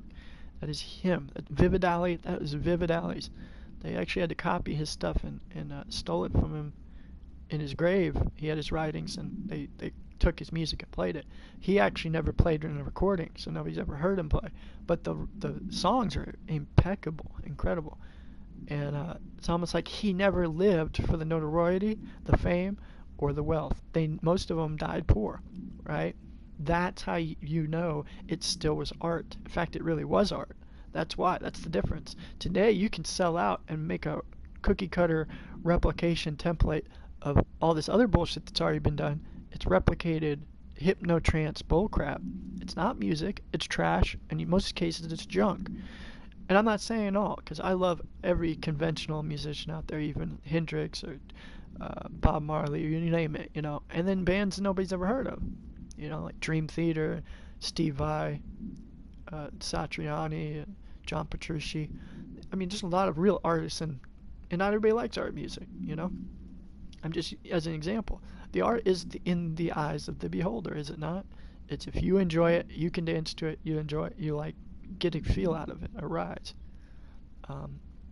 This and that, you know, that's that art, power of nature. A lot of the music, believe it or not, whether we want to believe it or not, is actually sickly. It's at a 444 hertz. It can be the opposite. It can brainwash. It can be parasitic. It can try to make you an archon. You know, I try to tell these people, if you're an archon already in that realm, then you're going to always subject yourself to these more toxic cesspool things. But if that's where you're at, that's fine.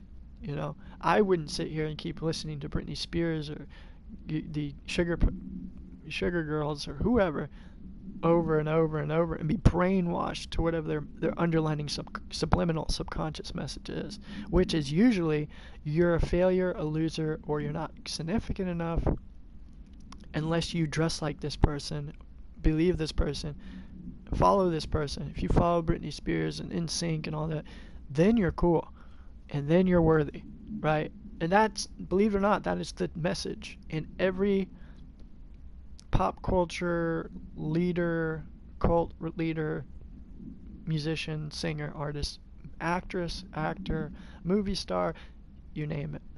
It is literally, sadly, the archonic message. It's the subliminal message you're never told, and it has an underlining message. It's like a spell. They have a actual magical spell, a trance, on the record, on the label, on the music. And they have a certain magical spell. They want to put you at a certain frequency because we're all a bunch of electromagnetic resonances. They want to create a threshold where you're controlled by their message. And it's all collectively a big message of physical, Luna, illusion, Saturnalian control. It really is. But it doesn't have its power over me. I know who I am. I could listen to that music all day if I wanted. For some others, it literally can control them. They can go out at a ghetto gang war and start shooting people's heads off, kill people, and then raping and molesting women, getting girls knocked up and pregnant, and quote unquote ruining their life in the Matrix because the song has programmed them in a particular way to act on a different frequency. It's really that deep. That's pretty cool. I mean, that's the magic in bad hands. Unnatural magic, witchery. It can do that. Like I said, not to someone who knows real magic, nature magic, and understands it. They don't teach you nature magic. You have to teach yourself that. You gotta be grounded, gaze at the sun, connect with the downloaded imagery the sun and the black sun are giving you. You know, and you'll know the rest. You know, that's the depictment of all that. You know, is you know it yourself, and you know this shit better than I do. You know. I'm just speaking from my experience, and I'm sure some of you listening have said you've experienced something like that I haven't experienced, and I'm like, wow, that's really cool. That's why I love hearing things like from my friend Sean, or I had another buddy from Washington and Oregon and all over the place, and just hearing. I love listening. We are collective soul. There's things, like I said, Sean will say that just blows my mind, and I'm like, damn. I can't believe where he's at or what he's learning. That's some deep spiritual stuff. Like, you know, and it's not like we are spiteful or envious about it, you know, anything like that. It's more like God, it's so cool that we're like living soul brothers and kings and queens and sisters and gods and goddesses. And the more we know that, we're sending to that Hyperborean world that, like I said, we're a bunch of gods floating around, helping each other, seeing each other grow. Letting go and knowing everything's going to work out. It's such a beautiful picture or mentality that our culture of living souls produces. Like, no religion, no belief system, no cult I've ever seen. I've seen all that stuff my whole life. I have never seen anything like this, what we call 144 living souls strong. It's just so impeccable. It's like you talk about spiritually elite living souls helping each other. Literally, I know if any of these type of people we connect with, if you needed anything, if you needed money, if you needed a jacket, shoes, or off of someone's feet, or a shirt off your back, all of the living souls would say, here you go, buddy. You know, if you need this, you know, not just material and physically, but even just listening. You know, some of the best listeners and people who are connecting are helping this Hyperborean kingdom build spiritually. Every time we listen to each other, we thought profess with one another, and we're like, today's a beautiful day. You know that. It's like, wow, that's the greatest gift of love someone can give to you, to tell you, the God of beyond of your reality, it's a beautiful day. It's like saying, thanks God for creating this. Well, I want to be around somebody who thinks like that, or is experiencing that level of ascension. Yeah, it is a beautiful day. You're a beautiful God. Thanks for observing me, God. And I'm observing myself, and I'm observing you in our creation. Yes, you created those onions. They're 3 feet tall. The plantation is the reward of nature. You connect with that, you're getting magical spirit points. There's more shit you can do, and then you realize, man, it's not about what material can do for me. It's what I can materialize for nature. Then you start to look at giving, being like a sun. The sun gives energy. So then we begin giving our energy to things we wish to manifest. That's what I start to see. Is therefore, yeah, if we are in the negative, what do? We end up throwing that positive sun energy. We gazed all these hours for building up the black sun experience points, all this stuff by being patient, letting go. You're building up, and then we see an energy extractor vampire illusion come along, and it's our thought of something being negative that manifested them. And then all of a sudden, they start to do the very thing we want, which is be negative, pull us under, start shit, try to make us angry, distract us from what we were originally doing, whatever it is. And no matter what action takes place next, it always was meant to be. But like I said, I don't manifest those type of archons as much anymore, which is good for me. I feel I'm ascending to a point I was never before, which is I am not living in any negativity in at all, to the point there's no even negative archons to challenge me anymore, to the point where actually I can take this energy and put it into building my brothers up, saying, what a lovely day it is. You're so awesome. Thank you so much for being in my life and being a friend and being here at this moment, and that energy. And I mean that. I'm saying that to all people, to you especially, that it, I'm not asking for anything. You're not asking for anything. It's not anything about that. It's really just being there, letting go, and then look where we ended up. Here we are.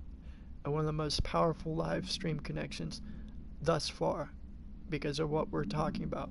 All your stuff you're thinking and what your experiences are, they're coming to me. There's so many channels right now, I can feel it. That's why I'll be saying something synchronized exactly with what you're thinking right now, or saying something that you needed to hear at this moment, or, man, I was just thinking that. Look, exactly. We're on the same threshold resonance, right? And that's literally how it all works. And it's like we don't even need to write a book about it to tell people. We're operating at the damn the spaceship. We're in the spaceship, man. No, it ain't no Anunnaki up here fucking planning shit and making the Matrix. What the fuck? We are the draconian archetype. We are the archons creating this fourth dimension in this 3D Matrix world simulation. We're the ones editing you. That's what I need to do, is contact that soul mason and say, dude, me and my buddy here, we are the Anunnaki, and we have been the ones editing you this whole time. And yeah, we cloned you to make Ogteles to help simplify the the measurable explanations of this matrix demiurge. So just letting you know, you are a successful experiment, and you will be in more chaotic stupor and spiral than ever before. But you know what? It will ultimately ascend you, my brother. You're coming home. We're letting you in our Anunnaki club, and you are a living soul. You are beyond God. I want you to look at that. God is just a title or word or label. Let those things go and realize you are the one creating this matrix. Give it a try, my buddy, because you know more than you need to know by letting go and knowing nothing. So, welcome to the Anunnaki. Just another word or label to describe what you are or that you are, or you isn't. You is or you isn't. It is, brother. I mean, can you imagine that one key point conceptually can change someone's life from being confused, dazed, illusioned, like disillusioned? And if you really just got through to them, you are God and beyond. You are the Christ conscious energy of the sun creating all this.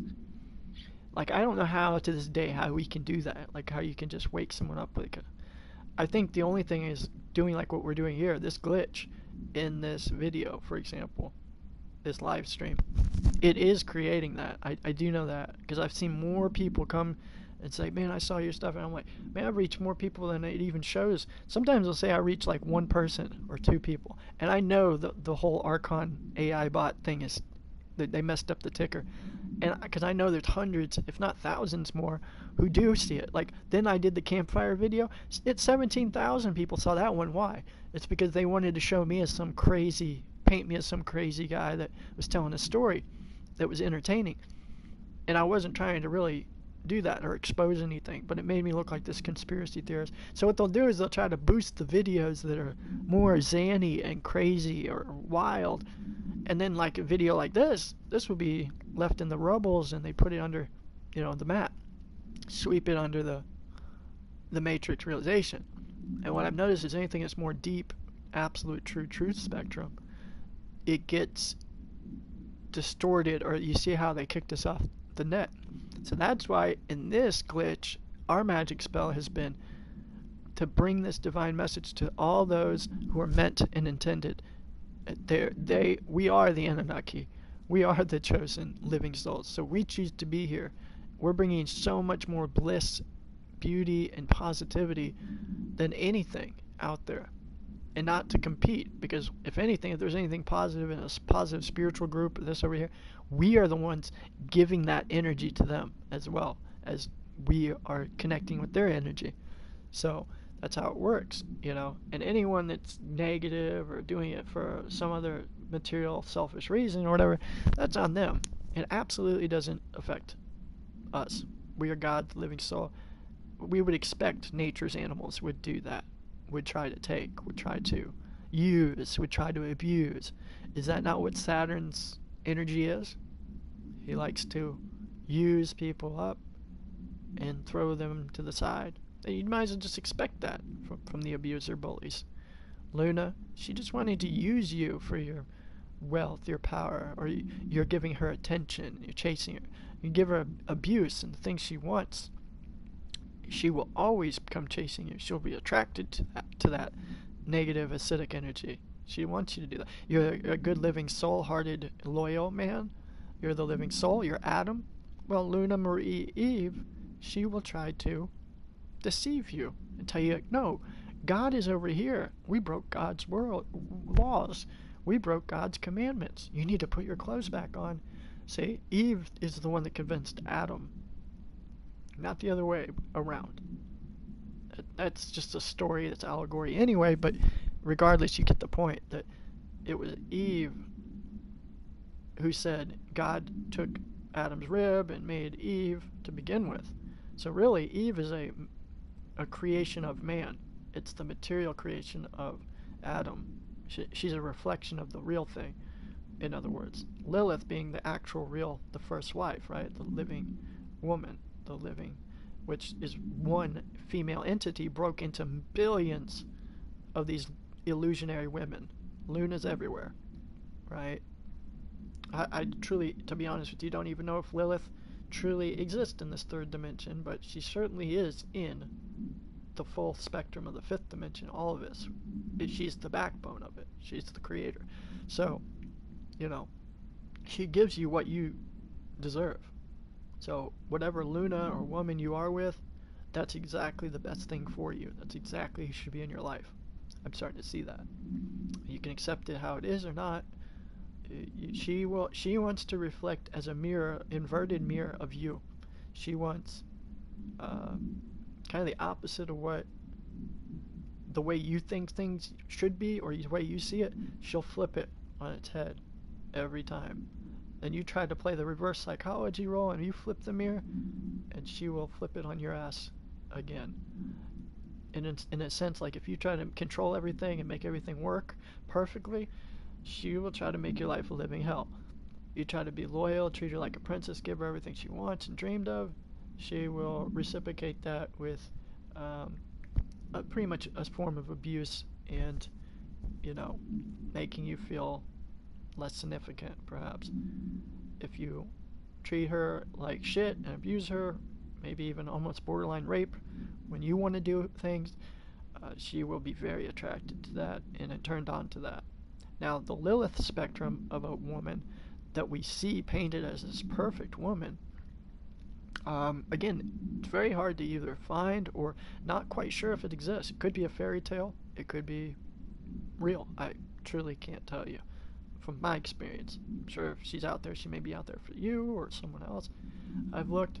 A lot of times the women I meet, they act as if they're Lilith at first as a disguise, and all of a sudden when it gets serious 7 years later, it was a totally different person. I don't know if anyone relates to that, but for me, I've been with a lot of different women, Lunas, and it's a reoccurring nightmare. It can be.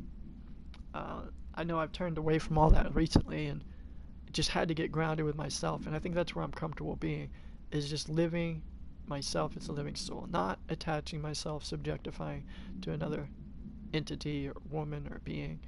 And then, you know, that may come in my life one day, whatever. I'm letting it all go. And every time I create it, like, I need a female in my life. I do create a woman in my life, I kid you not. I'll see this dream of a mirror woman. She'll come in my life beforehand, and I know that day or sometime I'm meeting a new girlfriend. Seriously, in my life. I can't even tell you how many times I've done that. And I'm like, wow, it is really trippy. Yep, every freaking time. And it's a mirror woman. She comes out of the mirror, and she's like a embodiment of a female body, but as a mirror. She looks like a moving human mirror thing. And I know there's a reflection of myself being manifested into a form of a woman. But I've recently found something else that it's occupied me as a kind of a idol, or a, what's it called, a physical alternative that's not another human entity, and I'm really quite happy with it. You know, whether you say sexual energy and this and that, it works for me. And it's like, man, there will be technology one day when you can have an AI bot or a human figure woman that you can lube up, and she's a robot, whatever. I mean, they already practically have. If you got endless amounts of money, you can get something like this. And you talk about creating Luna, you can create a artificial bot woman, and same with a man, that is about as close as a human form and sexual robot as you get, right? And I mean, at that point, then what is the point? If the future was to behold that, if guys were like, oh, I can control her, I can turn her off, I can, you know, because that's what, quote unquote, most of us masculine guys would want to do, because we're wired a particular way that they don't understand. Them operating more on an emotion and irrational side want just a companion to be around at moments and to feel special, right? Guy, more so, just enjoys the, you know, of course enjoys those things too, but more so just wants to get that electrical energy exertion off as a magical form of orgasm. And there's a connection where both parties want that kundalini connection, and there's no doubt about it. It's powerful, and you probably won't get that from like a robot version. I don't know, because the vagina is part of nature, directly a black hole connector to nature, as much as the penis is a portal, key port, and there is a magical electrical connection that goes on that creates new life, apparently magic, that is unfathomable. So I don't know, maybe that'd be the end of the world, is if we learned how to make female robots. They depleted the women, there's not as much population. If they depopulated, I don't know. Is there a way to doom all of mankind in the 3D matrix? Possibly, and if it did, again, that would cause our ascension to the 5th dimension. So it could be how we doom the material world. This is supposed to happen for our evolution, so we jump off into the spiritual world, leaving our physical shell, meat body suit, and become a rotten Christ conscious being, right? Rotting Christ being. So this would be our old shell that we shed, like a snake sheds its skin through the slumber and sleep into the other, ascension, afterlife, 5th dimension, and fully become onto the other side in the 6th dimension. So we see 6th dimension as we are fully over there. I mean, you're over there on the other side, operating fully. We see the 5th dimension much like a bridge, and then the 4th dimension being even more of a bridge to where we are now. We tame ourselves and discipline from material, numbers, time, words, blah blah blah, and we are on that 4th dimension bridge. It's like, oh my god, these cubes, hypercubes, taking me over to this blissful wonderland, 5th dimension, where anything can happen. I mean, anything. But one problem is you can't physically stay there indefinitely. Not while your heart still beats in this body and your brain operates. Conundrum right there. Another conundrum is overcoming 4th dimension, bridging over to the 5th, finding this bliss, and then saying, well, I have all this stuff I'm making happen. I can wish and it comes to my command. I am the one manifesting all this. Damn. And then you're like, I want to take it a step further. I want to reside here indefinitely. I want to ascend physically here. I want to be in the 6th dimension. See, and then this is when things start to just kind of blur off and go crazy, and you come back down here. It's like you can almost manifest everything you want. But if you want to be in the 6th dimension, you want it all, Hyperborea 24/7, you have to give your life. That is it. You dielectric accelerate. You pour your energy out into that horseshoe pointing up or down, actually, and then going back, filling it up in the 6th dimension. Your new life will become in the 6th dimension. So I was there. I literally was there where my afterlife was right before me. That it was like I could just hit off switch or on switch, and it was kind of overwhelming, but I didn't want to make it overwhelming, so I just kind of stayed there, let go, and thought about it, like just spiritually thought about it. Do I want to let go? I mean, I was at the brink end of time itself, and I thought, no, I do still want to stay down there. There's some reason I just want to stick around. I could have ascended, my heart would have stopped, I would have died, I wouldn't have ascended. And yeah, I'd be living a pretty majestically badass life, but maybe I'm supposed to be here just to express it more down here. It doesn't matter either way, obviously, but it is cool because it shows me, I know today, like I said before, that there is this Hyperborean realm, and that means if I know that for me, I know that for you and other people, that it's good hope, but it's beyond hope. It's we just naturally let go, and you will know, you'll find that you're going there. So imagine all the wars and religious dogma and things that would collapse, and we could live in a total ascension. Like everybody knows, yeah, we're beyond gods. Duh. I mean, we created this matrix. There's not something else. And I do believe, since there's people like us now as living soul gods, like I wasn't like this 30 years ago or 10 years ago. Now there are more of us waking up and light is turned on, and they've overcome the dark about themselves, and are becoming singularly more whole and one, and we're attracting each other in. You could say we are living souls in 144,000, or in limited. It could be 14 of us, or it could be 2 of us. It could be 144,000 of us. It's just a number. It doesn't matter. It's divine. Regardless, it's completed souls who are realizing they manifest more in this reality than just some other, thing. That you're the one, when you actually observe it properly, you are subconsciously one altering and manifesting this reality. You constantly are bringing these amazing synchronicities in, rendezvous, serendipities, and yes, even fate. The more if you lived in that state that this Mason was living in, it's very chaotic. It's unstable. It's like, oh man, he kept saying, oh man, I don't know, like he wasn't sure, and it's like, I'm dealing with so much in my mind, I can't take it. Like, he was just very aggravated within himself, not content, relaxed, and chilled. And that's fine. I've been excited spiritually too, so I've been like that. There's nothing wrong with that at all. He's got a good heart. He passionately believes what he thinks he's seeing, or what he's experiencing, and putting it together mentally as like a story that comes together.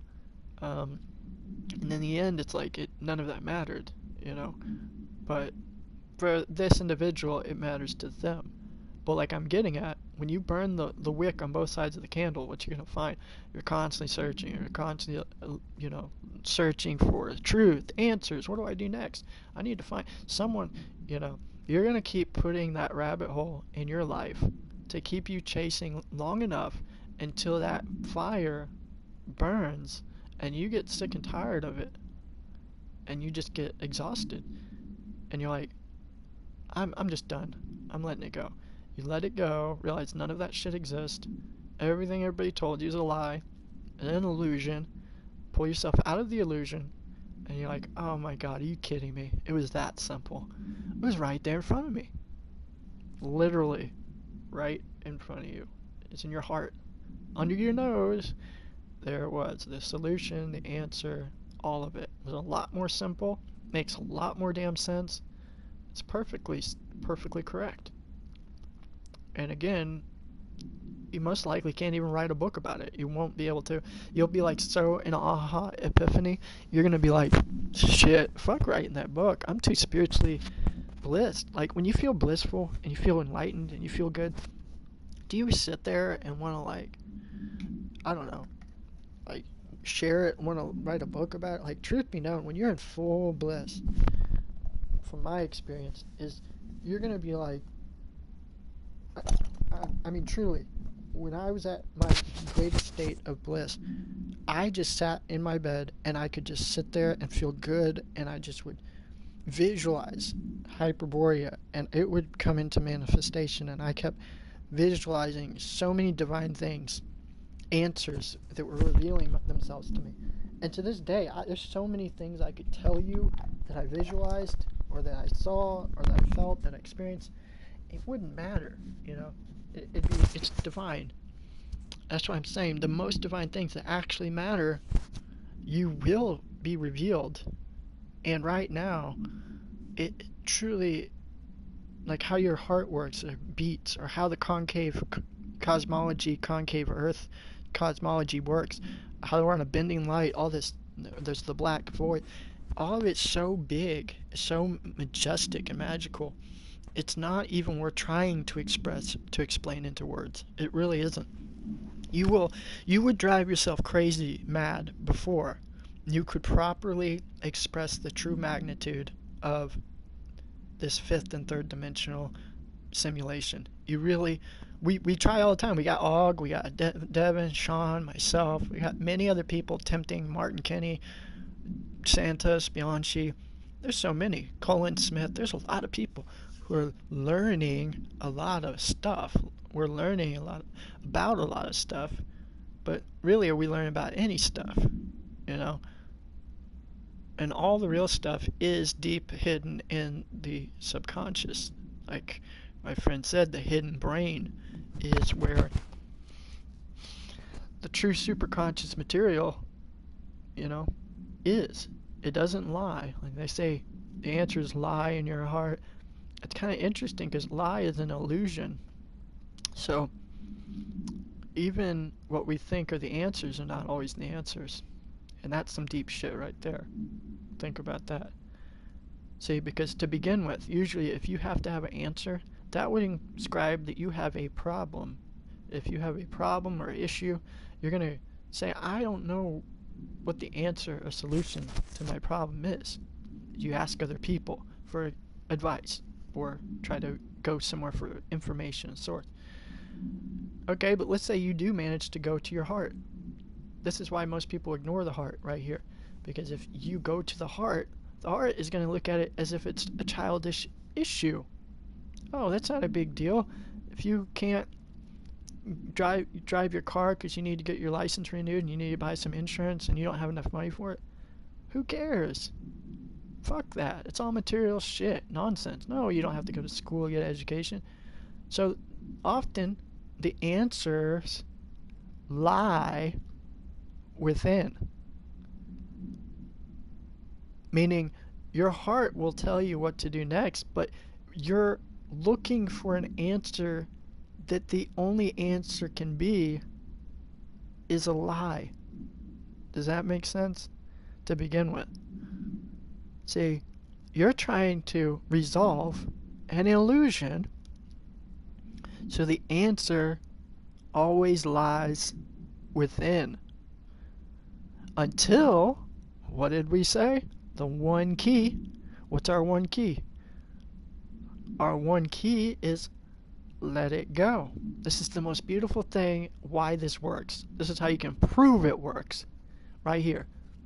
I just proved why letting go works. Because if you let go of your car insurance, your car note, the gas you need, and you need to go to college to get your gas, to get more money and get a career. See, you're looking for an answer and why that's so stressful. You're talking about an illusion that's going to keep you chaotically spun out. So you look, you ask everybody, and then you rock bottom, you may actually go to your heart for answers. You follow your intuition because you've given up. And that's what will happen. You eventually will give up. This is how we got here to begin with, keep in mind. We got sick of going to other people, sick of getting screwed over, lied to, backstabbed, reading a book, and it just made life worse. It was a scam. It was not legit. It's counterfeit. Blah, blah, blah. Okay? So then you're like, I'm going to listen to my heart. Because you have to. You give up, and you will listen to your heart. But look, it's telling you to let it go. So what? I don't go to college. I don't get my degree. I don't get my car insurance. I don't get my test for my driver's license. I don't... I need an answer for this. Well, your question was a superficial illusion that required a lie to be the answer. And that's some deep shit. And you will live your entire life, yes, living a fucking lie. And I mean that in the most respectable sense. I truly do. That, yeah, it was hard for me. 32 years, most of my life, 30 years at least, I lived a complete deceptive illusion, a lie. And can you imagine all those times it's twists and turns, chaotic, burning the candle on both sides of the candlestick, really thinking or believing that, this was God's purpose or plan for me? Which now I realize God, being myself, it was my plan. Now I can express this experience to you all, put it out there, maybe help an Archon energy out there. It's like, I'm wondering why I'm going through this, why every church is a lie, why none of this stuff works. I feel miserable and depressed. I'm looking, I'm searching. Where's the answers? Well, you're looking for answers to see, does this Jesus guy actually exist? again, the answers will have to lie in your heart. Bingo. Like, literally, if you believe something outside of yourself is something greater, your heart is going to have to constantly tell you a lie. And that is what I believe makes your heart rot. It's like a dying soul. I mean, think about it. Imagine your intuition knows your God, and it knows all things. And it has to somehow reason with your delusional expectations of this illusionary matrix. So really, like I said, if you know the answer is let it go, it's always the answer your heart's going to tell you. Literally. Not worth attaching yourself. It's not worth wasting your time. It's not worth, wasting a breath on. Then your heart will say, let it go. Don't love me no more because I don't have money and I have a problem. I need answers, And I mean, this is maybe a very superficial, exaggerated extreme of people's problems. I'm sure that there are some that are even more difficult than this. It's basically, it always is either something materialistically, something to do with money, or something to do with the relationship. Sex, money, or, food and, physical desires or needs, right? It is. So if you learned how to let those things go, I mean, all of it, what can therefore then control you? And then what does following your heart really mean? Following your heart then means the answers are, it is. Inevitable serendipity, it is. You are. Right? Basically, the answers are always is. The answers are within and without, above and below. See, if you told that to somebody who's stressing out about their career, their job, their car, their life, their wife, they're going to be like, what the fuck are you telling me? I don't get it. This doesn't help me at all. Right? And it's the one thing that is the life-changing answer, the action, the wisdom that almost none of the archons go through. And it's like your story of your life, It goes in a spiraling, chaotic, paroidal toilet. You're just going down, dwindling down. And that's up. Again, anything that's inevitable serendipity is supposed to be. So can't deny it doesn't hurt. If that's what makes your butterfly wings develop, then so be it. May it be so, blissfully so. And for many of us, the divine spiritual experiences aren't always blissful. They're not always easy. I mean, now, when you overcome the pain and the damage control, the water break and the pain, that 9/11, having to break down after you built up and then rebuild all again. And that's where we're at right now, I think. This is let me make sure I'm right on that before I say it. That, what is today? Because it does have merit. The fourth dimension does ultimately bring in the 12th. Ooh, it's a 12-day even. That's crazier. Because that's 33. Wow, this is a really special day. Which is 6. And then you have, guess what? Right over here, 20 or 21 is 5. 5 and 6 is that 11. It is go green light. It's the start of something new. And what's amazing is it had March 12th, which is the full spiral. And then the 3. It's a total chaotic spiral day. 2-day. And everything we've been talking about is a total spiraling serendipity. There's so much information I'm getting from you, you're getting from me, we are collecting. And then look at that, 2021 is a 5, which is the connection. It's a total soulful connection. It got there. It's been updated. It's an upgrade. It's a level up. Bam. On top of that, 33, which is the 6, the most high, the climax. That total spin in full impact. The whirlwind has blown through. We already did the spell, and then the 5 is the connection together, making 2. Now it begins. I mean, literally, there's no other greater beginning than now. The 1 and the 1 is you going in the straight line, you know, the Isis, the female goddess, and yourself, your soul, you as the male god, together go green light, moving forward.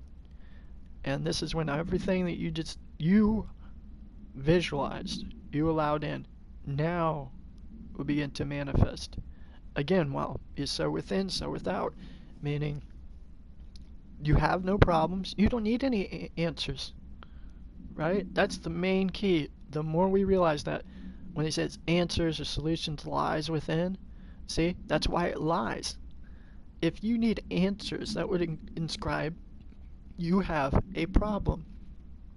You have an issue or an illusion to deal with.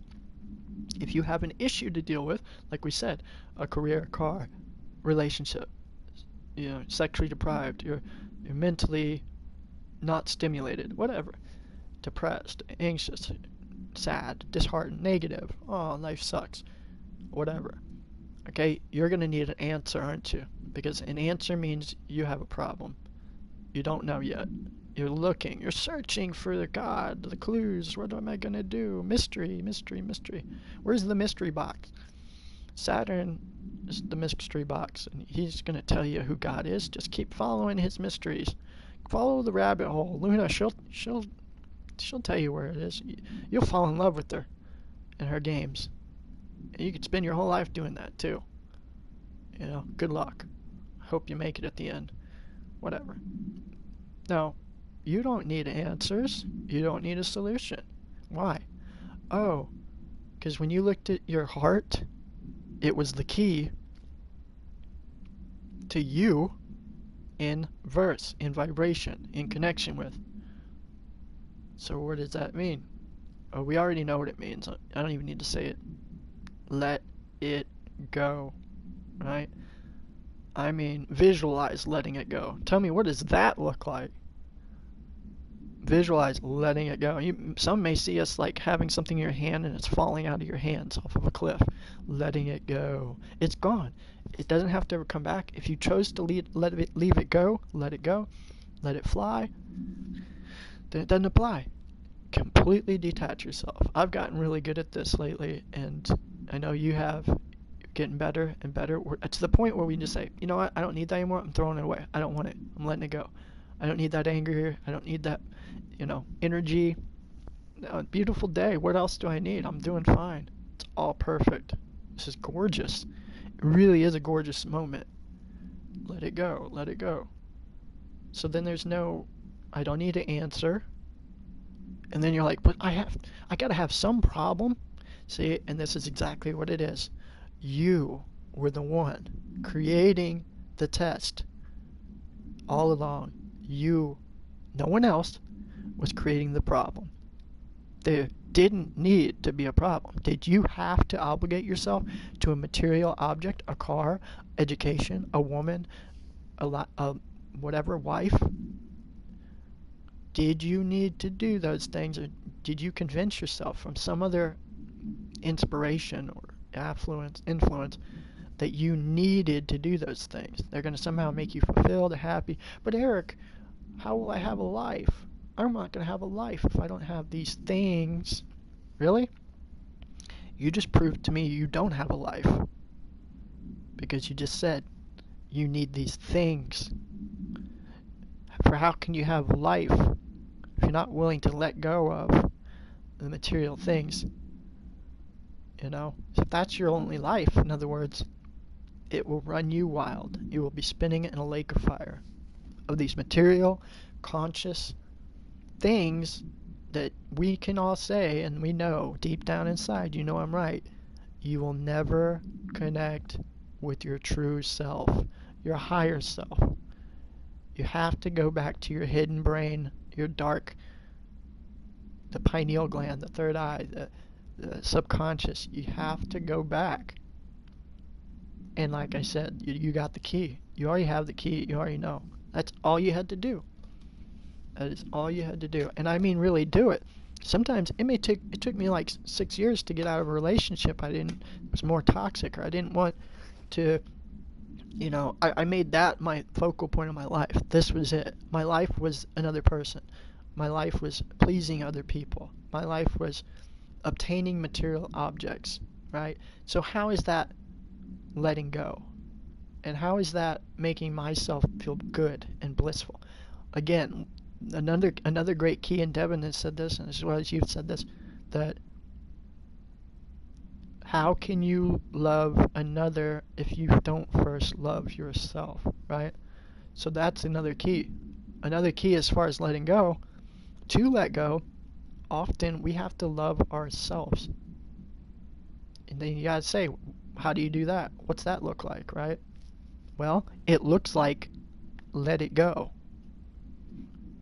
What do you want in this life? What's that look like? What do you want?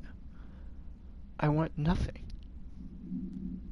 If you want nothing, and then you continue to let it go, yes, you're always only on the receiving end of what you need. And that is the quote-unquote answer. The answer is actually bliss, is reward. So that's why people can't find the answer, because it's not something you can tell someone. It's something that you feel, that you allow in, that you embrace. Embrace the inner fortitude of your soul. It will always welcome that bliss. This is why you can stress yourself out about, I need to quit smoking cigarettes or alcohol, or quit this thing, this vice here, it's got me tied up. If you just let it go, you would embrace the fortitude of your soul, and it would correct it all. It would be fine. I kid you not. You could be in a whim of depression and addiction, and if you just let it go and just kind of went through it, didn't feel guilty about it, ashamed and all this, you would bring bliss in your life, and you'd realize, wait a second, I don't need those cigarettes. I don't need anything. I'm not going to smoke today. Your body would trick itself and make itself feel good off of having nothing. Dare I say, sometimes that's when you quit, you're on a binge and you quit, you feel so good that you're not engaging in that anymore. You quit the drug, or I'm going to take a day off from smoking, or this or that. And it's like, oh, I feel so good. Yeah, I would hope that you don't always have to feel in misery of depression or addiction. I'm so far away from that. I used to live there. I was even suicidal. So imagine that. I've been there. I know where many of these people, where many of you all have been. Some of you have been or dealing with. And like I said, this is why I promote this message of knowing your God, because it is the single greatest thing I've ever learned. I know this today. That's why, it is interesting, because I've always heard the answer lies within. That's even a Dream Theater song. That's a really good song. Look up Answers Lie Within. Dream Theater. Incredible lyrics, incredible song. It hits home with just like what we were talking about here. So, it's all there for us. So the key is letting go. And when you do that, equals loving self, equals reward bliss, right? So by me doing this, recording session, video, whatever, automated, video live stream, we're going to start seeing more people naturally wake up to this realization. That's the most beautiful thing about doing this, because by us taking that soul energy, when we gazed at the sun for hours and hours, we are infinite experience points, and now we're putting it in English words, translations into language, to the world matrix. The fourth dimension has to now absorb that power, that expression. The more we visualize it, especially, because if we didn't visualize it, that's the key right there as well. If we did not visualize what we know and feel, that bliss in our knowing experience, then we are just speaking a bunch of words, nonsense, junk, right? And that's exactly what the religious gurus and dogmatic bias people do.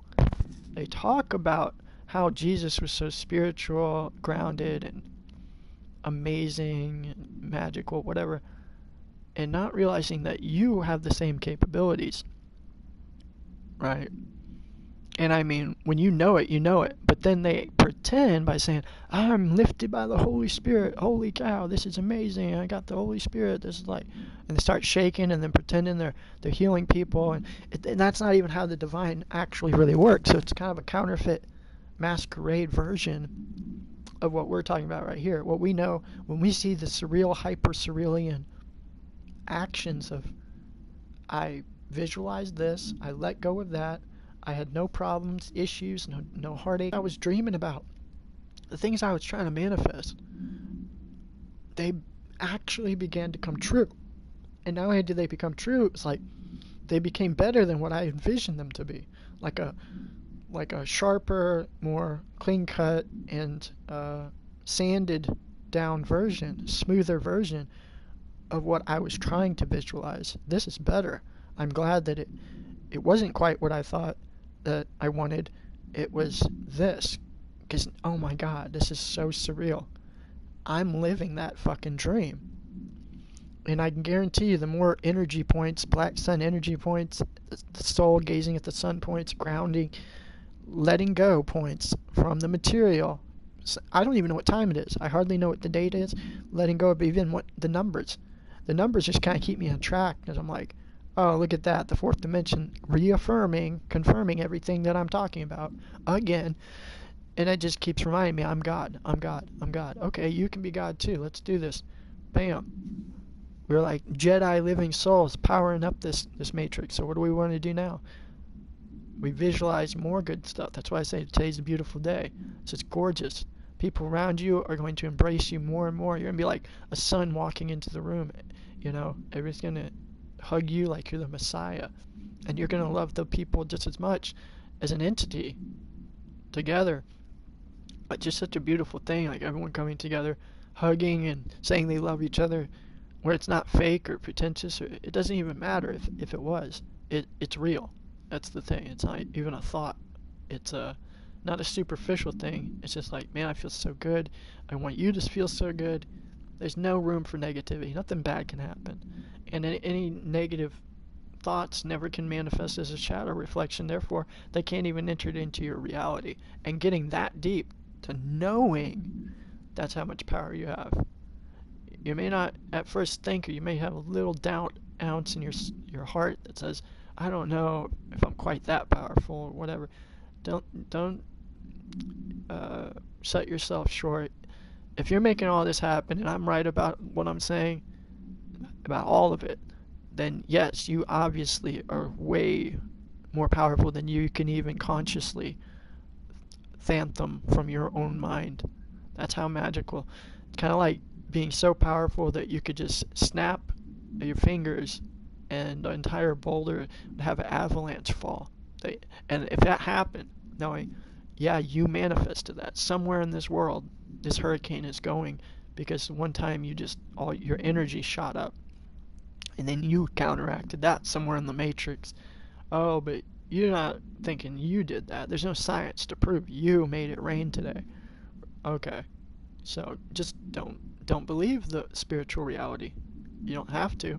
But the more you don't believe it, you're going to create a world where you're not that significant. Why would you want to be that? You know, realizing that you are a divine creature making all this stuff manifest. And I know a lot of people will, especially women that listen to me or follow some of my works, they'll say stuff like, they want to always make it like there's something else that's higher than them, better, or they're a little inferior to something else. And I think it's women are socially engineered to think they have to be beautiful, a certain degree of beauty, look, all this. So they become that Luna illusion. They need to have some confirmation of, something above them, a man or money or this or that. This is why most of the people they choose that are high up, elite actresses and stuff, who are like the chosen one, the more, how do you say, the aggressive or kind of more alpha, female, whatever, most of them are actual males in representation of them. I believe it or not, maybe no one will ever consciously be aware of that, but it's true. Like Kim Kardashian, I'm not trying to be offensive. It's not a big deal to me at all. I don't care. But she is a man, okay? She's androgynous. And this is why they can paint the character of someone who's a masculine alpha figure. See, that's why most women couldn't feel like they're number one or the best. Kim Kardashian sure as hell knows she is a goddess. She is the number one thing. And it doesn't matter, but biologically she's both sexes.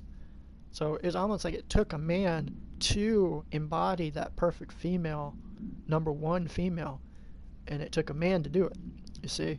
And that's the way they want every woman to try to be like her, and what that does is it puts an unrealistic expectation on all the female energies. The Lunas out there cannot be her, because that's a him.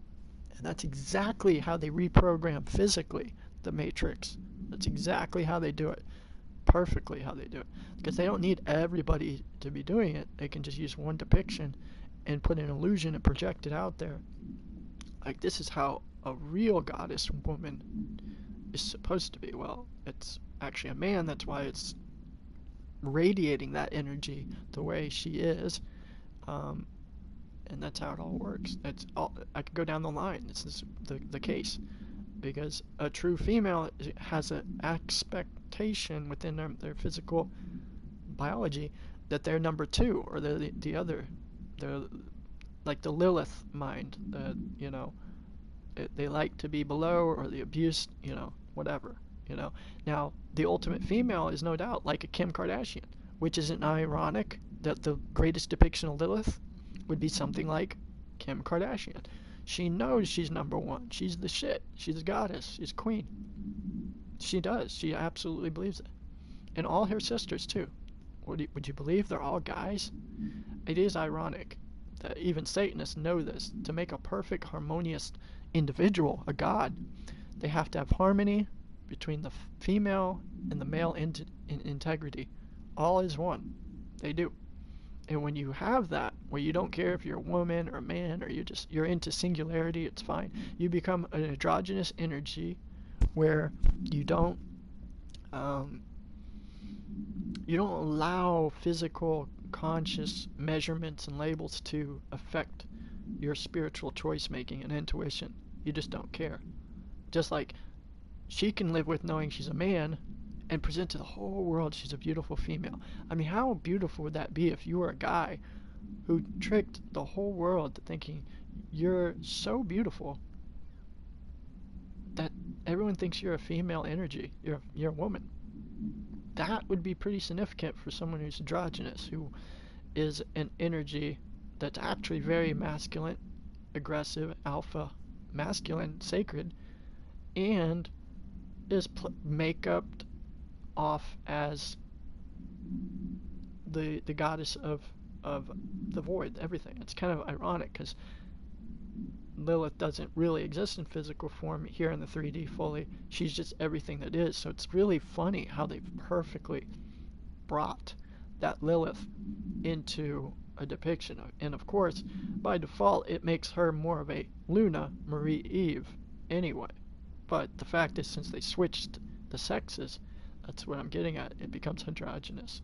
If I'm right. If I was wrong about this, then Kim Kardashian would just technically be another Luna energy, a female energy, right?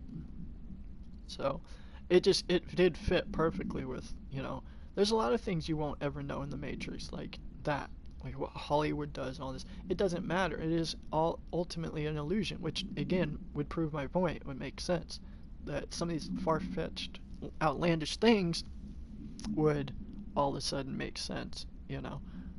It ties in together all with singularity, that in nature things work not off of male and female. It doesn't. It works off of singularity, together, polarized. Polarity is coming together. So you could say, oh, male, female, left, right, south, and north. It's not even how it works. We don't have a south pole up here, or down here, and a north pole up here. That is not even how electromagnetic energy works. It's all one singular direction, you know. So, but again, it's an illusion to think that there's a bottom half here and there's a top half here. See, and people who are harmonious know that. That's where great harmony comes from singularity within, by letting go. Letting go of the penis, letting go of the vagina. It's all just one in and out. And it works together. Yeah, it'll create some magical new God being through that process. Right? Pretty magical either way. You want to look at it. Oh shit! Boy, he came out there. Where are they coming from? Archons everywhere. These are those archons that blow up. It's like endless though.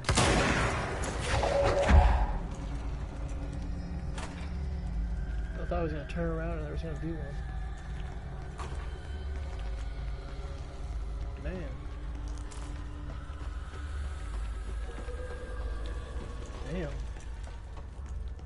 I gotta find Marshall. See, like, where the hell do you find Marshall?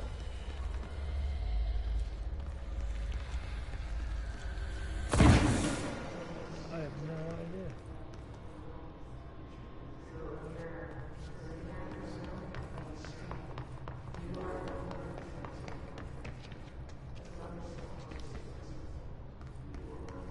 Pretty interesting. Oh, what the hell? Why do you do that? Threshold. Oh my god, it says threshold. Can you believe that? The name of this mission, right now, I kid you not, is Threshold. I just now realized that. It says speak with Marshall. Threshold. And that's literally the name of this recording. Unbelievable. I did not plan this, that's what I'm saying. More inevitable serendipities. See, how many inevitable serendipities do we need before we get we're God? You know? We just have to say it, not in the stupid sense that God in the sky bullshit. Sees altercator. Oh, sorry. Okay.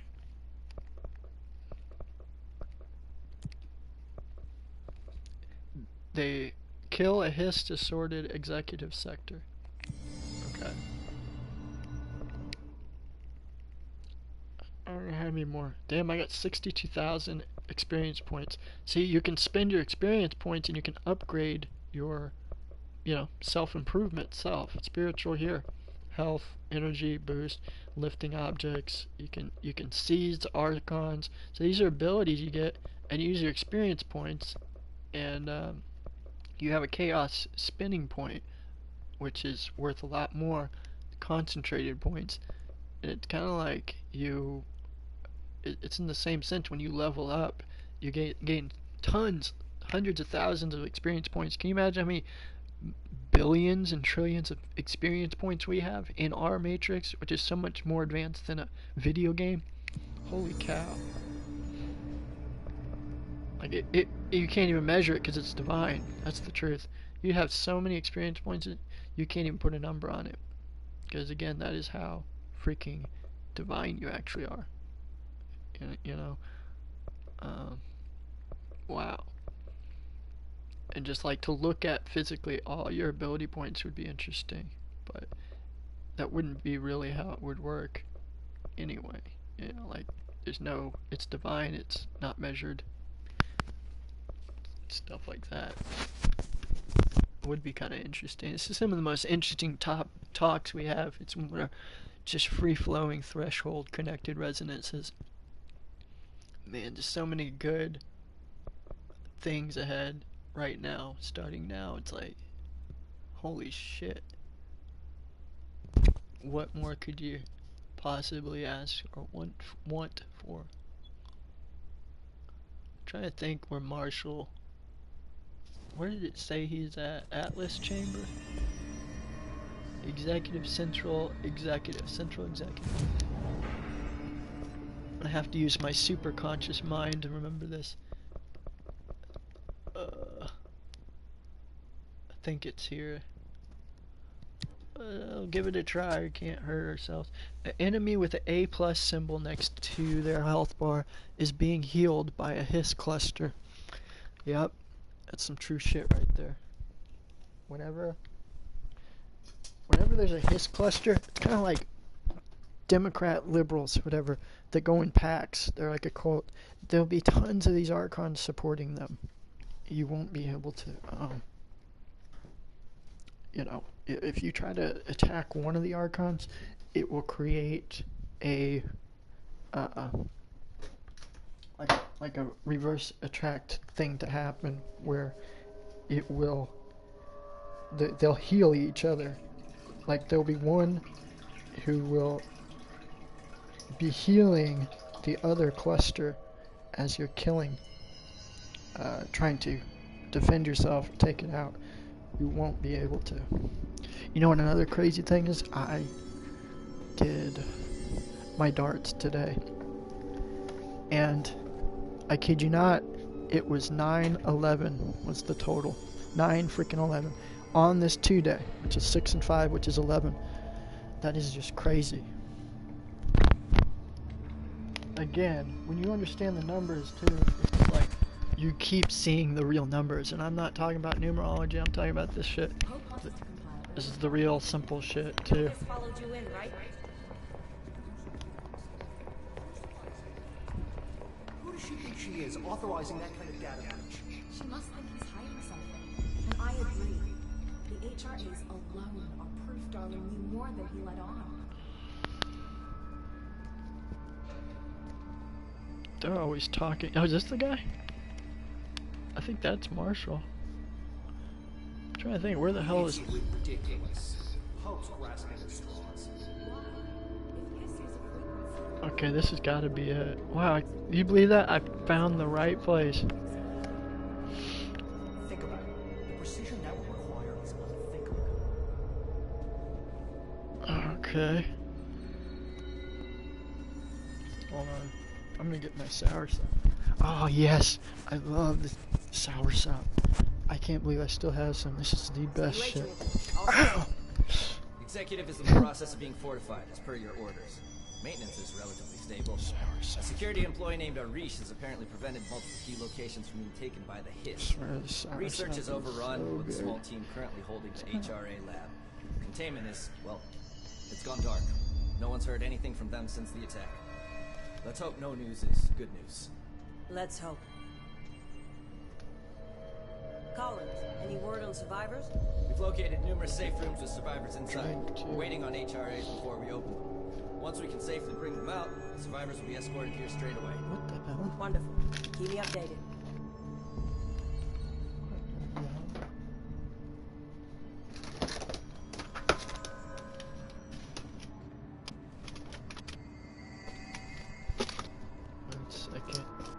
I don't even know if you guys will be able to hear me from down here.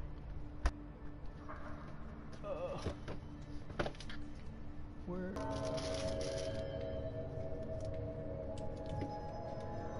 Yeah.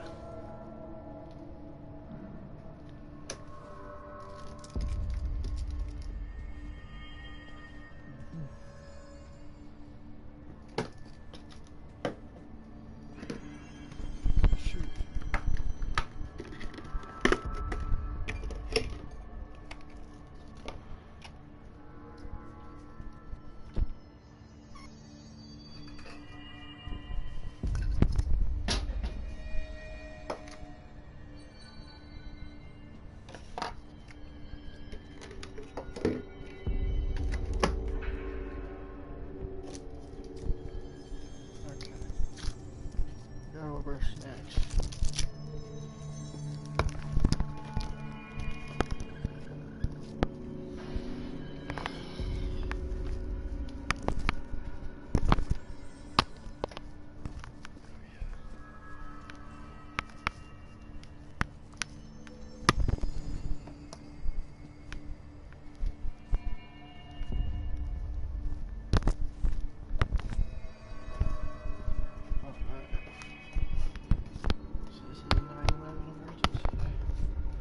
So I'm going to tell you, when it comes to emergency days like this, 9/11 days, for the people are going to freak out on your behalf, meaning they will all, like they did 9/11. There'll be a freak out moment. It'll be basically you will not be freaking out because of your spiritual ascension and enlightenment. You'll see right through all this shit. So it's another one of those type of days, which is really a kind of a good feeling when you think about it. Everybody going chaotic, right? Crazy, losing their mind, right? Going ape shit crazy. And you keep your spiritual enlightenment, peace of mind by letting go, and everybody's losing their mind. So the key on 9/11 days is it's like a starting over thing. You have to learn to train yourself to not get mixed up and get settled into that mentality, jumping into the chaos, right? That to me is like a 9/11 day, or in this case 11, 6 and 5. It's more you're on the receiving end. Reverse it. You are, how do you say this, containing all of this that's happening within. So you have complete control, and this is when you have to look at again, remembering, now look at the new perspective you're at. You're on your throne, you're beyond God. So if that's where you're at, start to look at it that way. That's where you're at, that's where you're at. Then you'll see why all these things are happening the way they are. It makes much more sense, and it really will. This will clear up every mystery and thing you've had in your life. It really will. It's amazing. It's the one thing nobody, like, you know, they don't mainstream consider it, you know, but it's like, damn, you know, it's high quality. It's like great tasting memory, a moment, you know, it's the best ingredients. It's like, you could say it's nitrogen infused, you know, it's creamy and naturally sweet. It's refreshing and smooth. It's all good. It's your moment. Whoa, shit. I don't know if you guys heard that. Damn. That was the coolest thing ever. Wow. Where'd it go? It just exploded. That was so cool. Wow. That was awesome. See? That's what I would be expecting from our day. Is it's gonna be an explosive day. Just boom. That was cool. Explosive day, baby. This is a great day, is it not? This is the best. It's like a party day. Just sit on back, chill, play a game. Doesn't even matter. Let's see what she says. I think it's supposed to be Marshall. Had to take a detour into the quarry, but I found plenty. Here. We will start HRA production immediately. I promised I'd tell you about Dylan once you helped us. This is it. She knows. 17 years I've waited. Your brother is here. He was once known as Prime Candidate 6, codenamed P6. We brought him here after the ordinary event. He was groomed to be the future director. He had talents far beyond any other candidate in the program. Of course he did. We found you together. We share a bond. Bingo. Are you with him now? So you kidnapped him. We took him in. Your parents vanished along with every other adult in Ordinary. Eventually, his power changed him. There were casualties. He wasn't fit to be the director. Did you know about this? Is this why you didn't bring me here sooner? Were you keeping me away? Where is Dylan? He's kept in the containment sector, in the Panopticon. My brother... I thought we were the same. What if we are? I'm going. Now. I expected as much. I need to go check on something. Something I cannot let the Hiss find. It shouldn't take long, but you must watch the Bureau while I'm gone. And remember, Dylan is dangerous. Do not let him out, Director Faden. How do I make her stop calling me that? I'm not here for them. Nothing simple here. These people took my brother, but they've accepted me without question. Are they my enemies or my friends? I need to see Dylan. I need to know. I wish you could tell me what you know, explain things. Just stay with me, okay? I could use a friend right now.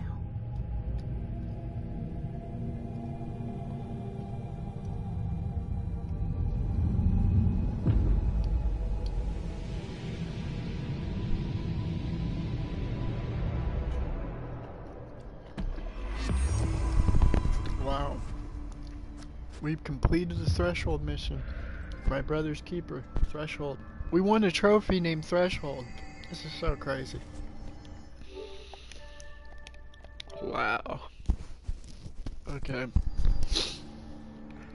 That's awesome. Don't tell me we didn't just make this video game.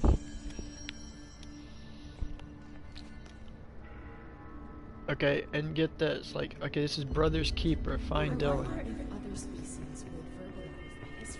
So, Dylan is, I guess you'd say, like, the Black Sun. She's like Christ consciousness, but they're all balancing each other. Like, that's why they're calling him evil. He's kind of like, he's like Lucifer. She's like Christ, but she's a female and he's a male. Because, see, she's the chosen one, but he was supposed to be the chosen one. See that? That's like the Black Sun, light bearer. But she has the powers that Dylan has within her.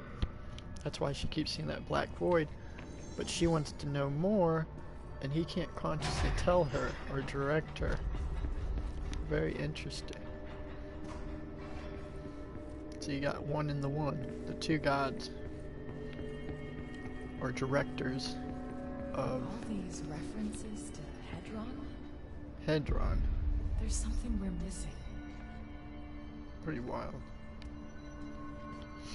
So now Do you need something, Director? we gotta find Dylan. Which we've never seen Dylan. Remember, the Hiss isn't the only danger out there. Pano. See, like, it doesn't tell you anything, like where to go. It's pretty wild. Oh, look at all the ability points we got. Damn. So what do we want? More. You could do more health, more energy. Melee attack. What is this? Launch.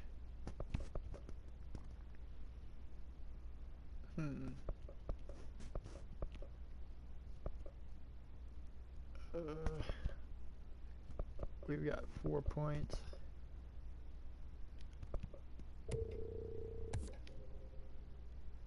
I guess we got melee. Damn.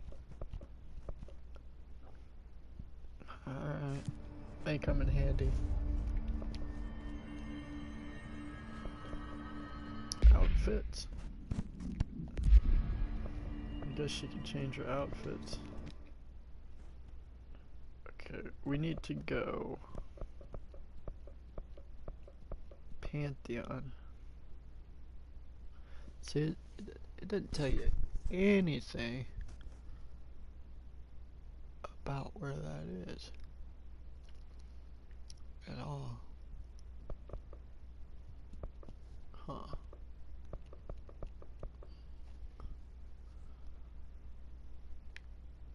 maybe we gotta go to the Black Quarry. Ooh, I may... See, I kinda often will just feel for it, and it feels like it could be back at that Black Quarry. I could be wrong. We could try it, because I don't know anywhere else we'd go. But if you follow the question marks, it's your best bet. Isn't that amazing? That's like an intuition thing, isn't it? Curiosity. You can sort your personal weapon mod potency type when they were acquired. Think about that.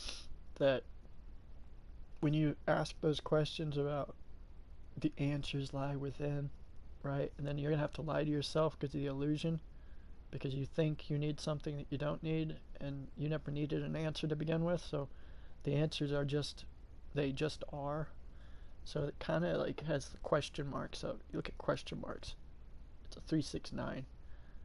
It's like you gotta go to the question marks, and it just is.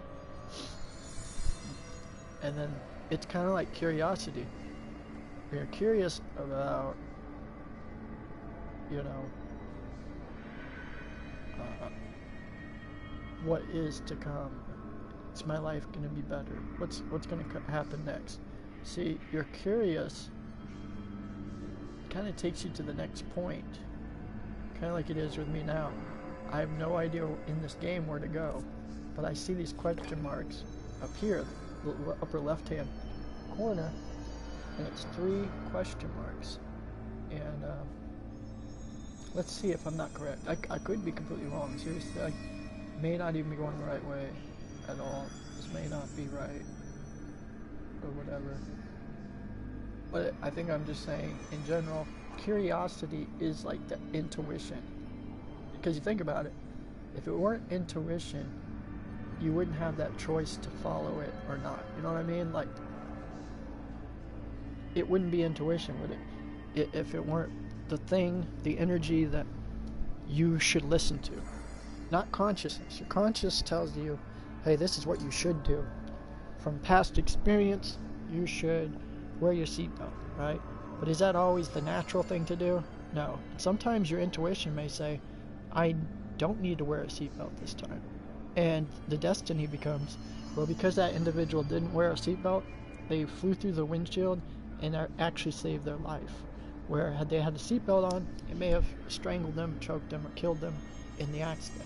That's just a really stupid example, because that's not how any of it works anyway, but it's just a really blatant example that intuition will always tell you what to do next. Like, it is spiritual curiosity that I think points to the question marks, that then gives you the option to consciously think or naturally flow. I think the key is balance. If you absolutely naturally flow and then you tell yourself, I think I need to wear a seatbelt this time for whatever reason, then do that, right? So you're actually balancing the two, conscious and intuitional curiosity.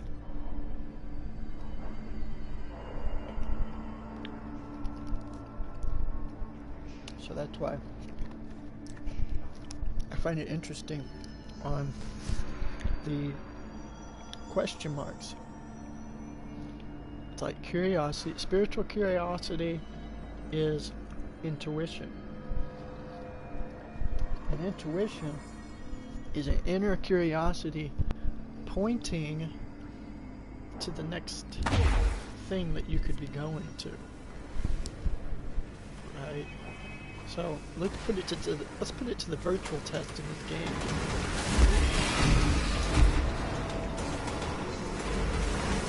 I'm gonna run through the black sun voids. Oh god. Okay. We're gonna go where the question marks are at. Oh my god, that black sun thing is over there just destroying everything. Holy shit! Damn, where the hell did that come out of?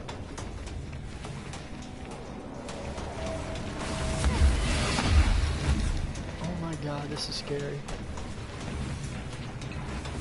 Oh man, it freaks me out, dude. What the hell am I supposed to be doing? Get up there, girl. Holy shit.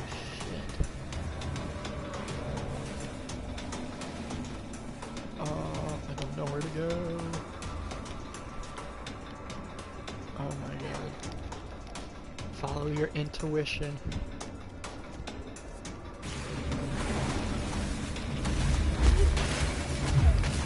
Get the fuck out of here. Where in the hell am I going? Oh man. That's probably what following the intuition would feel like too, think about it. It's kind of like an exciting feeling. Shit. Holy crap, he's right there.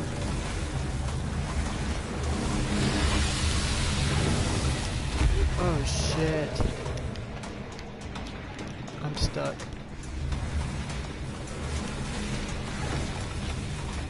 Oh my god, this is frightening. This really is scary. I don't know where to go. Damn. Like, how do you flow with this?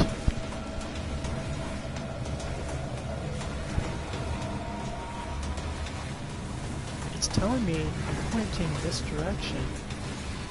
This doesn't seem like the right way to go.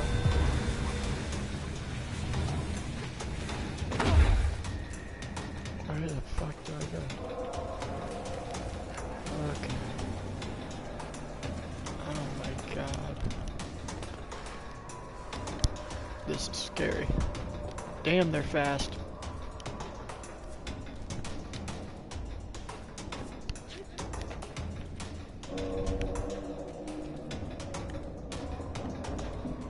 It's gotta be...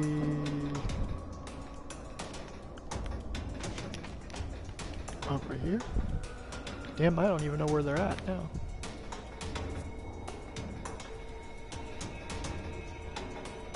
This is so weird.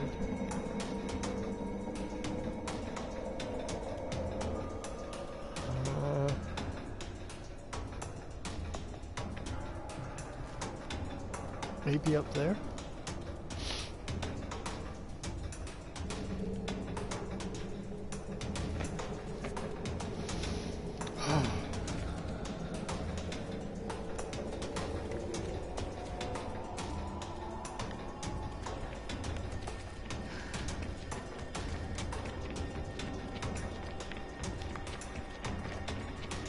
Try going this way. Where'd they go?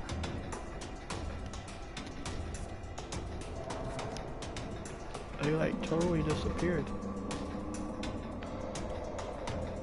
Hey, maybe I go up these rocks.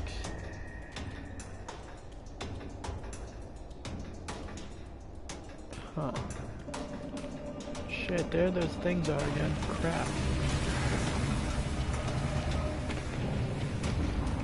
They got like a mind of their own. I bet you there's a way.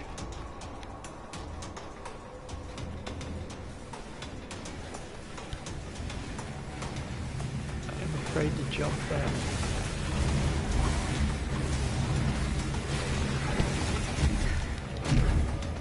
Oh god, go. Quit turning my controller. Okay. It's not this one? No. Man, oh man.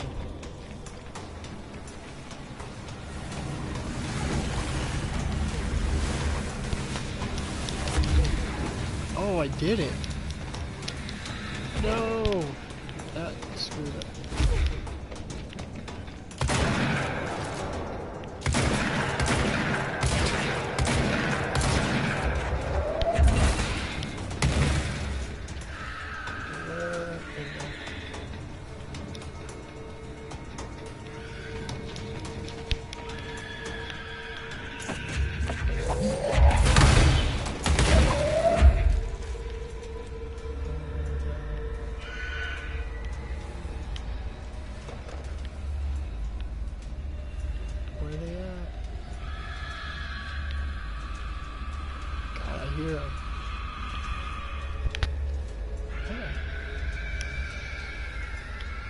is that? It's really creepy. I see him.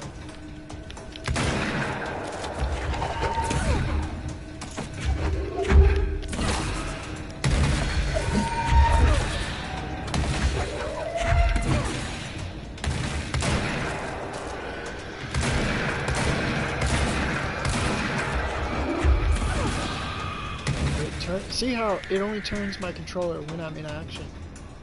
Like they really want me to. You know what? I've gotten used to it. That challenge.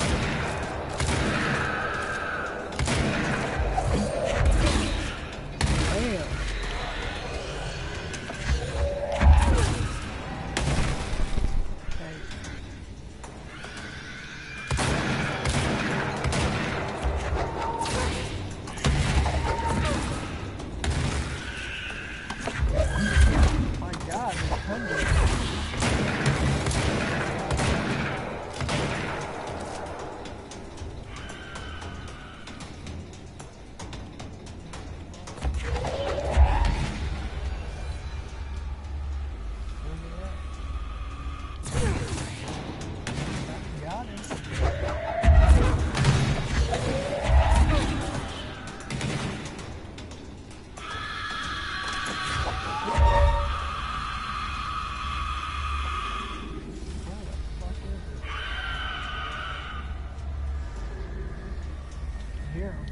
Creepy archive.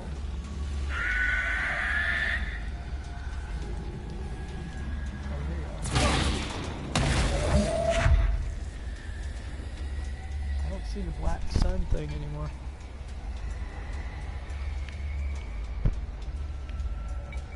Maybe I gotta climb up this. I'm spinning my damn controller. Okay, there's gotta be a way to get there. Maybe.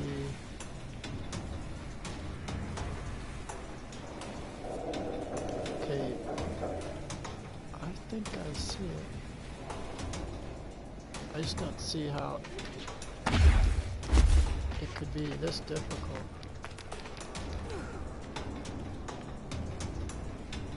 They wouldn't make it this difficult, would they? They might. God, this controller.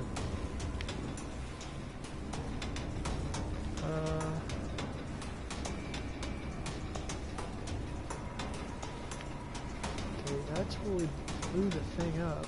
Stop moving.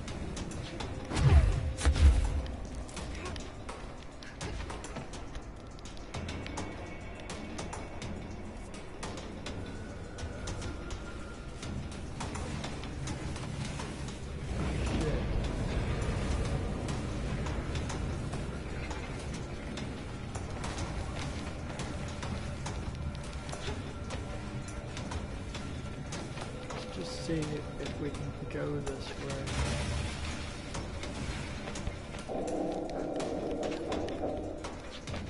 God damn.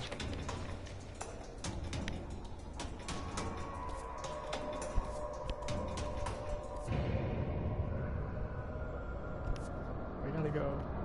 Maybe we gotta go up and around?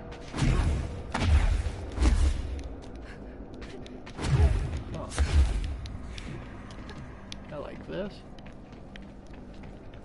Return my controller.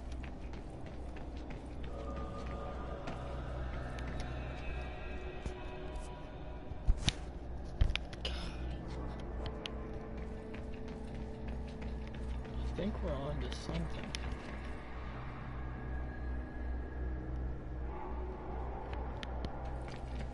We might be dilettantes.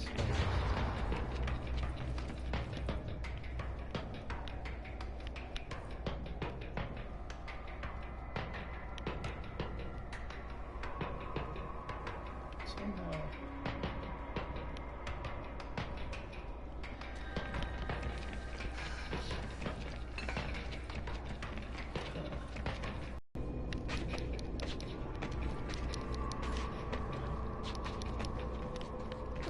Hey. Damn. so close. There's no way.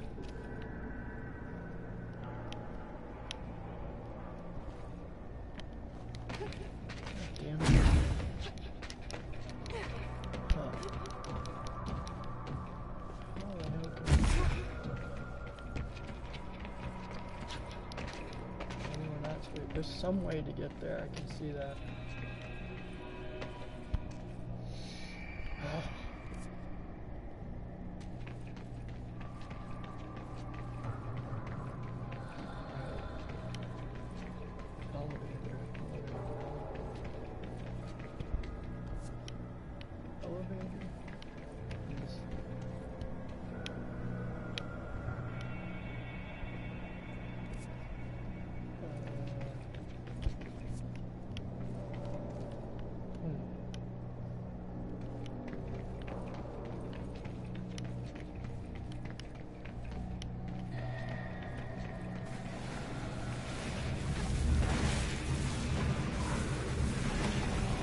Kind of like a real thunderstorm.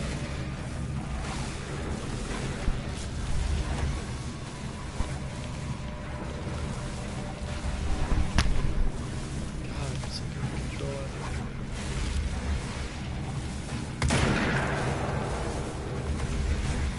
Where's all that?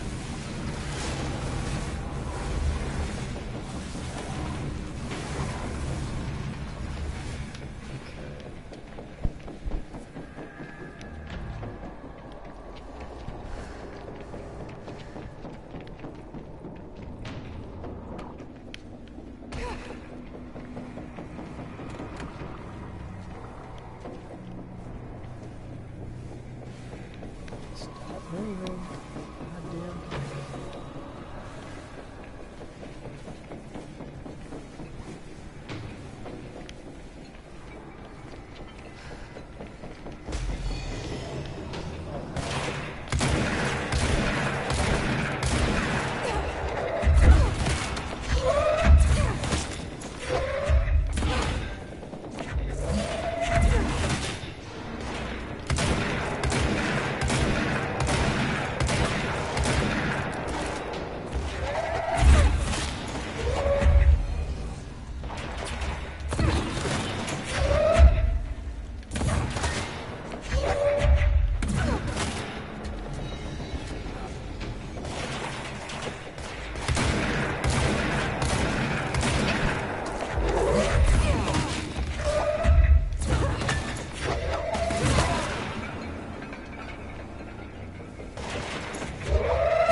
It's crazy, the black suns are actually helping me. That's what I was saying about the black sun before, was it's like an entity that can be used for good or bad. It's on no side. It's the energy. Use it or don't. Use it or lose it.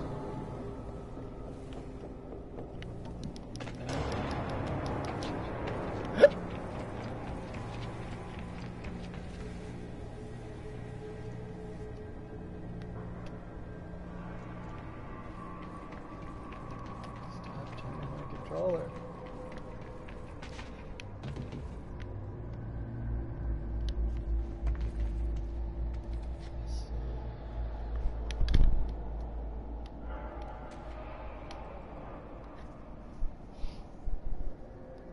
Again, let's see, it's gotta be a way up.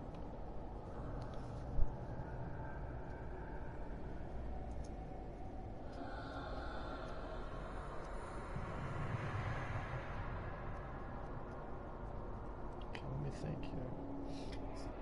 Dylan, containment. Oh shit, come on. Has to be.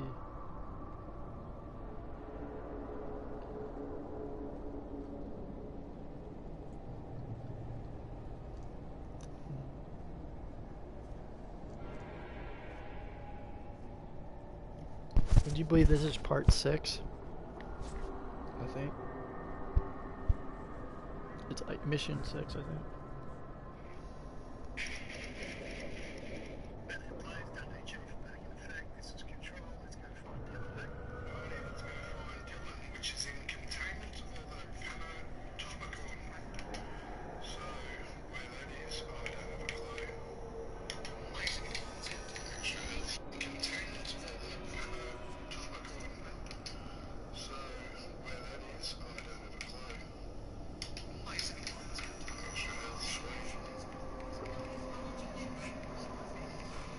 Let's go back to the executive office.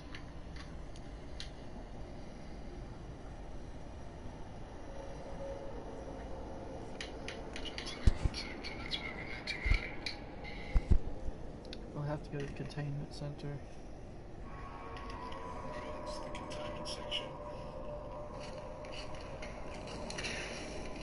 Yeah, see, someone said this game is the most confusing map and objective locations.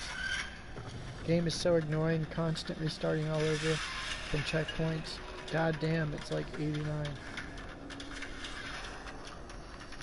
Yeah, this game has really poor flow. Man, they literally make it impossible.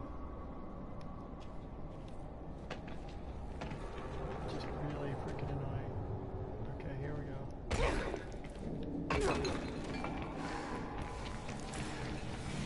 Holy shit. Holy shit!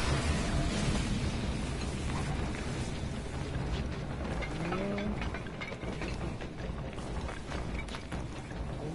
That always scares me, man. These things. Crazy.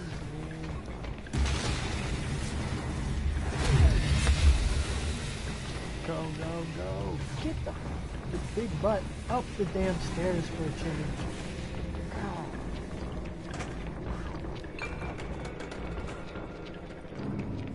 She has a hard time with the stairs, doesn't she?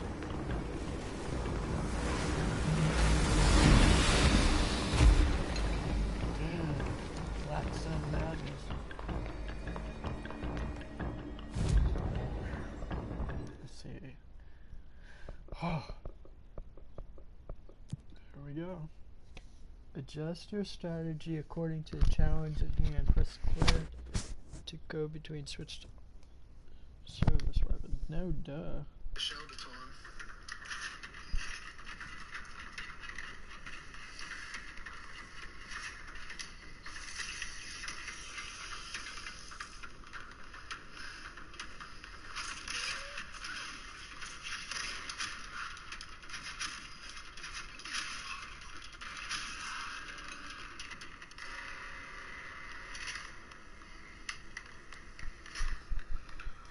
Second round of bad geezers.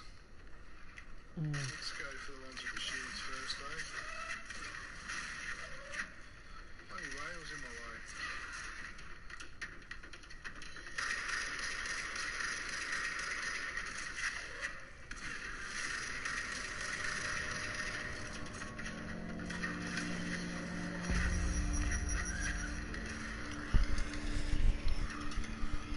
It is kind of like a constant trip to YouTube to beat this game.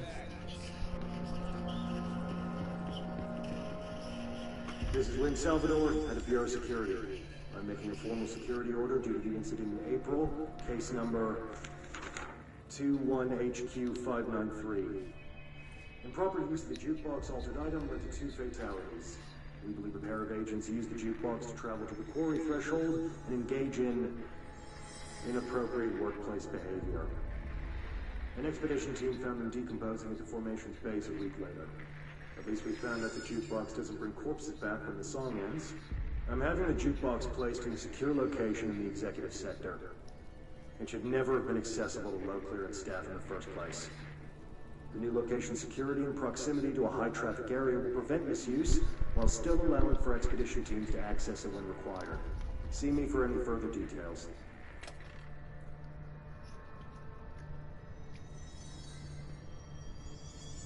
Huh. Okay.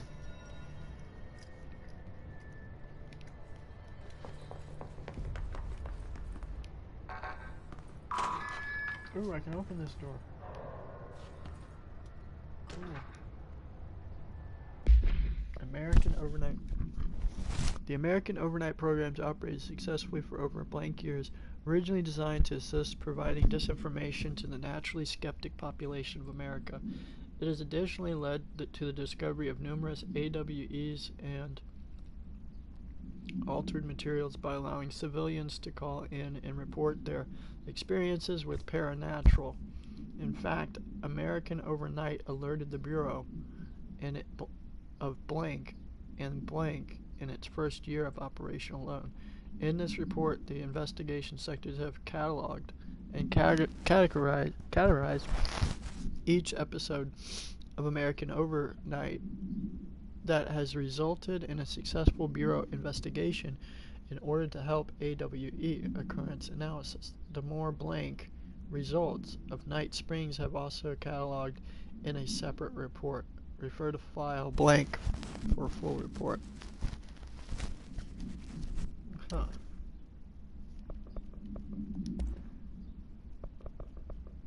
What's this one?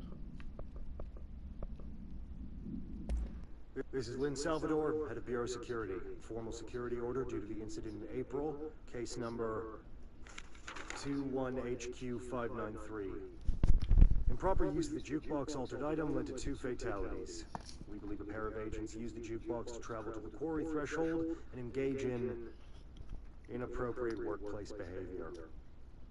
An expedition team found them decomposing at the formation's base a week later. At least we found out the jukebox doesn't bring corpses back when the song ends. I'm having the jukebox placed in a secure location in the executive sector. It should never have been accessible to low clearance staff in the first place. The new location's security and proximity to a high-traffic area will prevent misuse, while still allowing for expedition teams to access it when required. See me for any further details. Damn.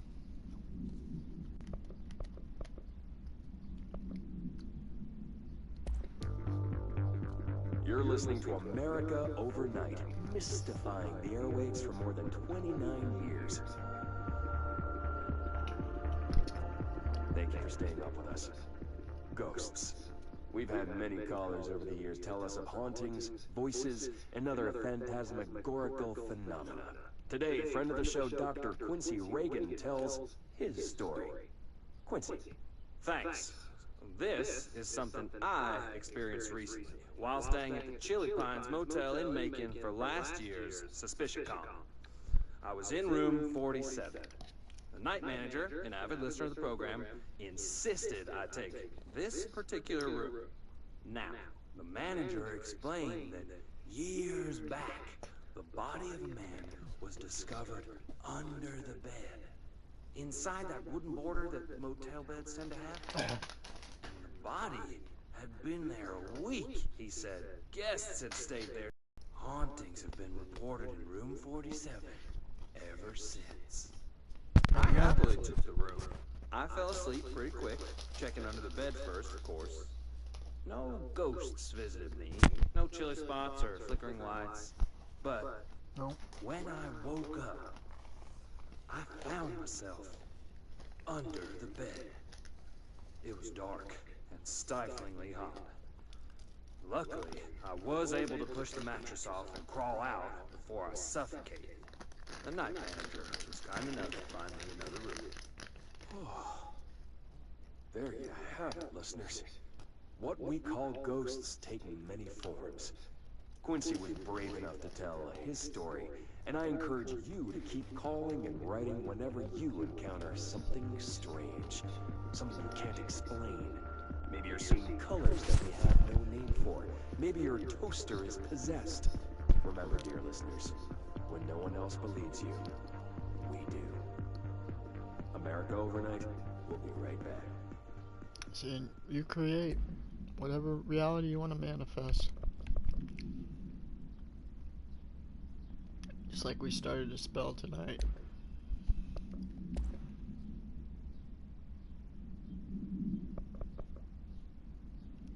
Astral constructs. There you go.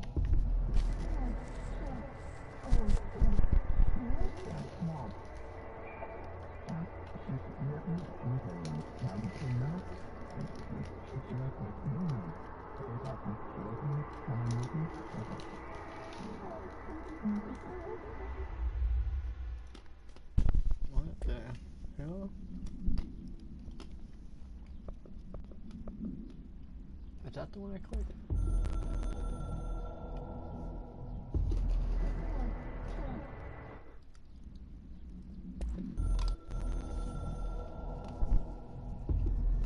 Something's coming.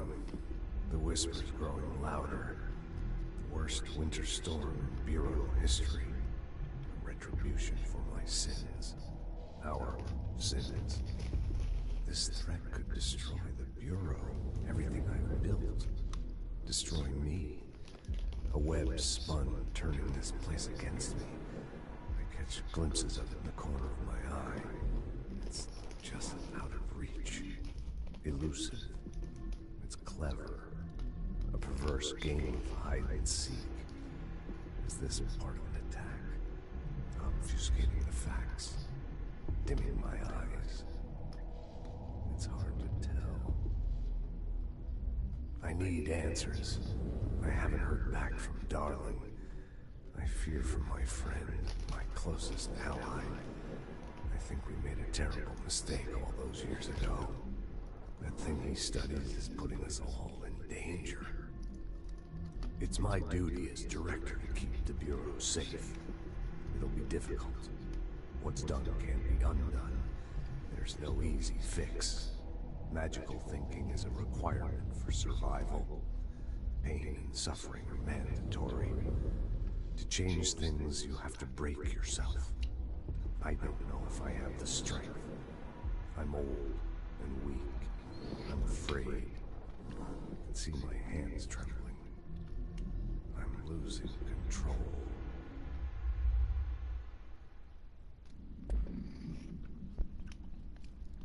See, magical mind is the only way to survive. He's in pain because he believes he's in pain. And he thinks he's old and decrepit, penile. It's crazy.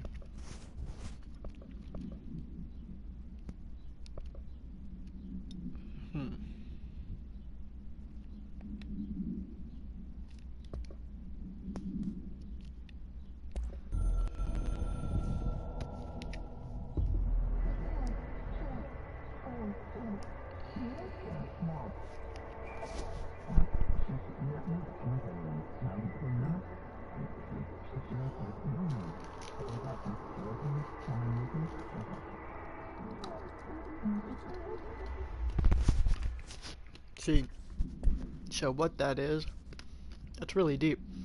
The astral constructs, the higher self, they're talking amongst themselves, giving the director, which is you, the girl, power over your mods, your weapons, so your magical spells become more defined and powered.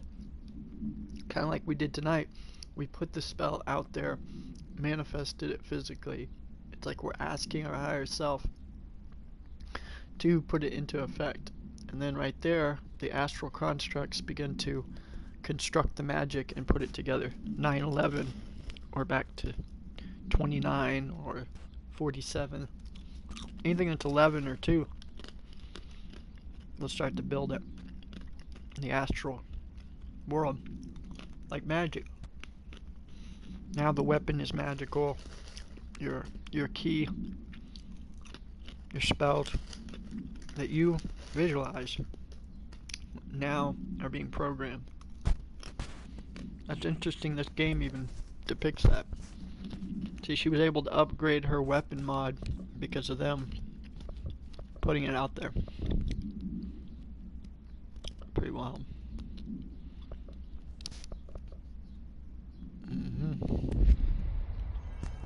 Mods.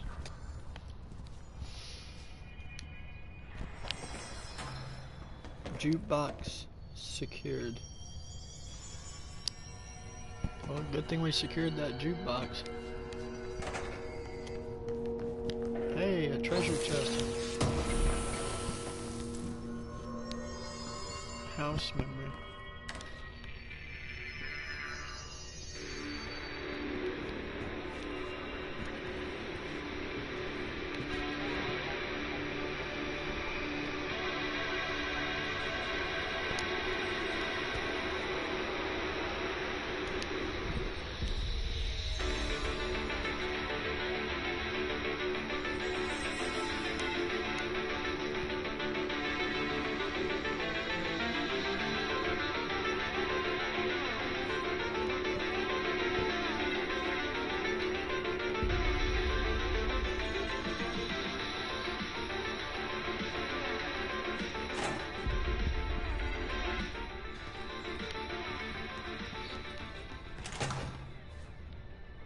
number 3.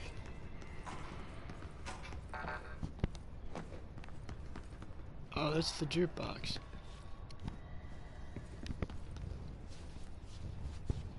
Oh, you can't read. So something this jukebox did that made people dance inappropriately, or it became crazy, causes chaos somehow. Music spell. Interesting. Power of the magic of music in the jukebox. No Hiss followed you in, right? Shut up. God, this controller, man. I'm thinking about switching. You know what? I'm gonna try to switch this other controller. It did. Sometimes you gotta. Let me try it. Oh wait, that'll mess up my microphone, won't it?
Containment sector.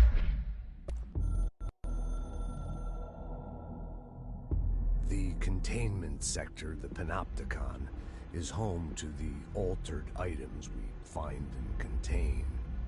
It is a maximum security prison. It's a vault for the most valuable treasures on Earth. It's a powder keg big enough to blow this world to dust. A temple, a place of worship filled with idols of angry gods. It's all of these, and none of them.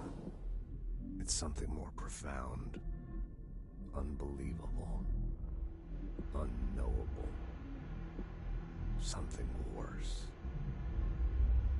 Altered items. We've found many.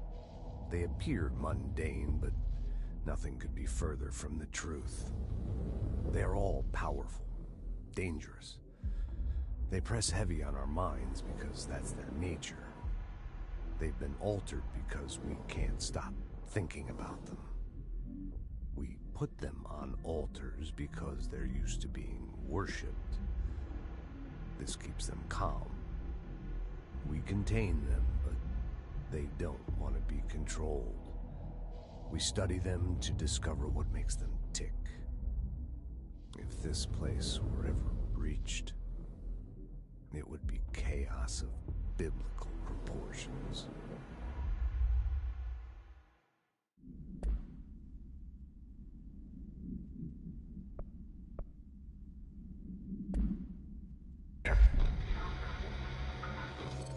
Panopticon. Altered items. Maximum security prison. Dangerous.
microphone's back or not, but screw that shit. I'm not having this where I can't run. You gotta be able to run in this game. I'm just gonna have to buy another controller. Shit. There'll be some reason why I need a third controller. Some reason.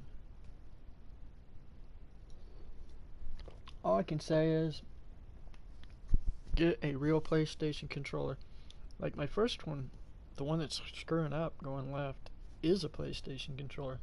Then I got a really good one that was a knockoff, cheaper one, and the button just broke. It was actually really good for a while.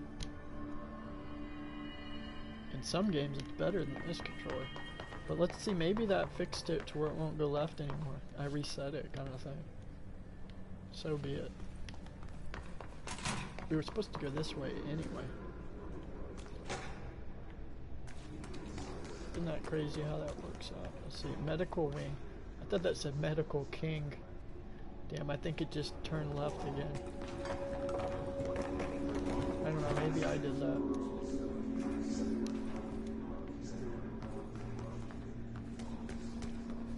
What the heck, where is it? I could have swore it said Pac-Man. What the hell? Containment? Security? It's this way. Security.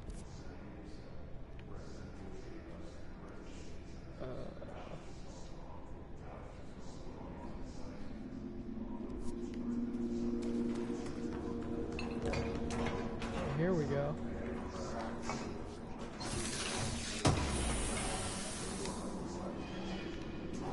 Starting to do the spin thing again, damn it.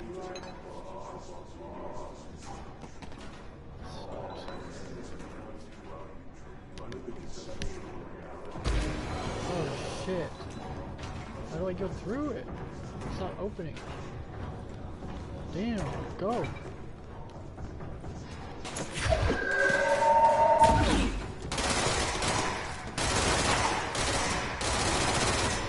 How do you get in there? They're stuck and I'm stuck. I don't know. Maybe we gotta go this way? Medical wing? Okay, it's gotta be this way.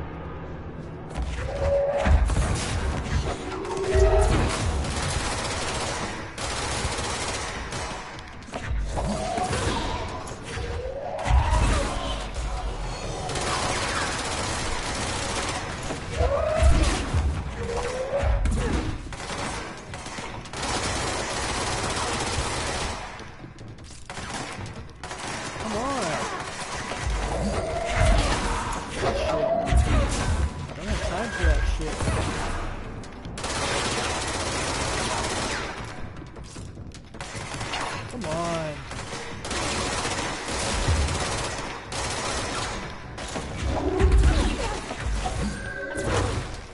Take him out.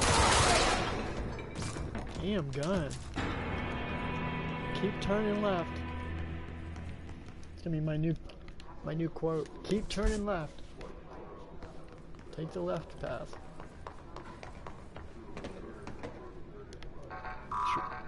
Can't go into door 6?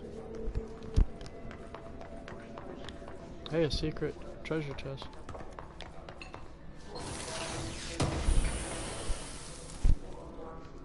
Entropic Echo.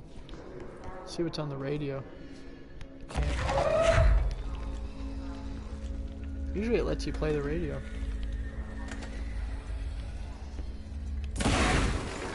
Damn, that radio just knocked all that off. Okay.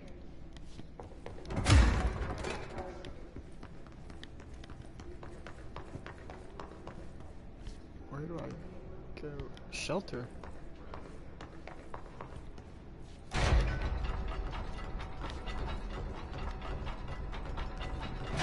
another treasure chest. There's a lot we're running into. Remote thought. What do you think about, what do you visualize when you think of the word remote thought? Remote thought. Reminds me of remote thinking, right? Remote something. Remote thought. Like you're controlling your thoughts?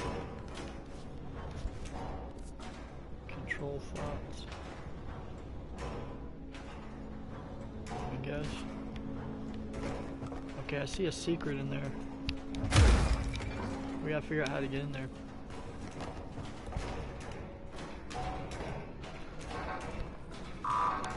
Can't get in this door. Oh shit.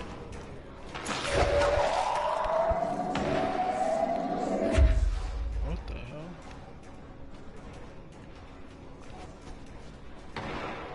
Oh shit. I'm not sure how we get in there. It's gotta unlock somehow. It's the only way we...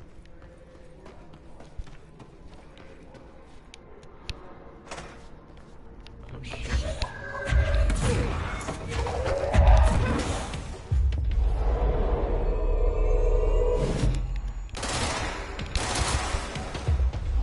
Let's put them on my team. We take both of them over.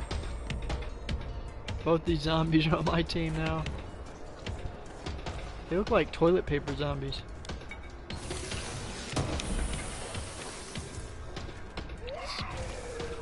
Oh, they blew themselves up. Oh, is there more?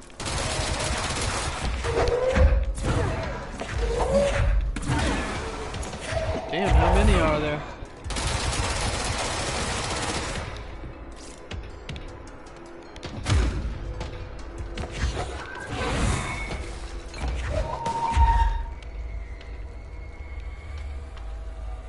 What are these? Like some sort of fungus zombies.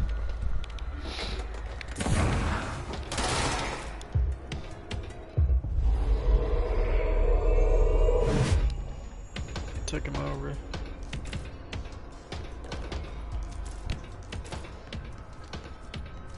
Okay.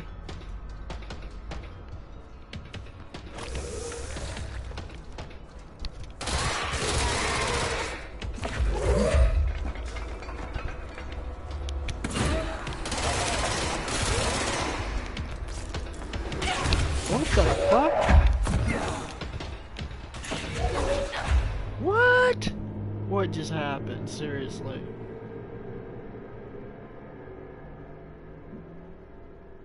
That made no sense what just happened.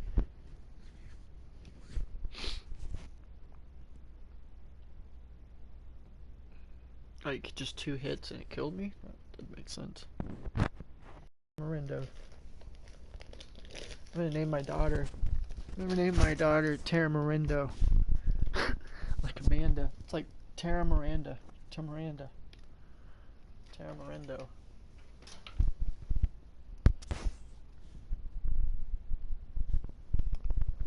Ugh. Kratom shot.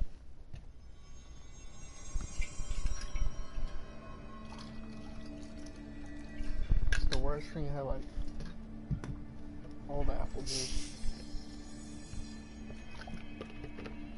Yeah. When it starts to ferment, it's not good. Well, we talked about we got a lot of extension today. There's been a damn thinking about going on another Ascension water fast. We'll see. Let's see here. Or something like it. Okay, where did we have to go? Okay, where did we increase? Not our health. Our melee.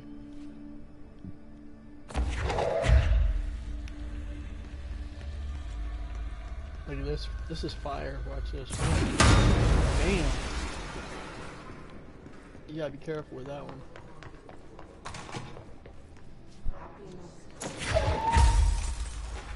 I saw a red light.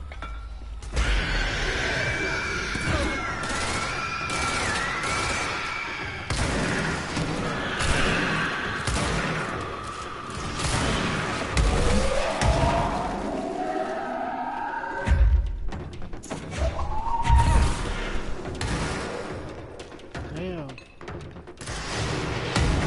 Holy shit! What is up with this?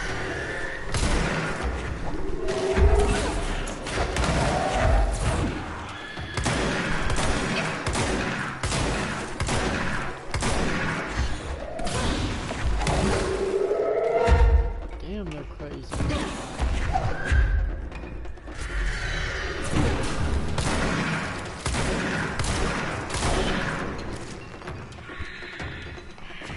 Quit turning my fucking left.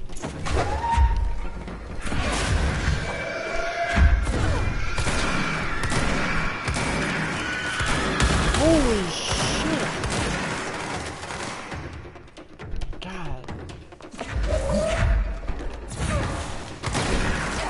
What the fuck?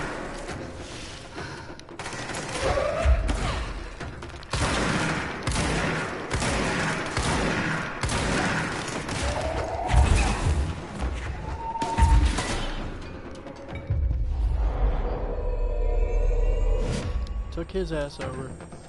Go kill some people for me, fucking bastard. I'm about to shoot him. Ah, oh, screw you.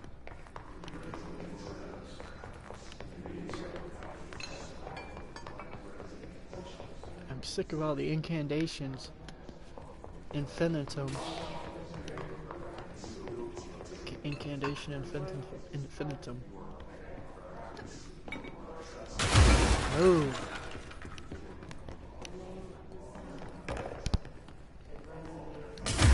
I found a secret. Mannequin supplement. Waste mannequin. The item was last owned by Madame Blank, an operatic performer from Berlin. After her career ended in public scandal, she relocated to Blank, Maine, for reasons unknown. With her came the trappings of her old life, including this item.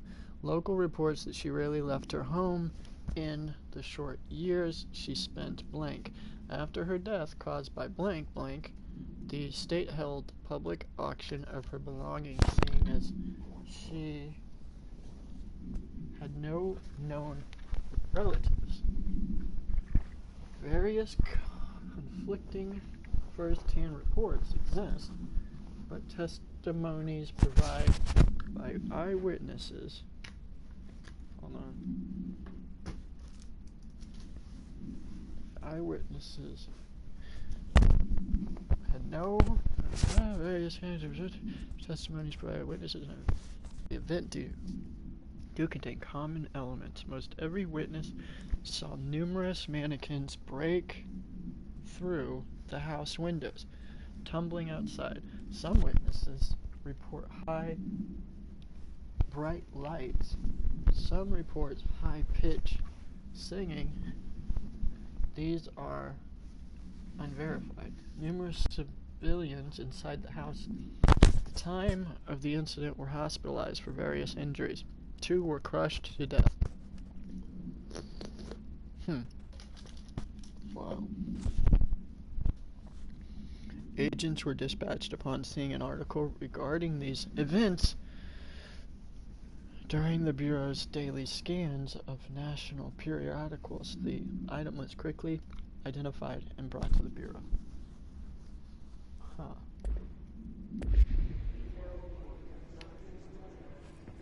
Mannequins.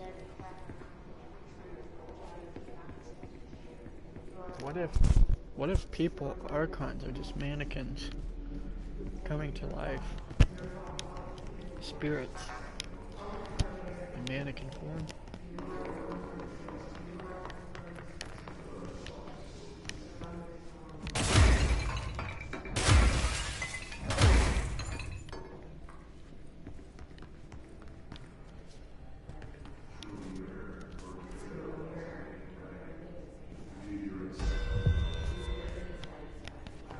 Hey, I found another secret. Damn, I'm on a roll. Remote thought. More remote thoughts, huh?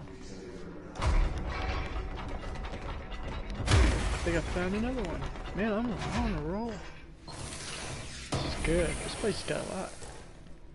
More remote thought. I'll be damned.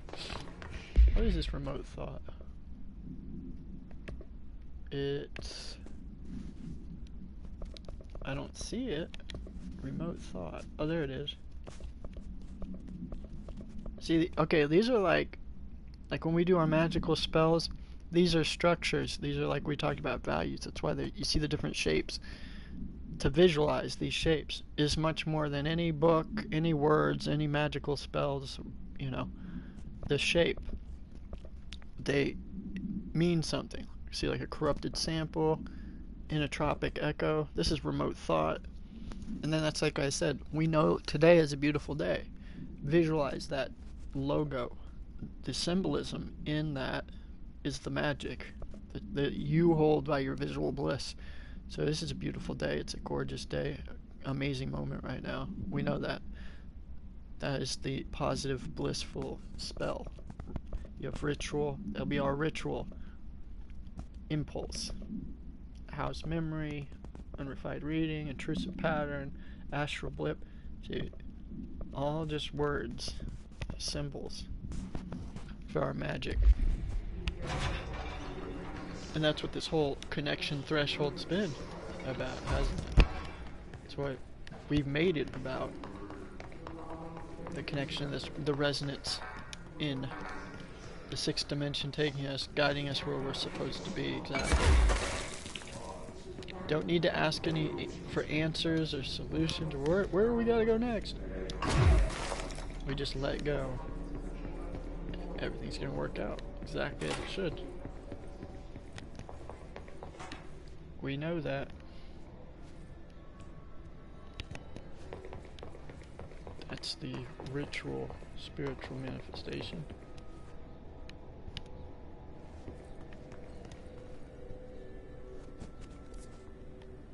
Let's see. I think we gotta go to the medical wing, don't we? Yeah, here we go.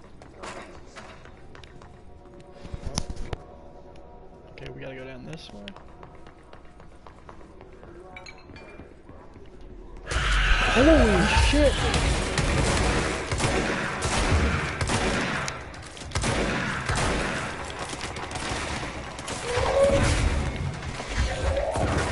Damn!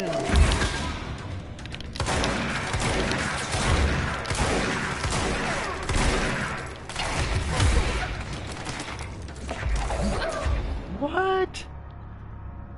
See, there's something to that mold that just kills you. You gotta stay away from the mold, I see. Damn. Gotta stay away from the mold. Which is crazy, because see, this hiss resonance has created a mold.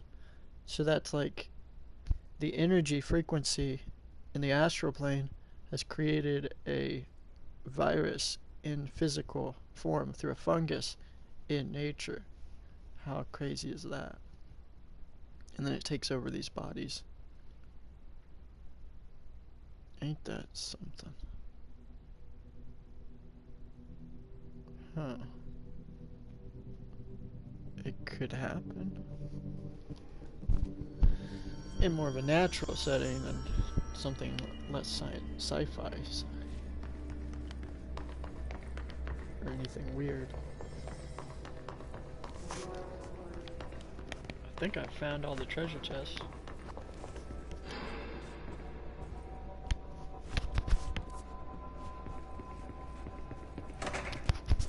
What's this one? No.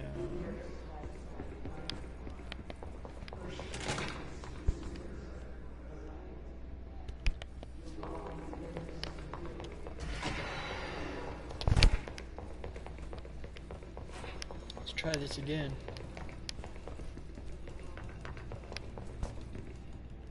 I mean, this is all we can do, I think. Is it up here?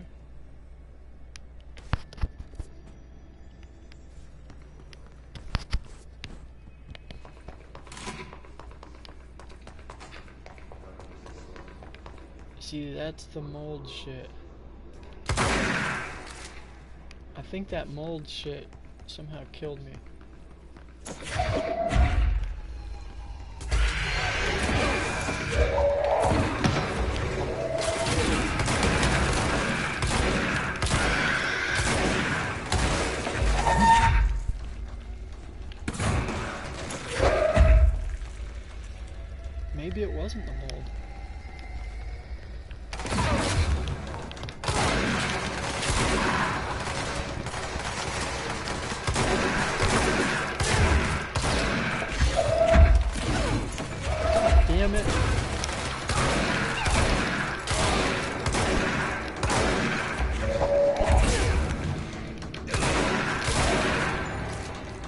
damn gummit.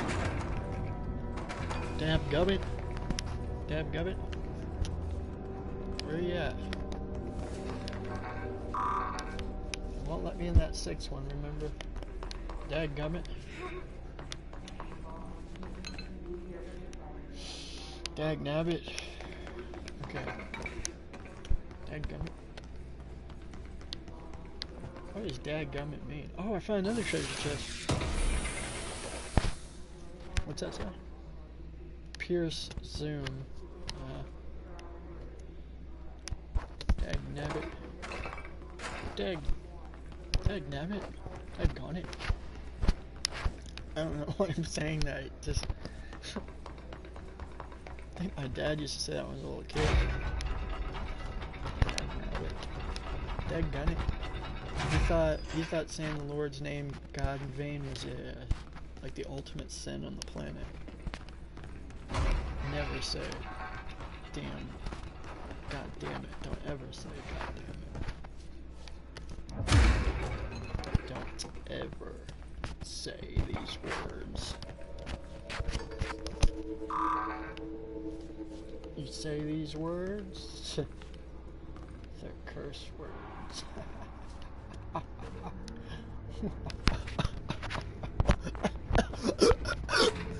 Oh, God, I can't breathe.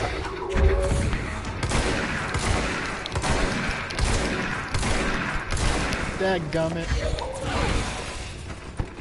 Dagnabbit. Holy shit.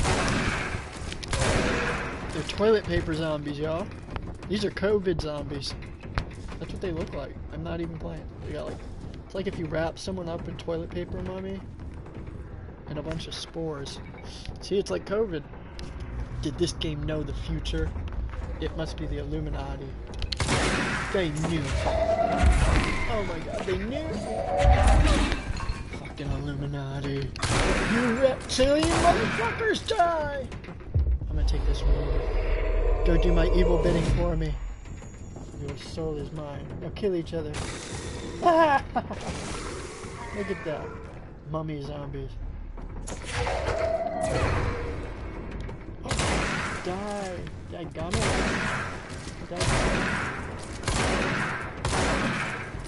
Take him over.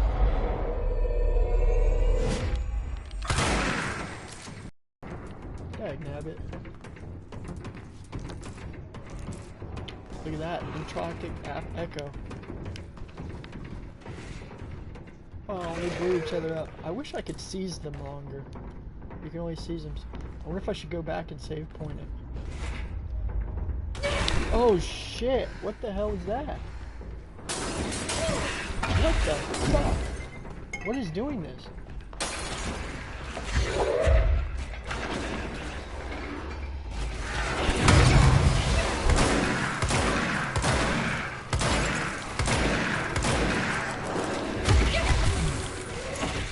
Oh, are you kidding me?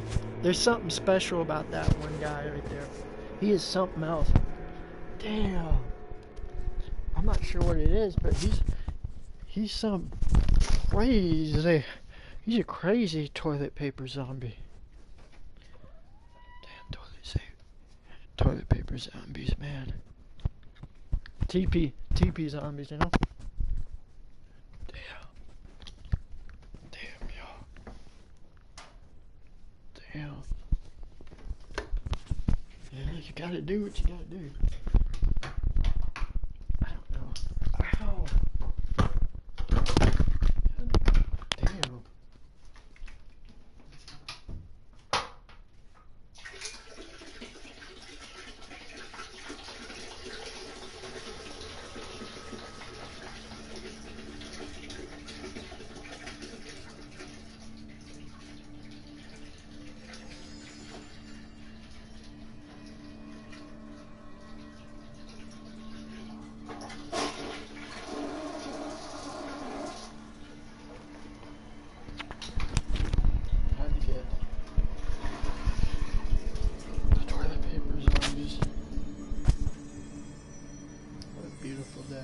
This is Zanny Zoopzunculus. Crazy mad. Dupdonkulus day. Life is fucking good. Life has never been better. You gotta admit, it's just really good. God, I love it. Life is good. Such a beautiful morning.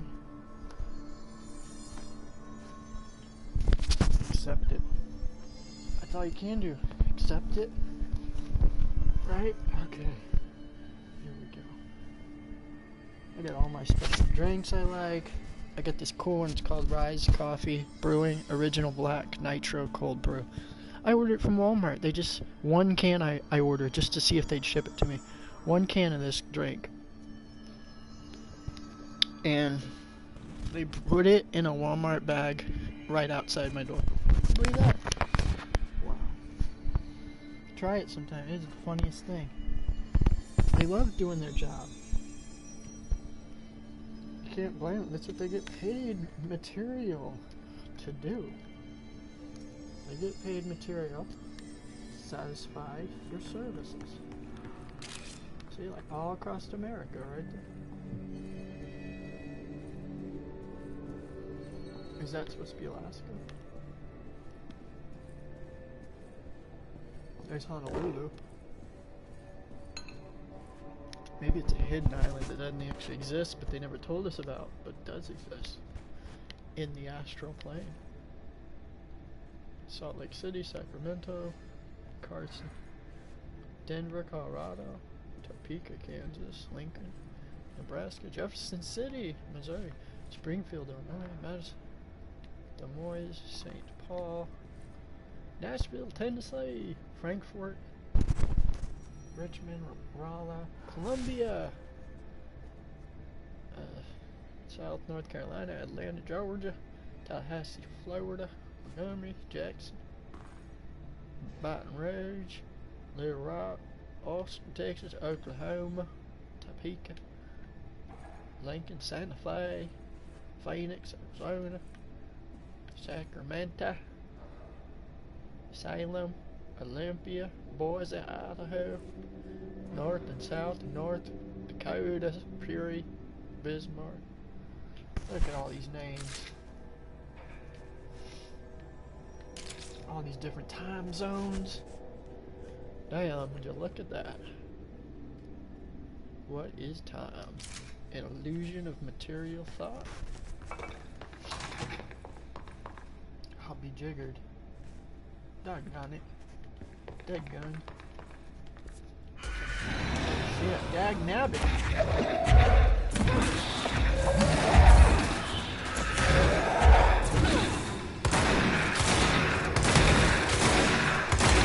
Dag nabbit. Knock your head out, silly monsters. Get out of here. Piss Archon. Blew your ass up. I want to trip you up, Dick. Yeehaw. God bless America. I knock his ass out, silly. Where did you come from? Hey, homie. Slow down, homie. Bam. Give a job a give a do. Goodbye, you. Whoa, shit, where did you come out of? What mama hole did you come from? What spaghetti did you get from? Oh, damn. Walking upside down in my shit. Coming at me sideways for? Hey, shit, get out of here. How many of you suck daddy? That's another. I want you to die. I'm you silly. Get the fuck out of here. I can even bend your neck backwards like that. Oh, shit. Don't you have osteoporosis? Damn. Get out of here. I helped your headache, didn't I? Knock you the silly fuck out. Knock you the silly fuck out. Let's go fast travel. Knock the silly fuck out. What does that mean? Upgrade gun. Construct charge. Huh. Upgrade spin. Construct charge. What's charge? Charge holds up explosive projectiles that could stagger enemies caught in their blast. Huh.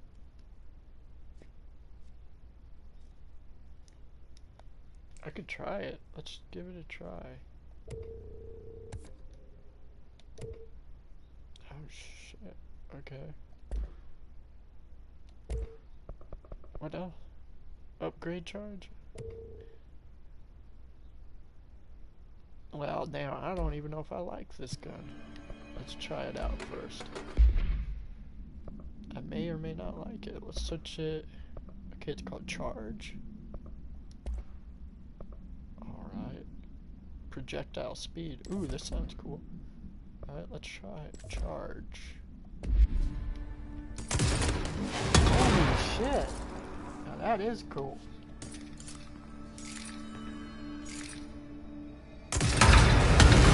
Damn! That's intense. I kinda like this gun. It's like an ultimate shotgun. It's like a super conscious power shotgun. Action packed.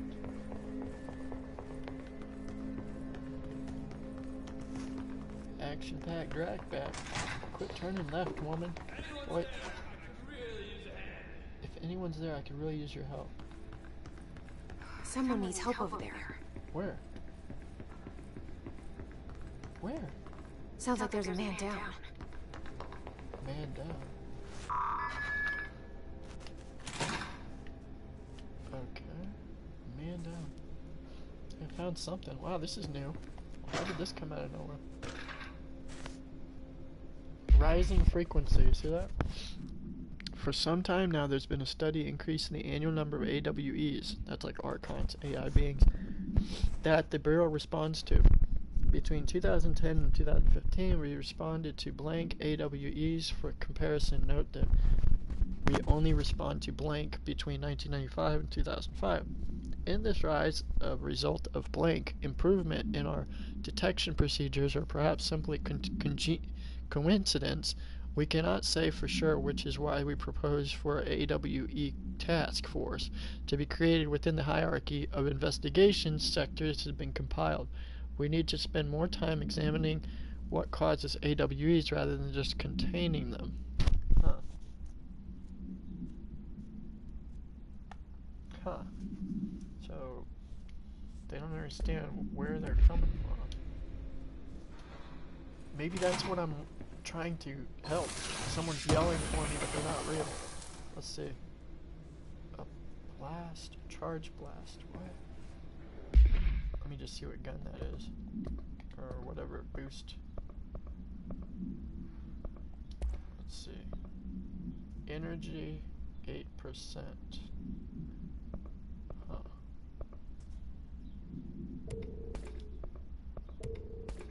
Let's delete some of this shit. I don't need all this. Okay. What was that? Is 8 plus energy.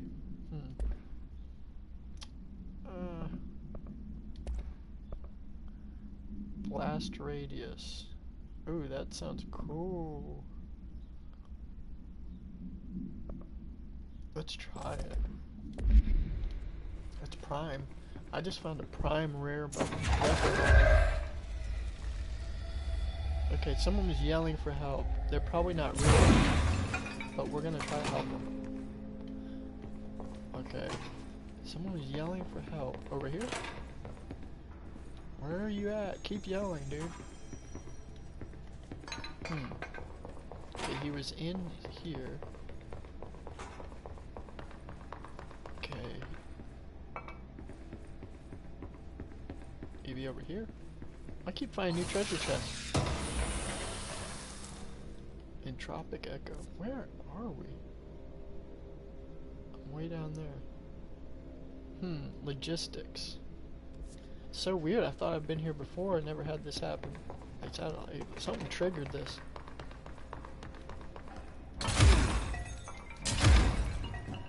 Here's something. How did we not be here? Pram procedure. Containment procedure. Containment cell must properly ventilated. Inhalation of the item's smoke causes blank. Smoking pram. So don't smoke pram, y'all. Description of it's an altered effect. Item is a baby carriage with a black shade and steel wire wheels. Left front wheel is slightly bent, causing a distinct wobble when pushed. Item produces smoke instantaneously. Smoke density varies. Smoke is generated without apparent fire or ignition source. Background. Incident in Paris in 1979 brought the pram to the attention of the Bureau. Smoke filled an antique store where they were destroyed in the incident. Paxion interviews and living witnesses were reperformed at the order of the archives of the records chief. That's pretty magical. It's kind of like 9/11. Did that really happen? Is that just smoke or holograms? Is it something you have to question, wonder, ask about? Or is it just divine? It just is so. Altered into our material physical matrix. You'll never know. But you never know what you never know. Unless you know what you do know.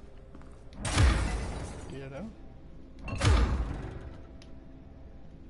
It is what it is until it changes. Where's this person who's yelling for me? What the hell? See, that's what they were just talking about. AWEs. They're individuals who are there, but they're not.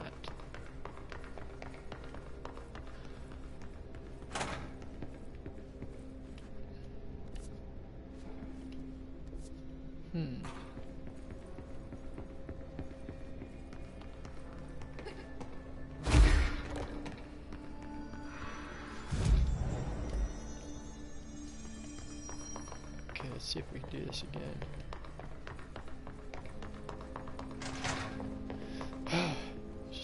He was over here.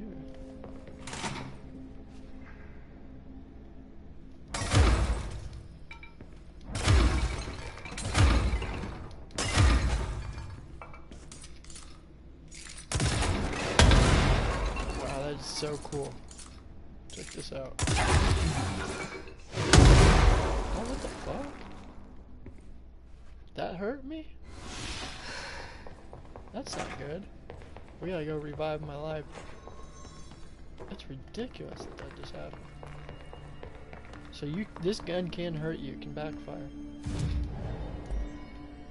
Okay, so now we know we gotta be careful with this gun. That's why they call it the charge. I'll switch back to my shotgun in the meantime. I didn't realize you can backfire like that. Damn.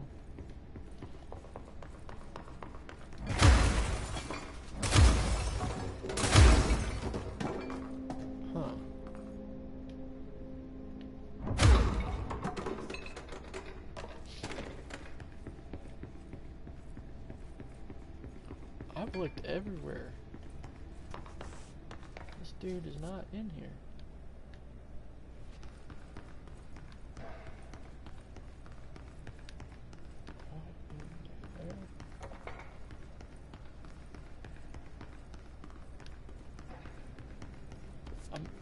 Everybody says about this game, the map, none of it makes sense. It's all messed up. The map, it's a crazy game. You literally just go with the flow, hope you get there. I hate to say it, it's true. What was that? Is there anything in this bathroom? Sometimes there are things in the bathroom, but often it's nothing.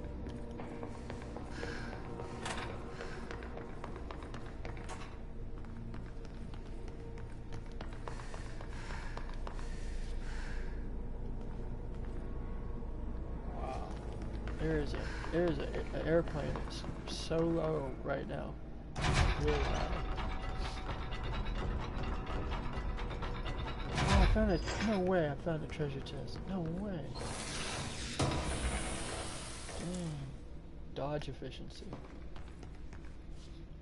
Dodge efficiency. Where is it?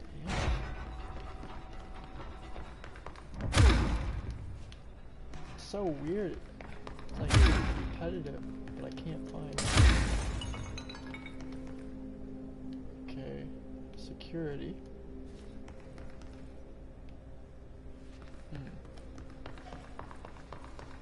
I can hear him.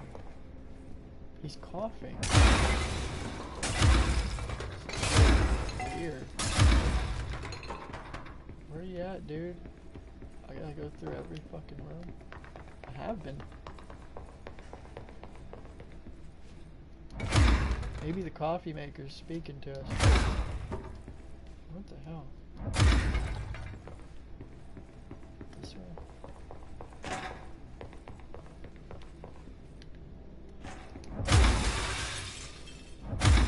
That's why I like to smash shit up so I know I've been there before. Screw it, I'm just gonna... Oh, you guys hear that?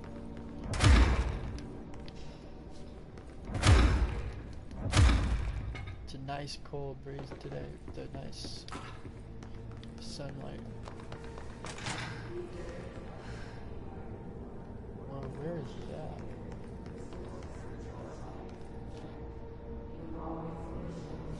What is this shit? Have we been here?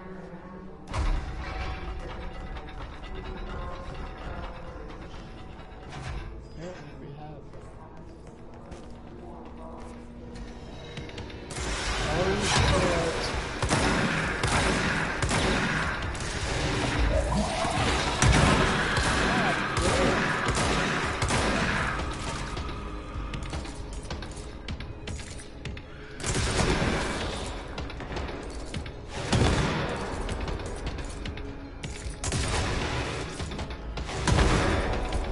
Look at that gun.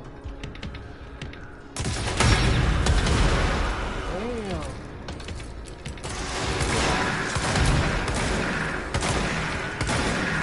That gun is bad.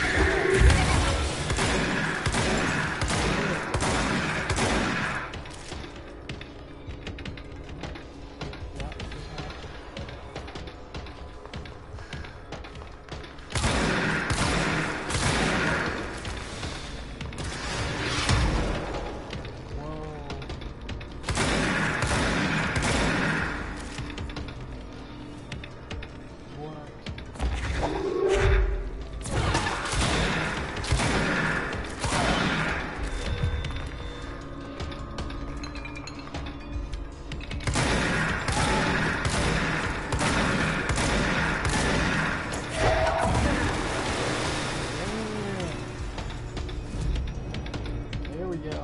Healed my ass back. Dang. Dang. Let's switch our guns. Let's try this.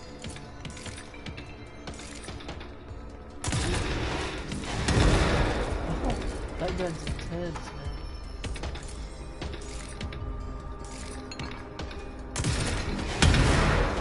Where are they at? There it is.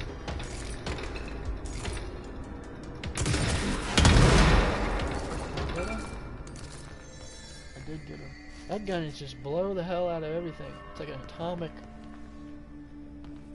nuclear bomb. Gun.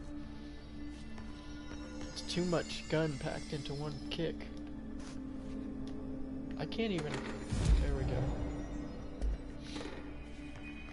Okay, I guess we're gonna go back down in the downstairs area because I don't know where that guy that was yelling is at. I truly don't.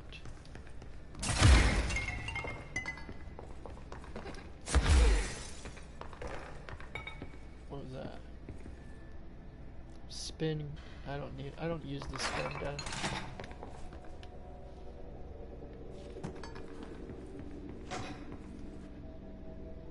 Man, I just can't help but wonder where that dude is at.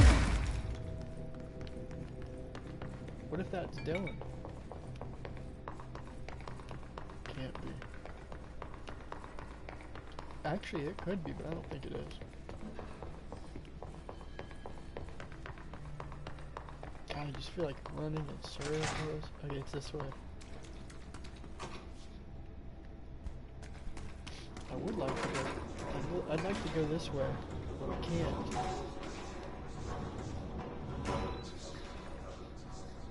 I can't get through.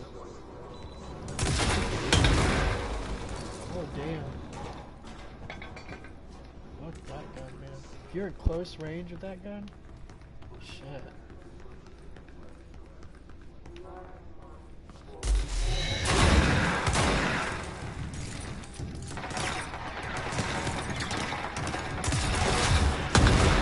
Damn. That was awesome.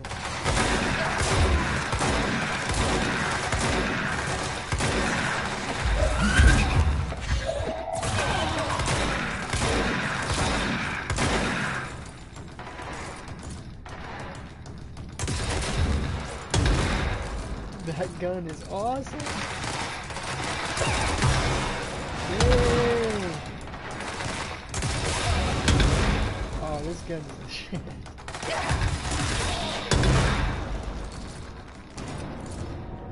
Damn.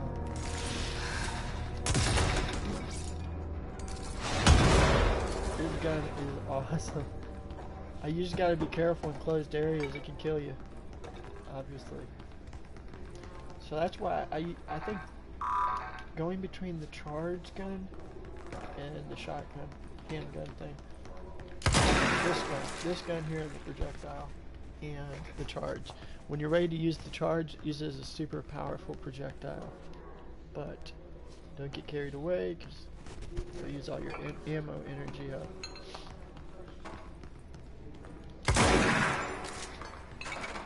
Why won't it ever let us in number 6? Sucks.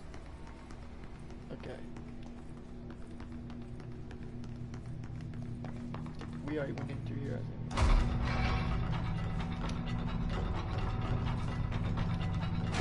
Yeah, just making sure. Okay. Yeah, we can't go in here. Okay, this is where I would keep getting my ass killed. Maybe if we switch to my new gun, I can take it back. See, it's not letting us go in any of the 6 rooms, if you notice. Okay, these are the toilet paper zombies, remember?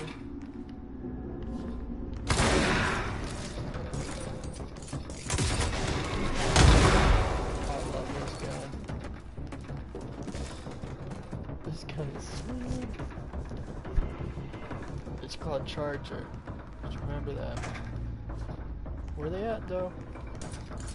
Watch it. It just like sucks everything in.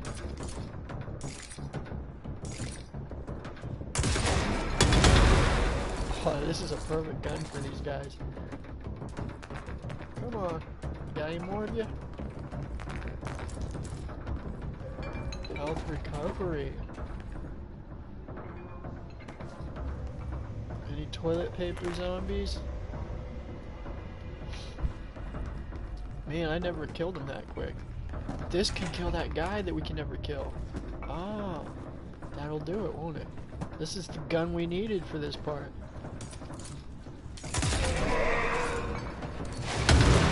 That's insanely intense.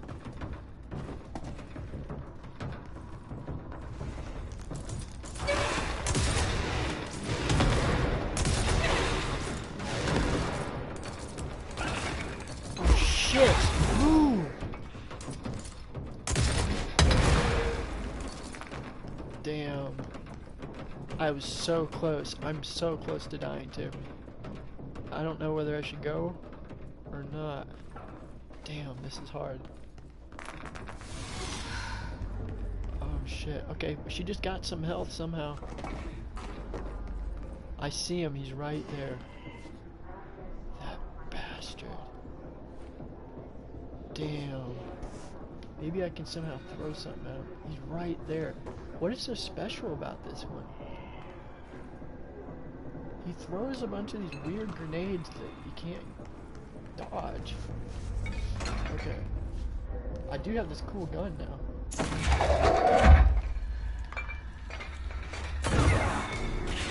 I think I got him.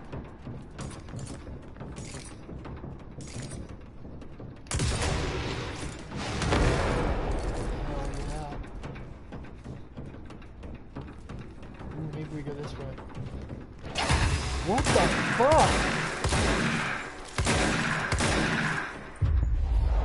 Let's take him over.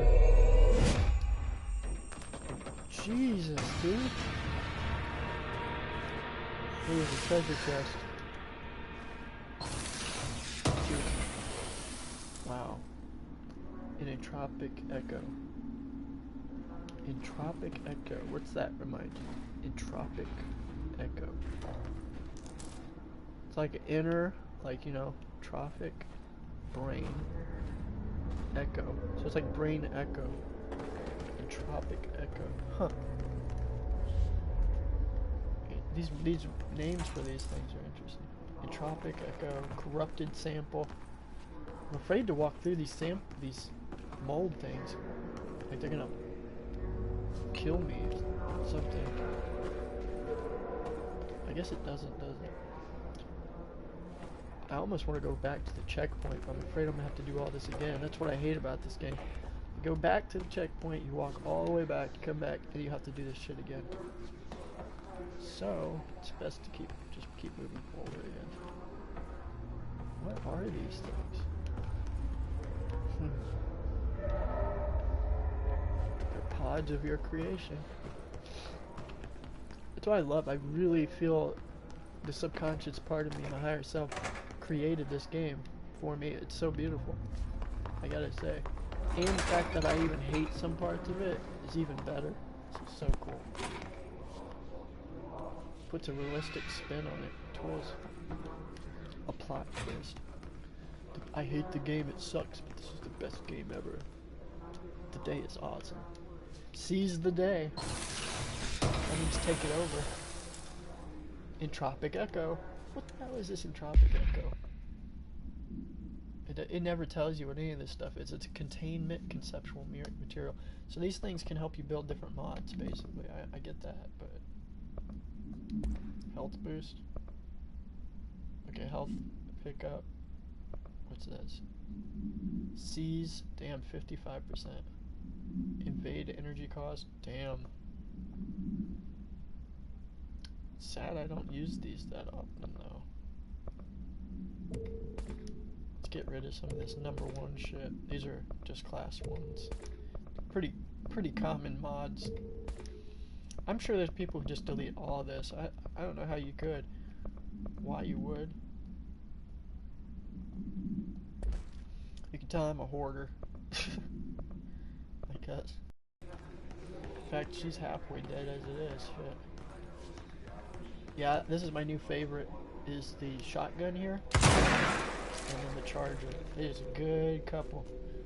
That is tense. If you just don't want to deal with anyone's bullshit, switch to the charger. Shit, where am I? Where am I? Have we been here before? That may have been a door that was locked. Oh. Sure is. Okay, I see some pointy thing over here.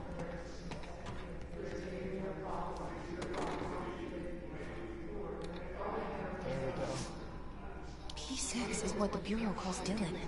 His cell's been breached. It's been breached? Is that his phone? Are you there with him? Can you protect him? What? Dylan? 6. P6. Damn, I don't know where to go. Did we come from here? This is new. Oh, we're on the other side. Shit, something's gonna come and jump me. I need to get to that shelter. Ooh, I was right. Treasure chest. Topic echo? Yep. And launch efficiency. Okay. Really shocked. Are you kidding me? How do I get in there? Then there's a treasure chest. Hey, maybe we open it through this door. Oh, I did it. Let's see what's in the treasure chest. Entropic echo. Boy, this must be special for this level. Wow, so now we open these. Let's go back to the save point, wouldn't you say? But we can always go back. Because now we're really close to our save point. It's right here. Heck yeah, that worked out. Damn, that worked out. Bam, baby. Now, we got all that experience we saved up. I feel fresh. Save point, baby. Check. And now we can go right direct in. And this is where Dylan was. Dylan was... It looks like they got into his cage or his cell. I just like looking around for stuff before we go forward. Damn, they killed a bunch of them. They locked that one. Prime candidate program, transit corridor. Let's see what's over here. Nothing.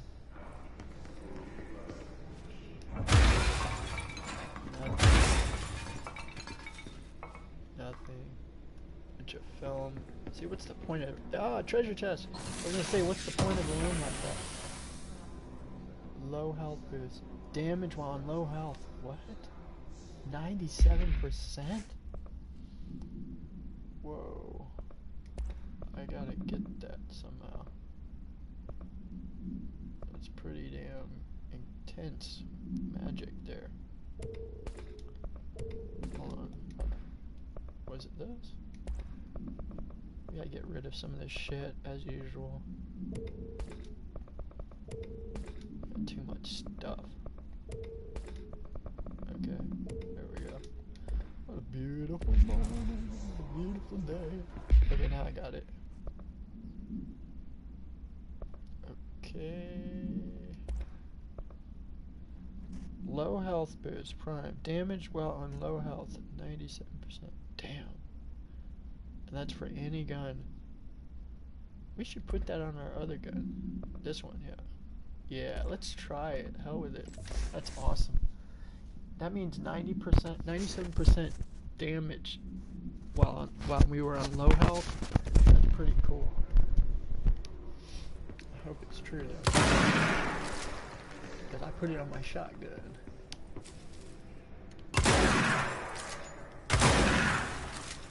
I gotta say, this shotgun handgun makes this game really a lot funner.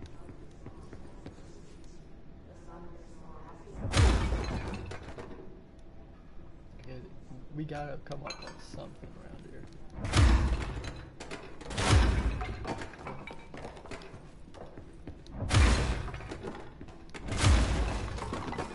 Gotta be something. Nope. Huh. It's amazing how this game objectifies everything in the algorithm of the frames. Every little item can be picked up just about. That's pretty insane. Like, I can't imagine the memory that goes along with this game. Truly. I think about it, like, I can see that ashtray or even that little chair, or this is a lamp. I can take that ashtray trash can, and I can just launch it across the room. I mean, that's just, wow. This game is definitely onto something groundbreaking when it comes to computer animation, graphics, and that module. Like, I don't think any other game does this. Oh shit. Okay, that was her brother. So we pulled it once, y'all. Should we pull it again? Usually we gotta do the 3 pull rule. 2. And let's pull it for the 3rd time. Bam, did it. Transverse the Ocean View Motel. Okay, see, there's the pyramid pointing down. We try to open it, it's locked. Yep. We gotta go this way, and you gotta change it something one time. Ring the bell 3 times. Okay. I just like to do that. And yes, it actually does manifest a different reality. Okay, someone's yelling. Did you hear that? 222. Okay, the painting is crooked. No, we just turned the painting upside down. So the painting was inverted. It's upside down. So radio. Okay, so we turned the painting right side up. So this is like the subconscious transverse dimension. Okay, these are all the same rooms.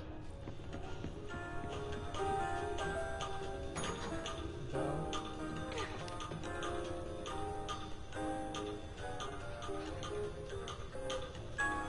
Is that a dart? Look at that, a dartboard. Look at that. Life is much like a dartboard. Ginger. Okay, now let's see if we can open it. Damn, it still won't let us open it. I guess we gotta pull this. Okay, now let's try to open it. Alright, let's try to pull it again. Now let's try to open it again. No. I guess we gotta pull it one more time. Damn it. What the hell?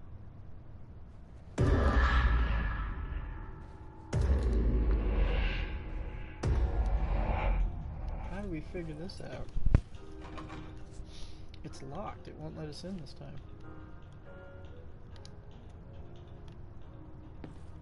This is bullshit. We can't move. It may be symbolic. We can't find Dylan yet.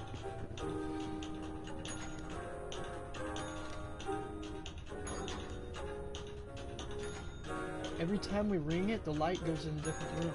You see that? Okay. So we have the light shining in this room. Spin this upside down. Light. Okay. Now let's try it. We gotta figure this out. There's some combination that'll unlock this door.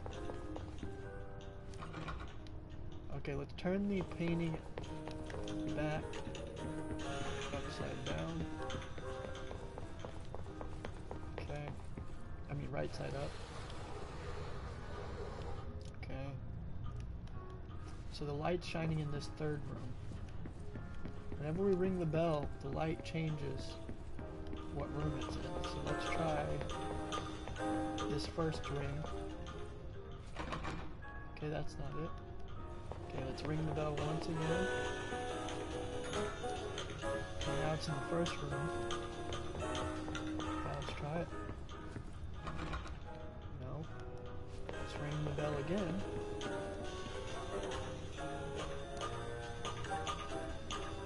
Now it's in the second room.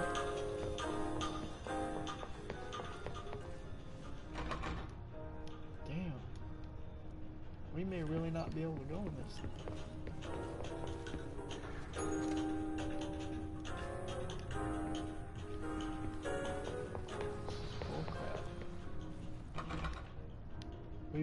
I don't think we can. There's nothing, there's no combination we can do to go forward. Oh wait, here we go. Damn, I think we found the keys. Damn, that's crazy. So depending on what bell we ring, it opens a different room. This is different.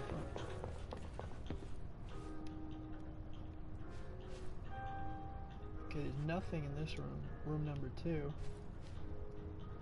has nothing. Okay, we switched the painting. I think we got the keys. Let's try it. See how we went back and not done this? We never would have opened this door. And look at this. It's like a dimension, a picture within a picture within a picture within a picture. You believe this shit? The only difference is you're on the wrong side, the opposite side. So it's an inversion of the picture within a picture. This is the dark pyramid room, going down, pointing down. That's the pyramid pointing up, conscious and subconscious. Divine feminine, sacred masculine. 1 pool, 2 pool, 3 pool. Find Dylan. I think we're in the astral plane now. It's been a long time since Dylan and I knew each other. I've wondered about him. What kind of man he'd grow up to be. Were things as hard for him as they were for me? Maybe in here, they were even harder.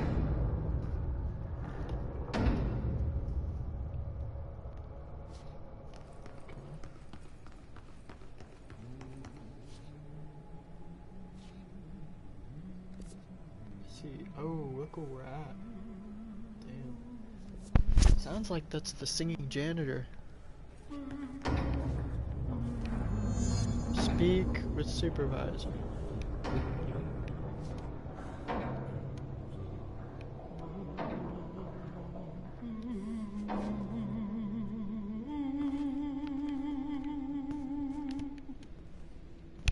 Cell breaches popping up all over the place.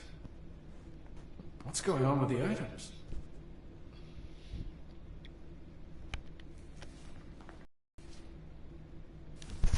Oh, hello. Is there something I can help you with? I'm Jesse, the new director. I need to get inside. New director? Right, well, okay. Hello, I'm Frederick Langston, the Panopticon supervisor. It's not the best time for a tour. We have hiss everywhere, numerous cell breaches, and system failures across the board, but you're the director, so here we go. Founded by Zachariah Trench, the Panopticon is our state-of-the-art repository for all altered items. I don't have time for this. Power and... I was told Dylan Faden was kept here. Can you help me find him? Faden? Sure.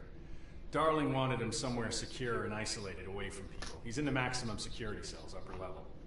But there's currently a pressing matter, ma'am. We've got an object of power loose in there. It's wrecking the place. The Benikoff TV, it's a real doozy. Salvador took a team in to handle it, but no one's heard from them for hours.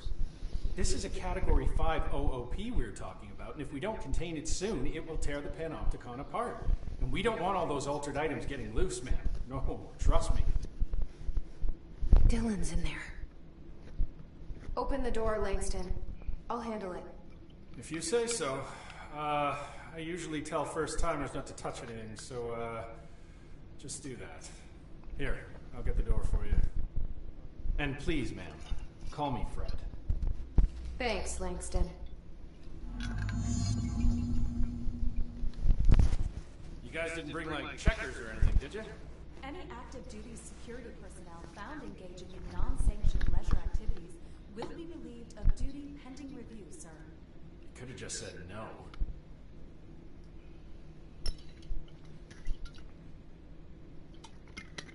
Could have just said no.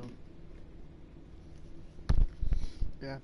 And explanations and answers are going to be more intricate and complicated as we The move. 7 Stop hits theaters tonight. Can't believe I'm missing an Alex Casey movie for this. See how it turns around. Oh shit.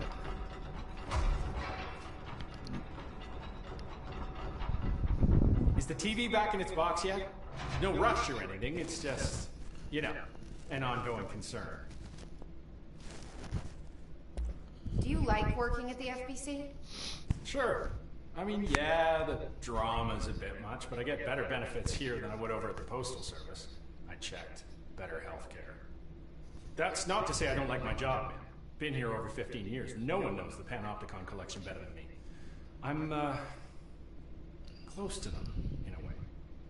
I can't tell if that's creepy or normal here. Rituals. How do you keep the altered items under control? It depends on the item. Each one has different needs. Ritualistic touches go a long way. Singing to them. Did he say flipping the singing? lights 3 times, that sort of thing. It's not superstition if it works. It's not superstition if it works. Objects of power versus altered items. What's the difference between objects of power and altered items? Think of them like storms. Objects of power are like tropical cyclones or hurricanes for the uneducated. They're big, rare, and scary. Of course, directors can just bind the OOP and become the eye of the storm. Altered items are more like weird thunderstorms. Some may rain frogs, some may rain corn, but they all rain something. And how does the hiss factor into all that? It's changing them, making them aggressive. Now they're all raining, I don't know, knives. Knife rain. Nice metaphor. Knife rain.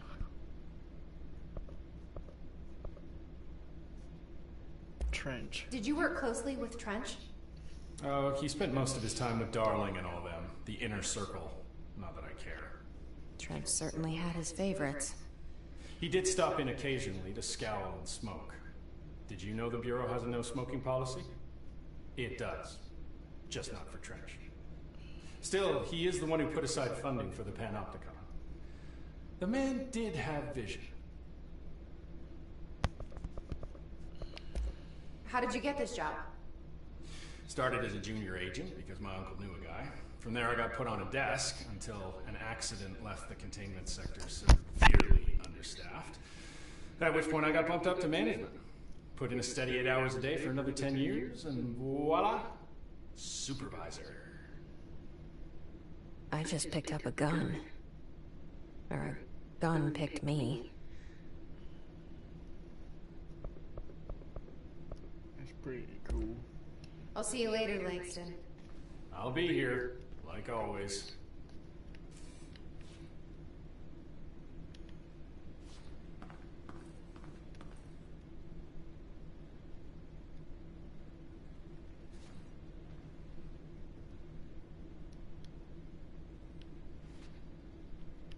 The employee manual offers a series of helpful actions to assist in mitigating a crisis. Would you like me to list them for you? No. What's your guy's deal?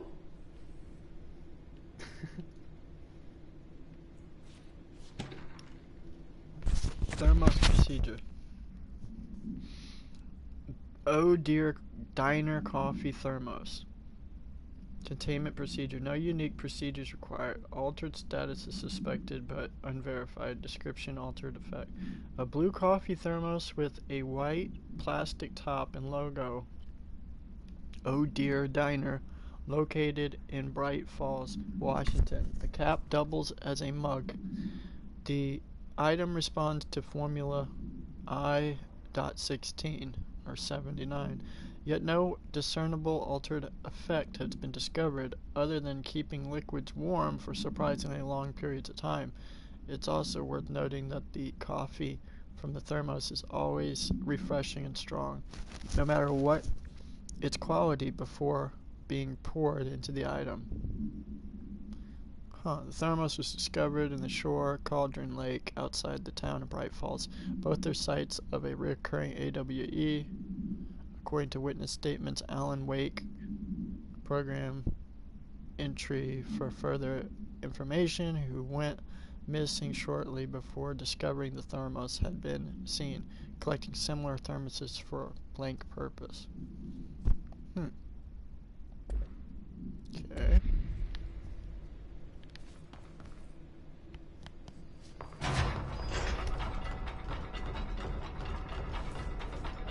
Panopticon. Dylan's close.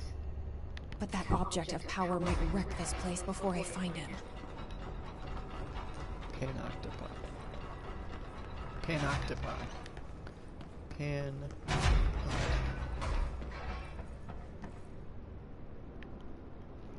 Let's claim it.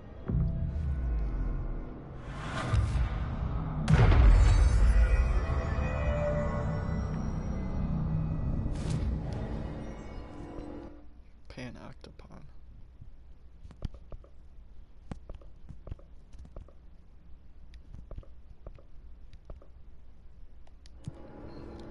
Okay. Let's see, where are we at? We're right in the Panopticon. So it's like panoramic opticon. So it's a circular thing. Panopticon. Panoramic, so it's going linear one way and circular.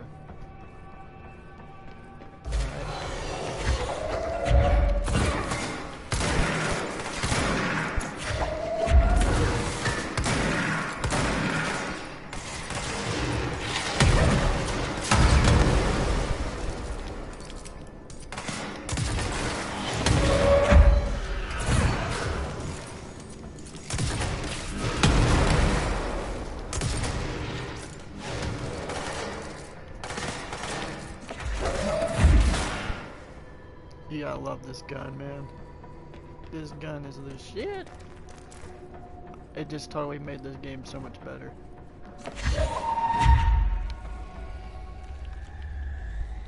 Man.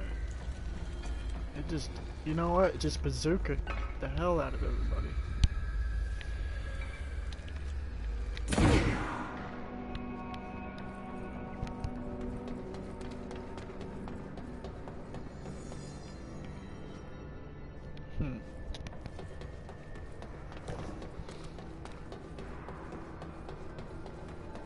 So we either go down the stairs.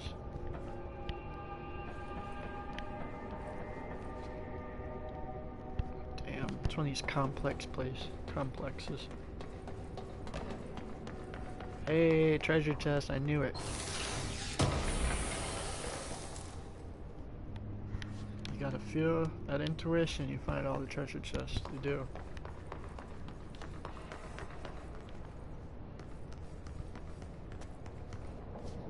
Hey, that's an object of power in there.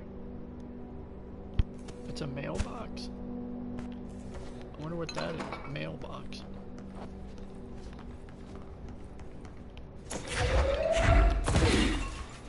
Can't go in there.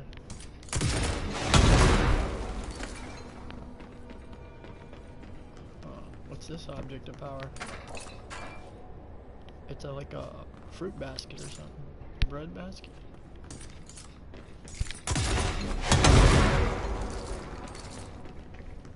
Can't go in. So this is an archive of a bunch of objects of power. A fan, look at that. Hey, a fan is very special. Fans are always special. So are thermoses. Definitely magical objects of power. What's this object of power? A hammer. It's one of them, knock the, you know, little things, the hammers. Wow. This gun's cool. Wonder why that was spray painted out. Number 3. Fire break archives. AI containment. P6 cell.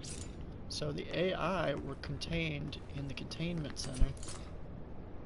P6, where her brother was, I think. Altered items unit. Something went wrong with the Bureau's plan to make Dylan the next director. Marshall made it sound like it was all Dylan's fault, but how much of it was what the Bureau did to him? I don't think she's telling me everything. Oh my god, is that one of them guys? Shit. What the hell is that? He's flying. Holy shit. Fuck.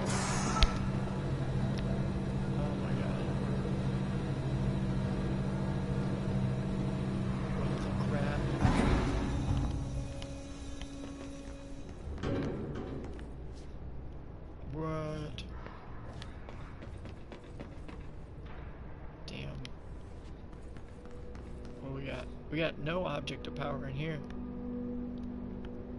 There ain't nothing in there. Hello? Oh shit. Is anyone there? Is anybody there? Oh my god. What are you doing in there? Oh, thank God. Look, someone has to watch this object at all times, or it deviates. My shifter blazer never showed up.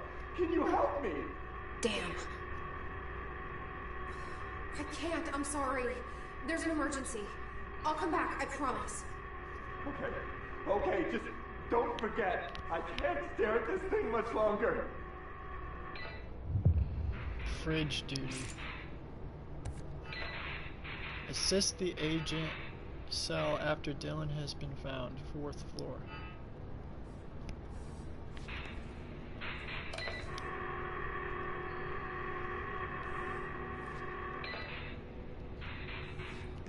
You have to watch the refrigerator at all times or else? Damn, I wonder what happens if you don't watch the refrigerator. Let's claim this area. Cleanse it, baby.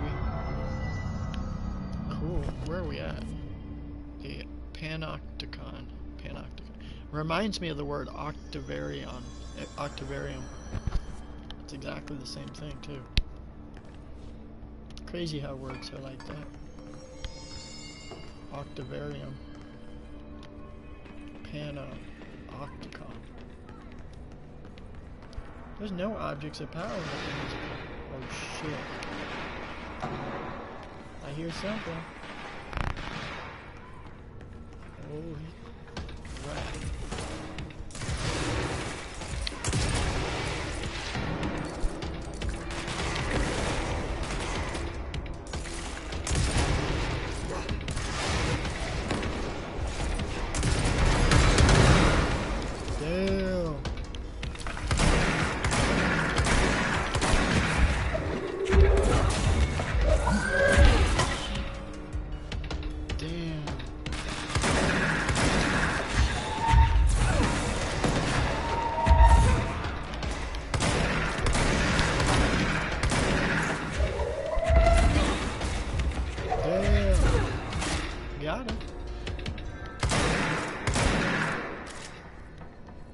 He's on my team. I'm here shooting this guy. He's on our team. Crap. Can't stand when people do that. It's good that it didn't hurt him when you do shoot at him. Okay, I'm trying to think here. I went this way. Okay. We gotta find Dylan.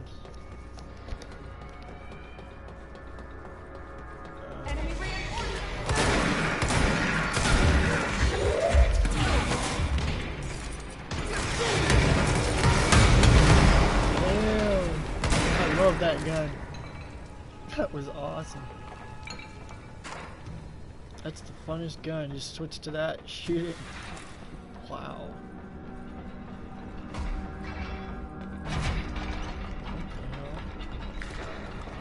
What the hell? It's closing its door? Whoa.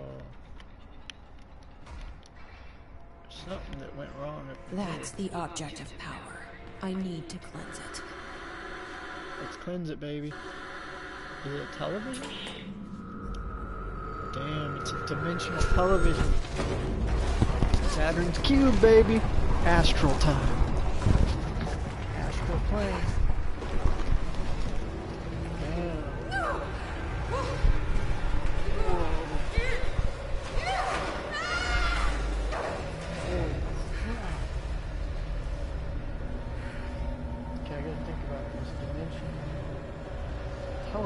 So it sucked us in the television.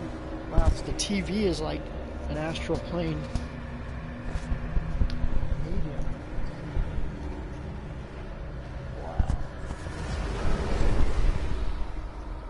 Oh crap. And that's the spiral thing that she's been visualizing. Cleanse the Benioff TV. Cleanse the Benioff TV. Damn, are we in the astral plane? Everything's sideways and shit. Look at that. What? Everything's spiraled. Holy crap. Wow, this is a trip. Okay.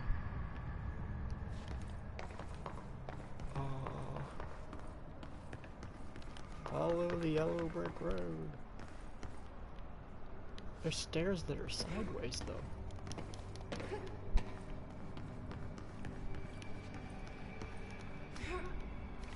We gotta go sideways then. Alright, let's cleanse the television. See, this is that spiral she keeps seeing. And that I keep seeing.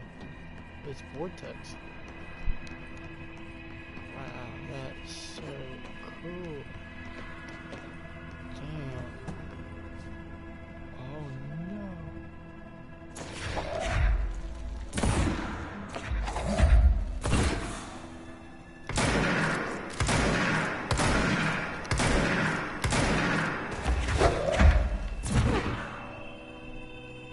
can't kill him?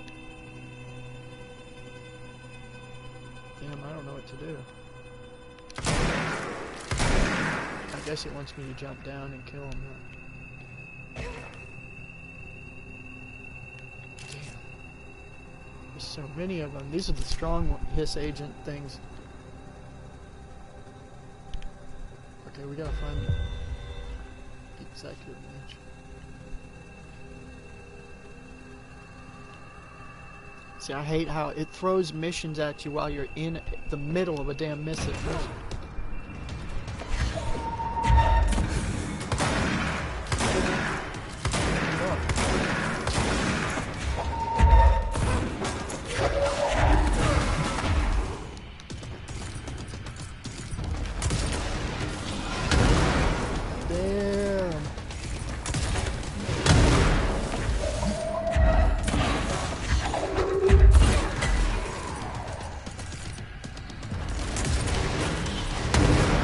I love this gun. This gun is the shit.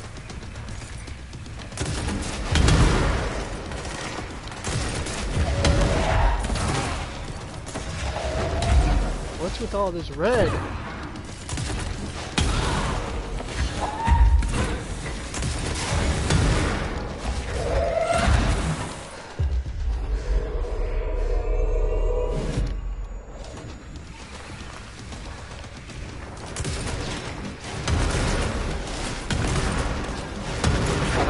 Gun.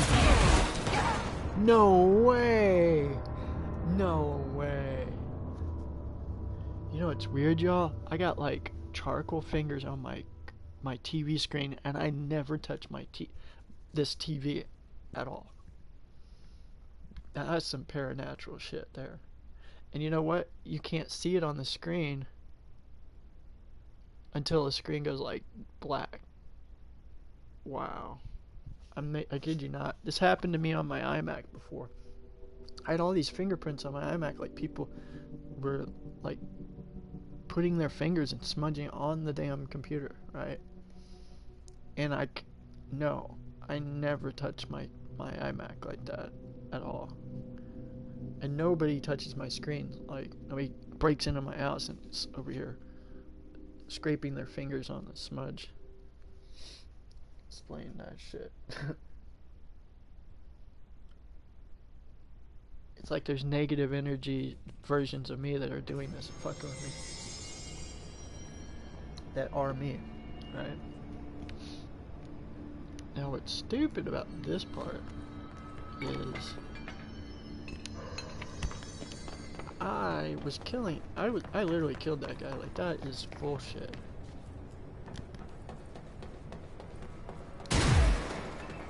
That was truly bullshit. There's no way.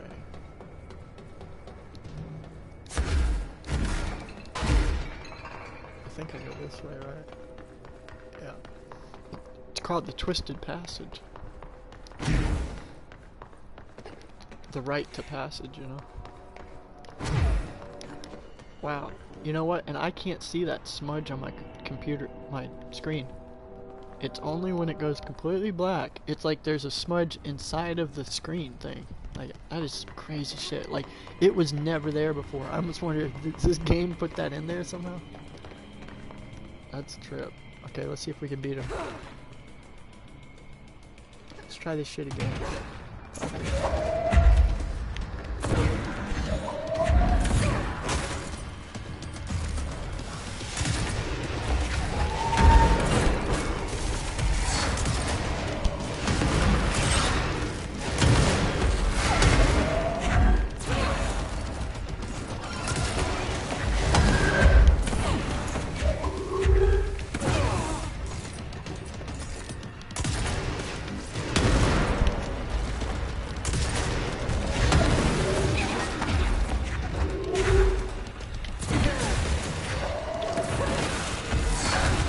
God damn it.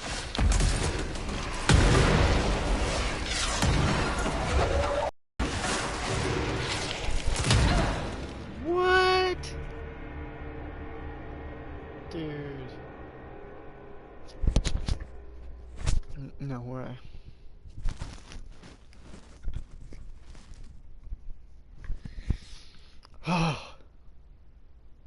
I mean, I literally gave it my all right there. That's why I don't get it. Like, are they making it on purpose where you cannot win sometimes? I mean, I get you gotta figure out some, like, technique usually to it, but it's like, what?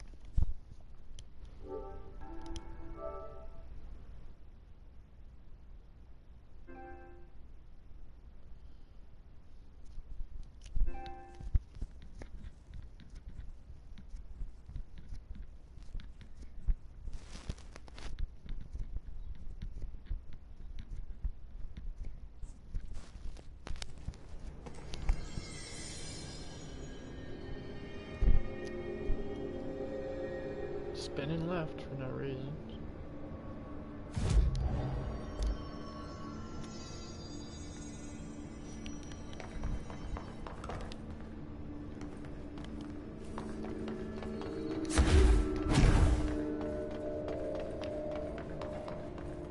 Whoa.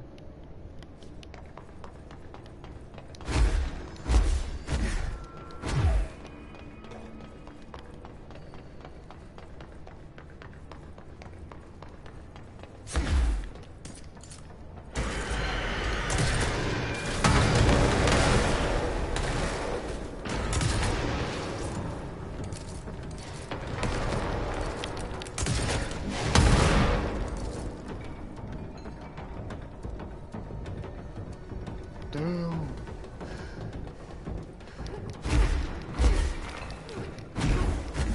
Let's try this shit. Twisted passive. May have to start over and, I don't know, play it later. I'm gonna try to be.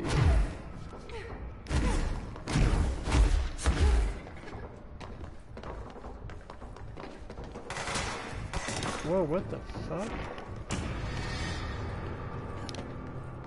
What was that?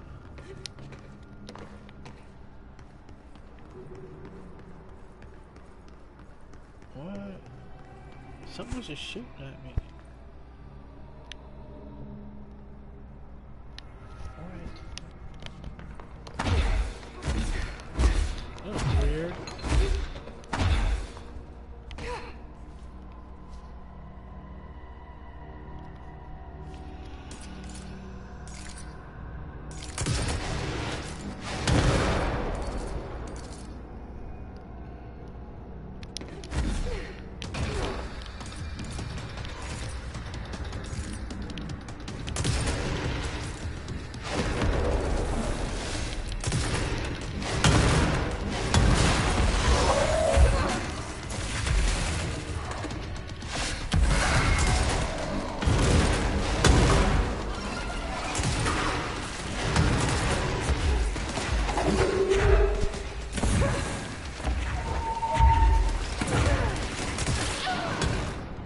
Fuck.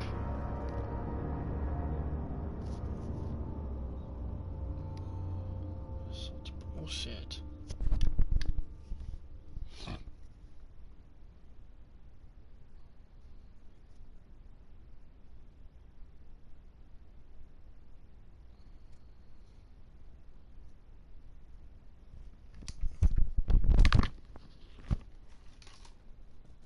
damn.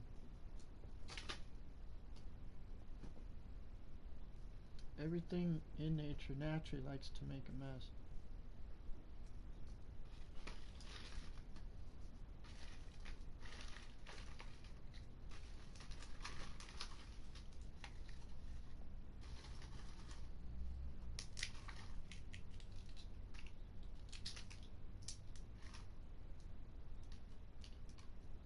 That's when you take out the trash.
Tamarindos.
Nice to be able to take a break.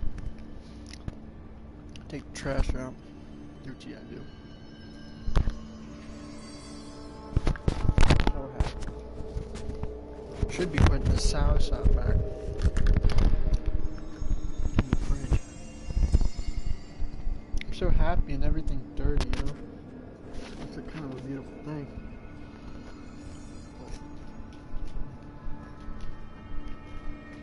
Everything is dirty. Natural. Fuck. Naturally dirty, fine.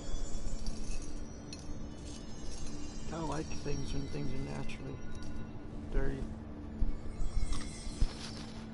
Sometimes maybe things have to be dirty in order to be cleansed. That makes sense.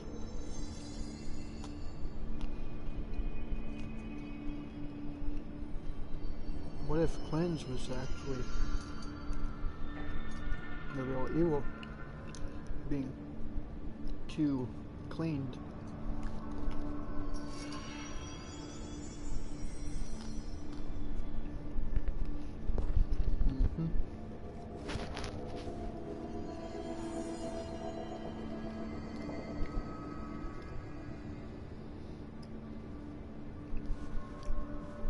Bitcoin slightly down today. Is there time to buy?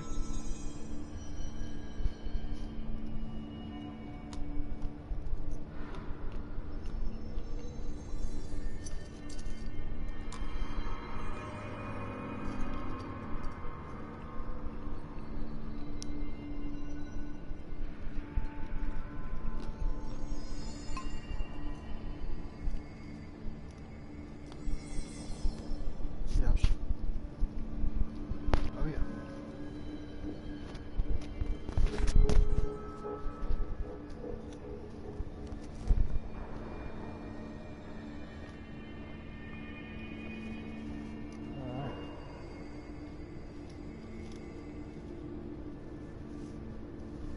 Milkulating like milk. Protein.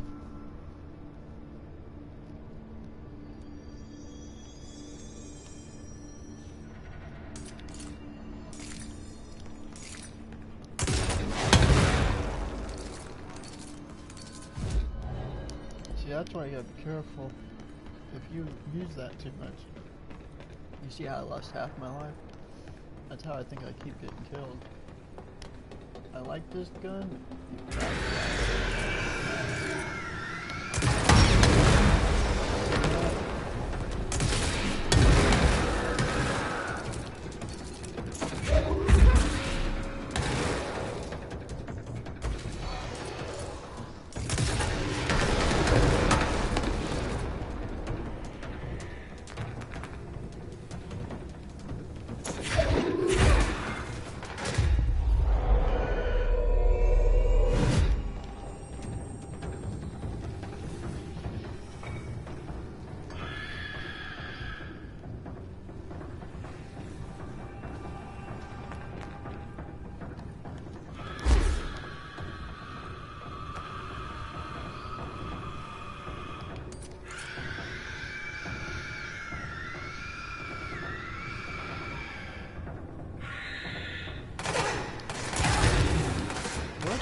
Fuck! No way. That's some bullshit. No way. That's crazy. That made no sense whatsoever. That's crazy. That was a mind fuck. Should not have even happened. Oh yeah, material. Conscious stimulate. Well, blood supply.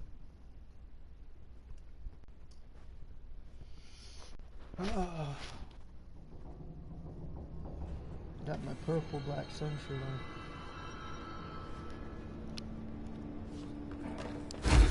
Feels good.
After dying, you will revive at the most recent access control point. Which is interesting because it's like when you sleep, you're at a save point or control point because you can always go back there. So it's amazing that when you die, it's like reviving back to that point. So every time you die, you go to sleep. That's where you're reviving back to.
could I have missed that?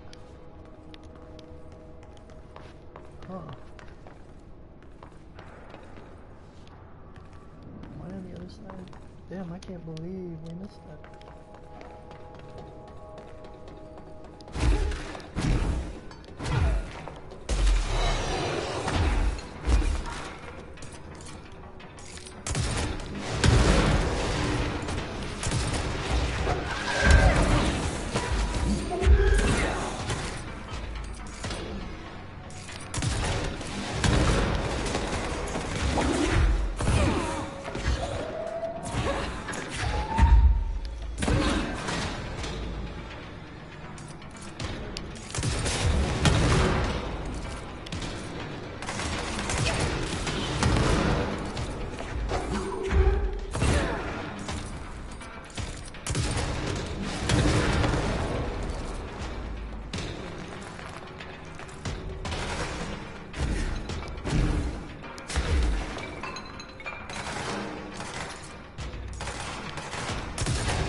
Whoa.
I like gaining on it experience-wise, and it's just fun now.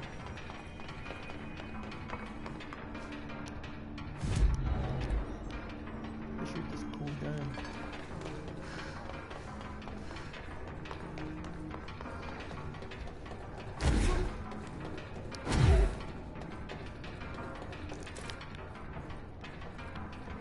Low health.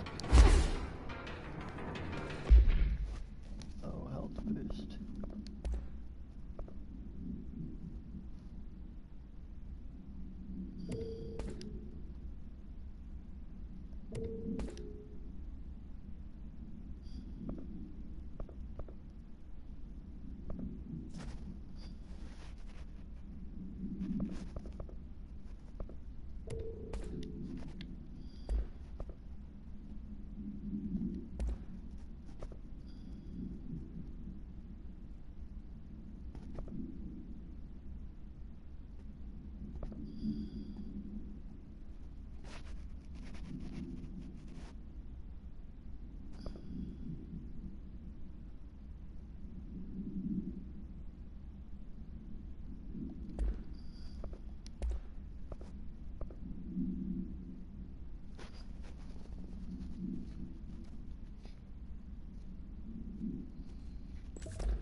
bullshit.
9 p.m. Excuse me, 9 a.m.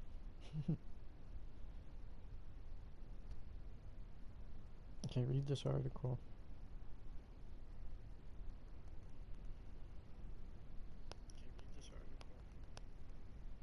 That's how I felt about it. Turn the lights on in your head. Read here how I felt the URL. Read here how I felt the URL. Pee Wee Park.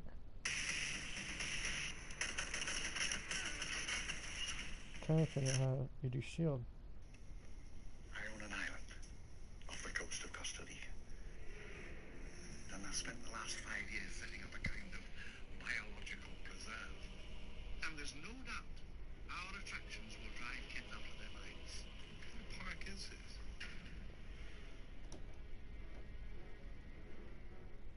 We've made living biological attractions so astounding that they'll capture the imagination of the entire planet. Two species have just been suddenly thrown back into the mix together. Can we possibly have the slightest idea what to expect? That's nice. Gotta go.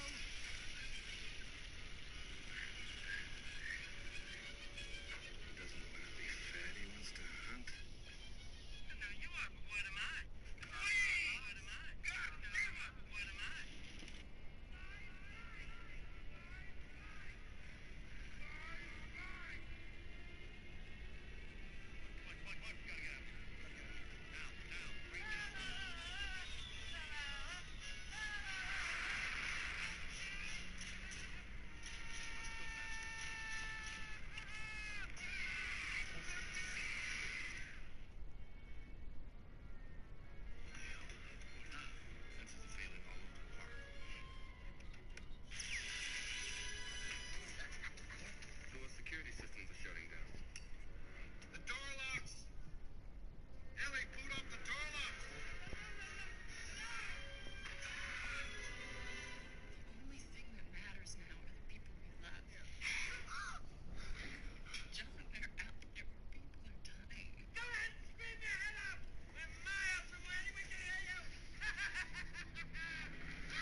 Okay, it says L1.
I'm just gonna put some under my eye here.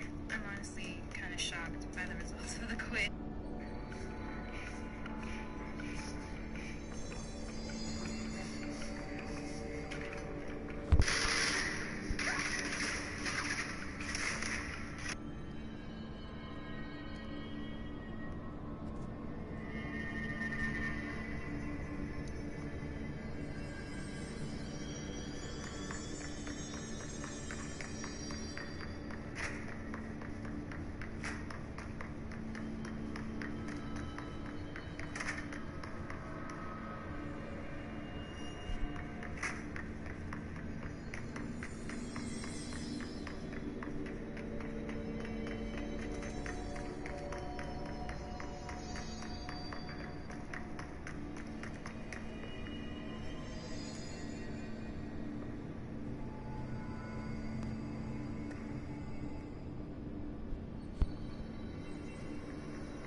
Welcome to the Ranger Field Training Course. The course must be completed in the specified amount of time. Ready to start, press the button.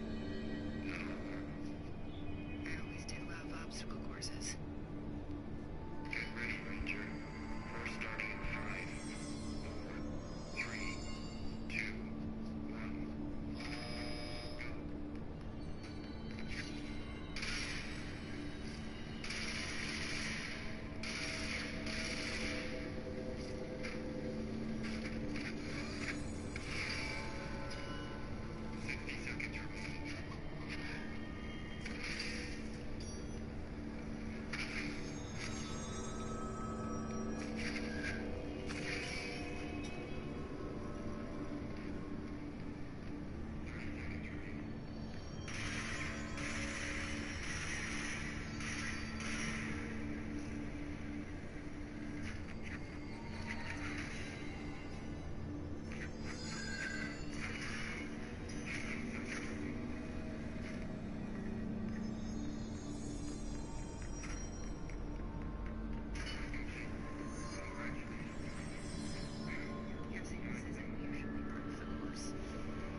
Again, I hate this game.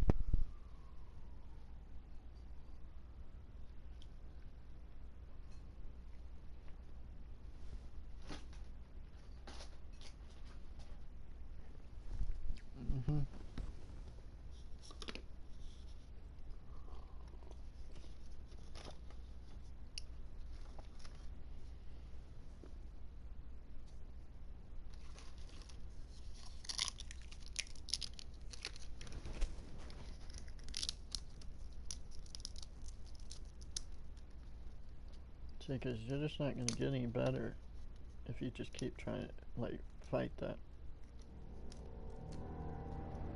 Unless you have, like, a secret way of killing him. But this guy, you need skills, basically. You need to be at a certain level. You can't just play as it is, accept it. You know.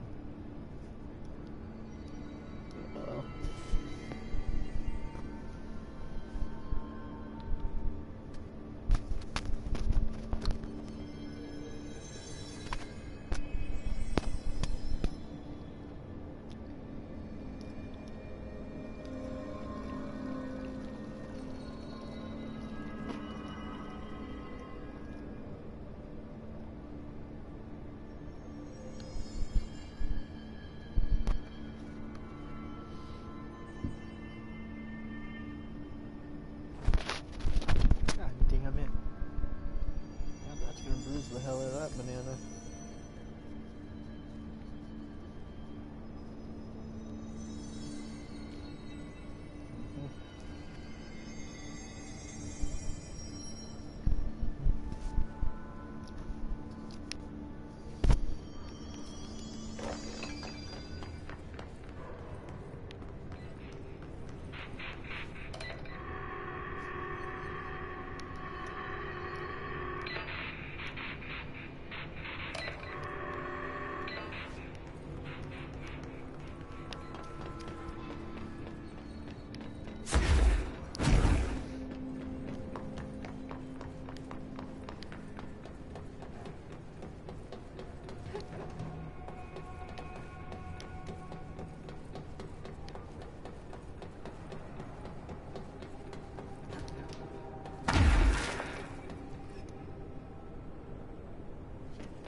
Damn it. Fucking bullshit.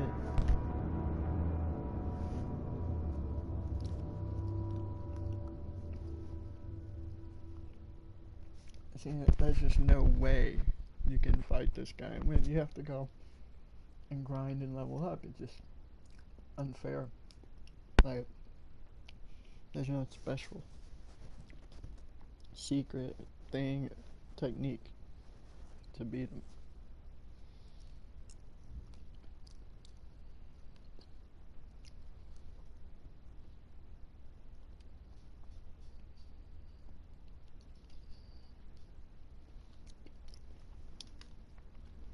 Mm-hmm.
area's under quarantine. I wouldn't go in there without talking to...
One of Underhill's samples.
Building shifts occur at random and without warning, but with the Bureau's cutting-edge technology, we can stabilize the oldest house.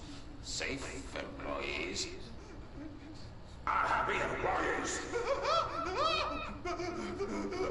Certain rituals allow agents to navigate the oldest house as well.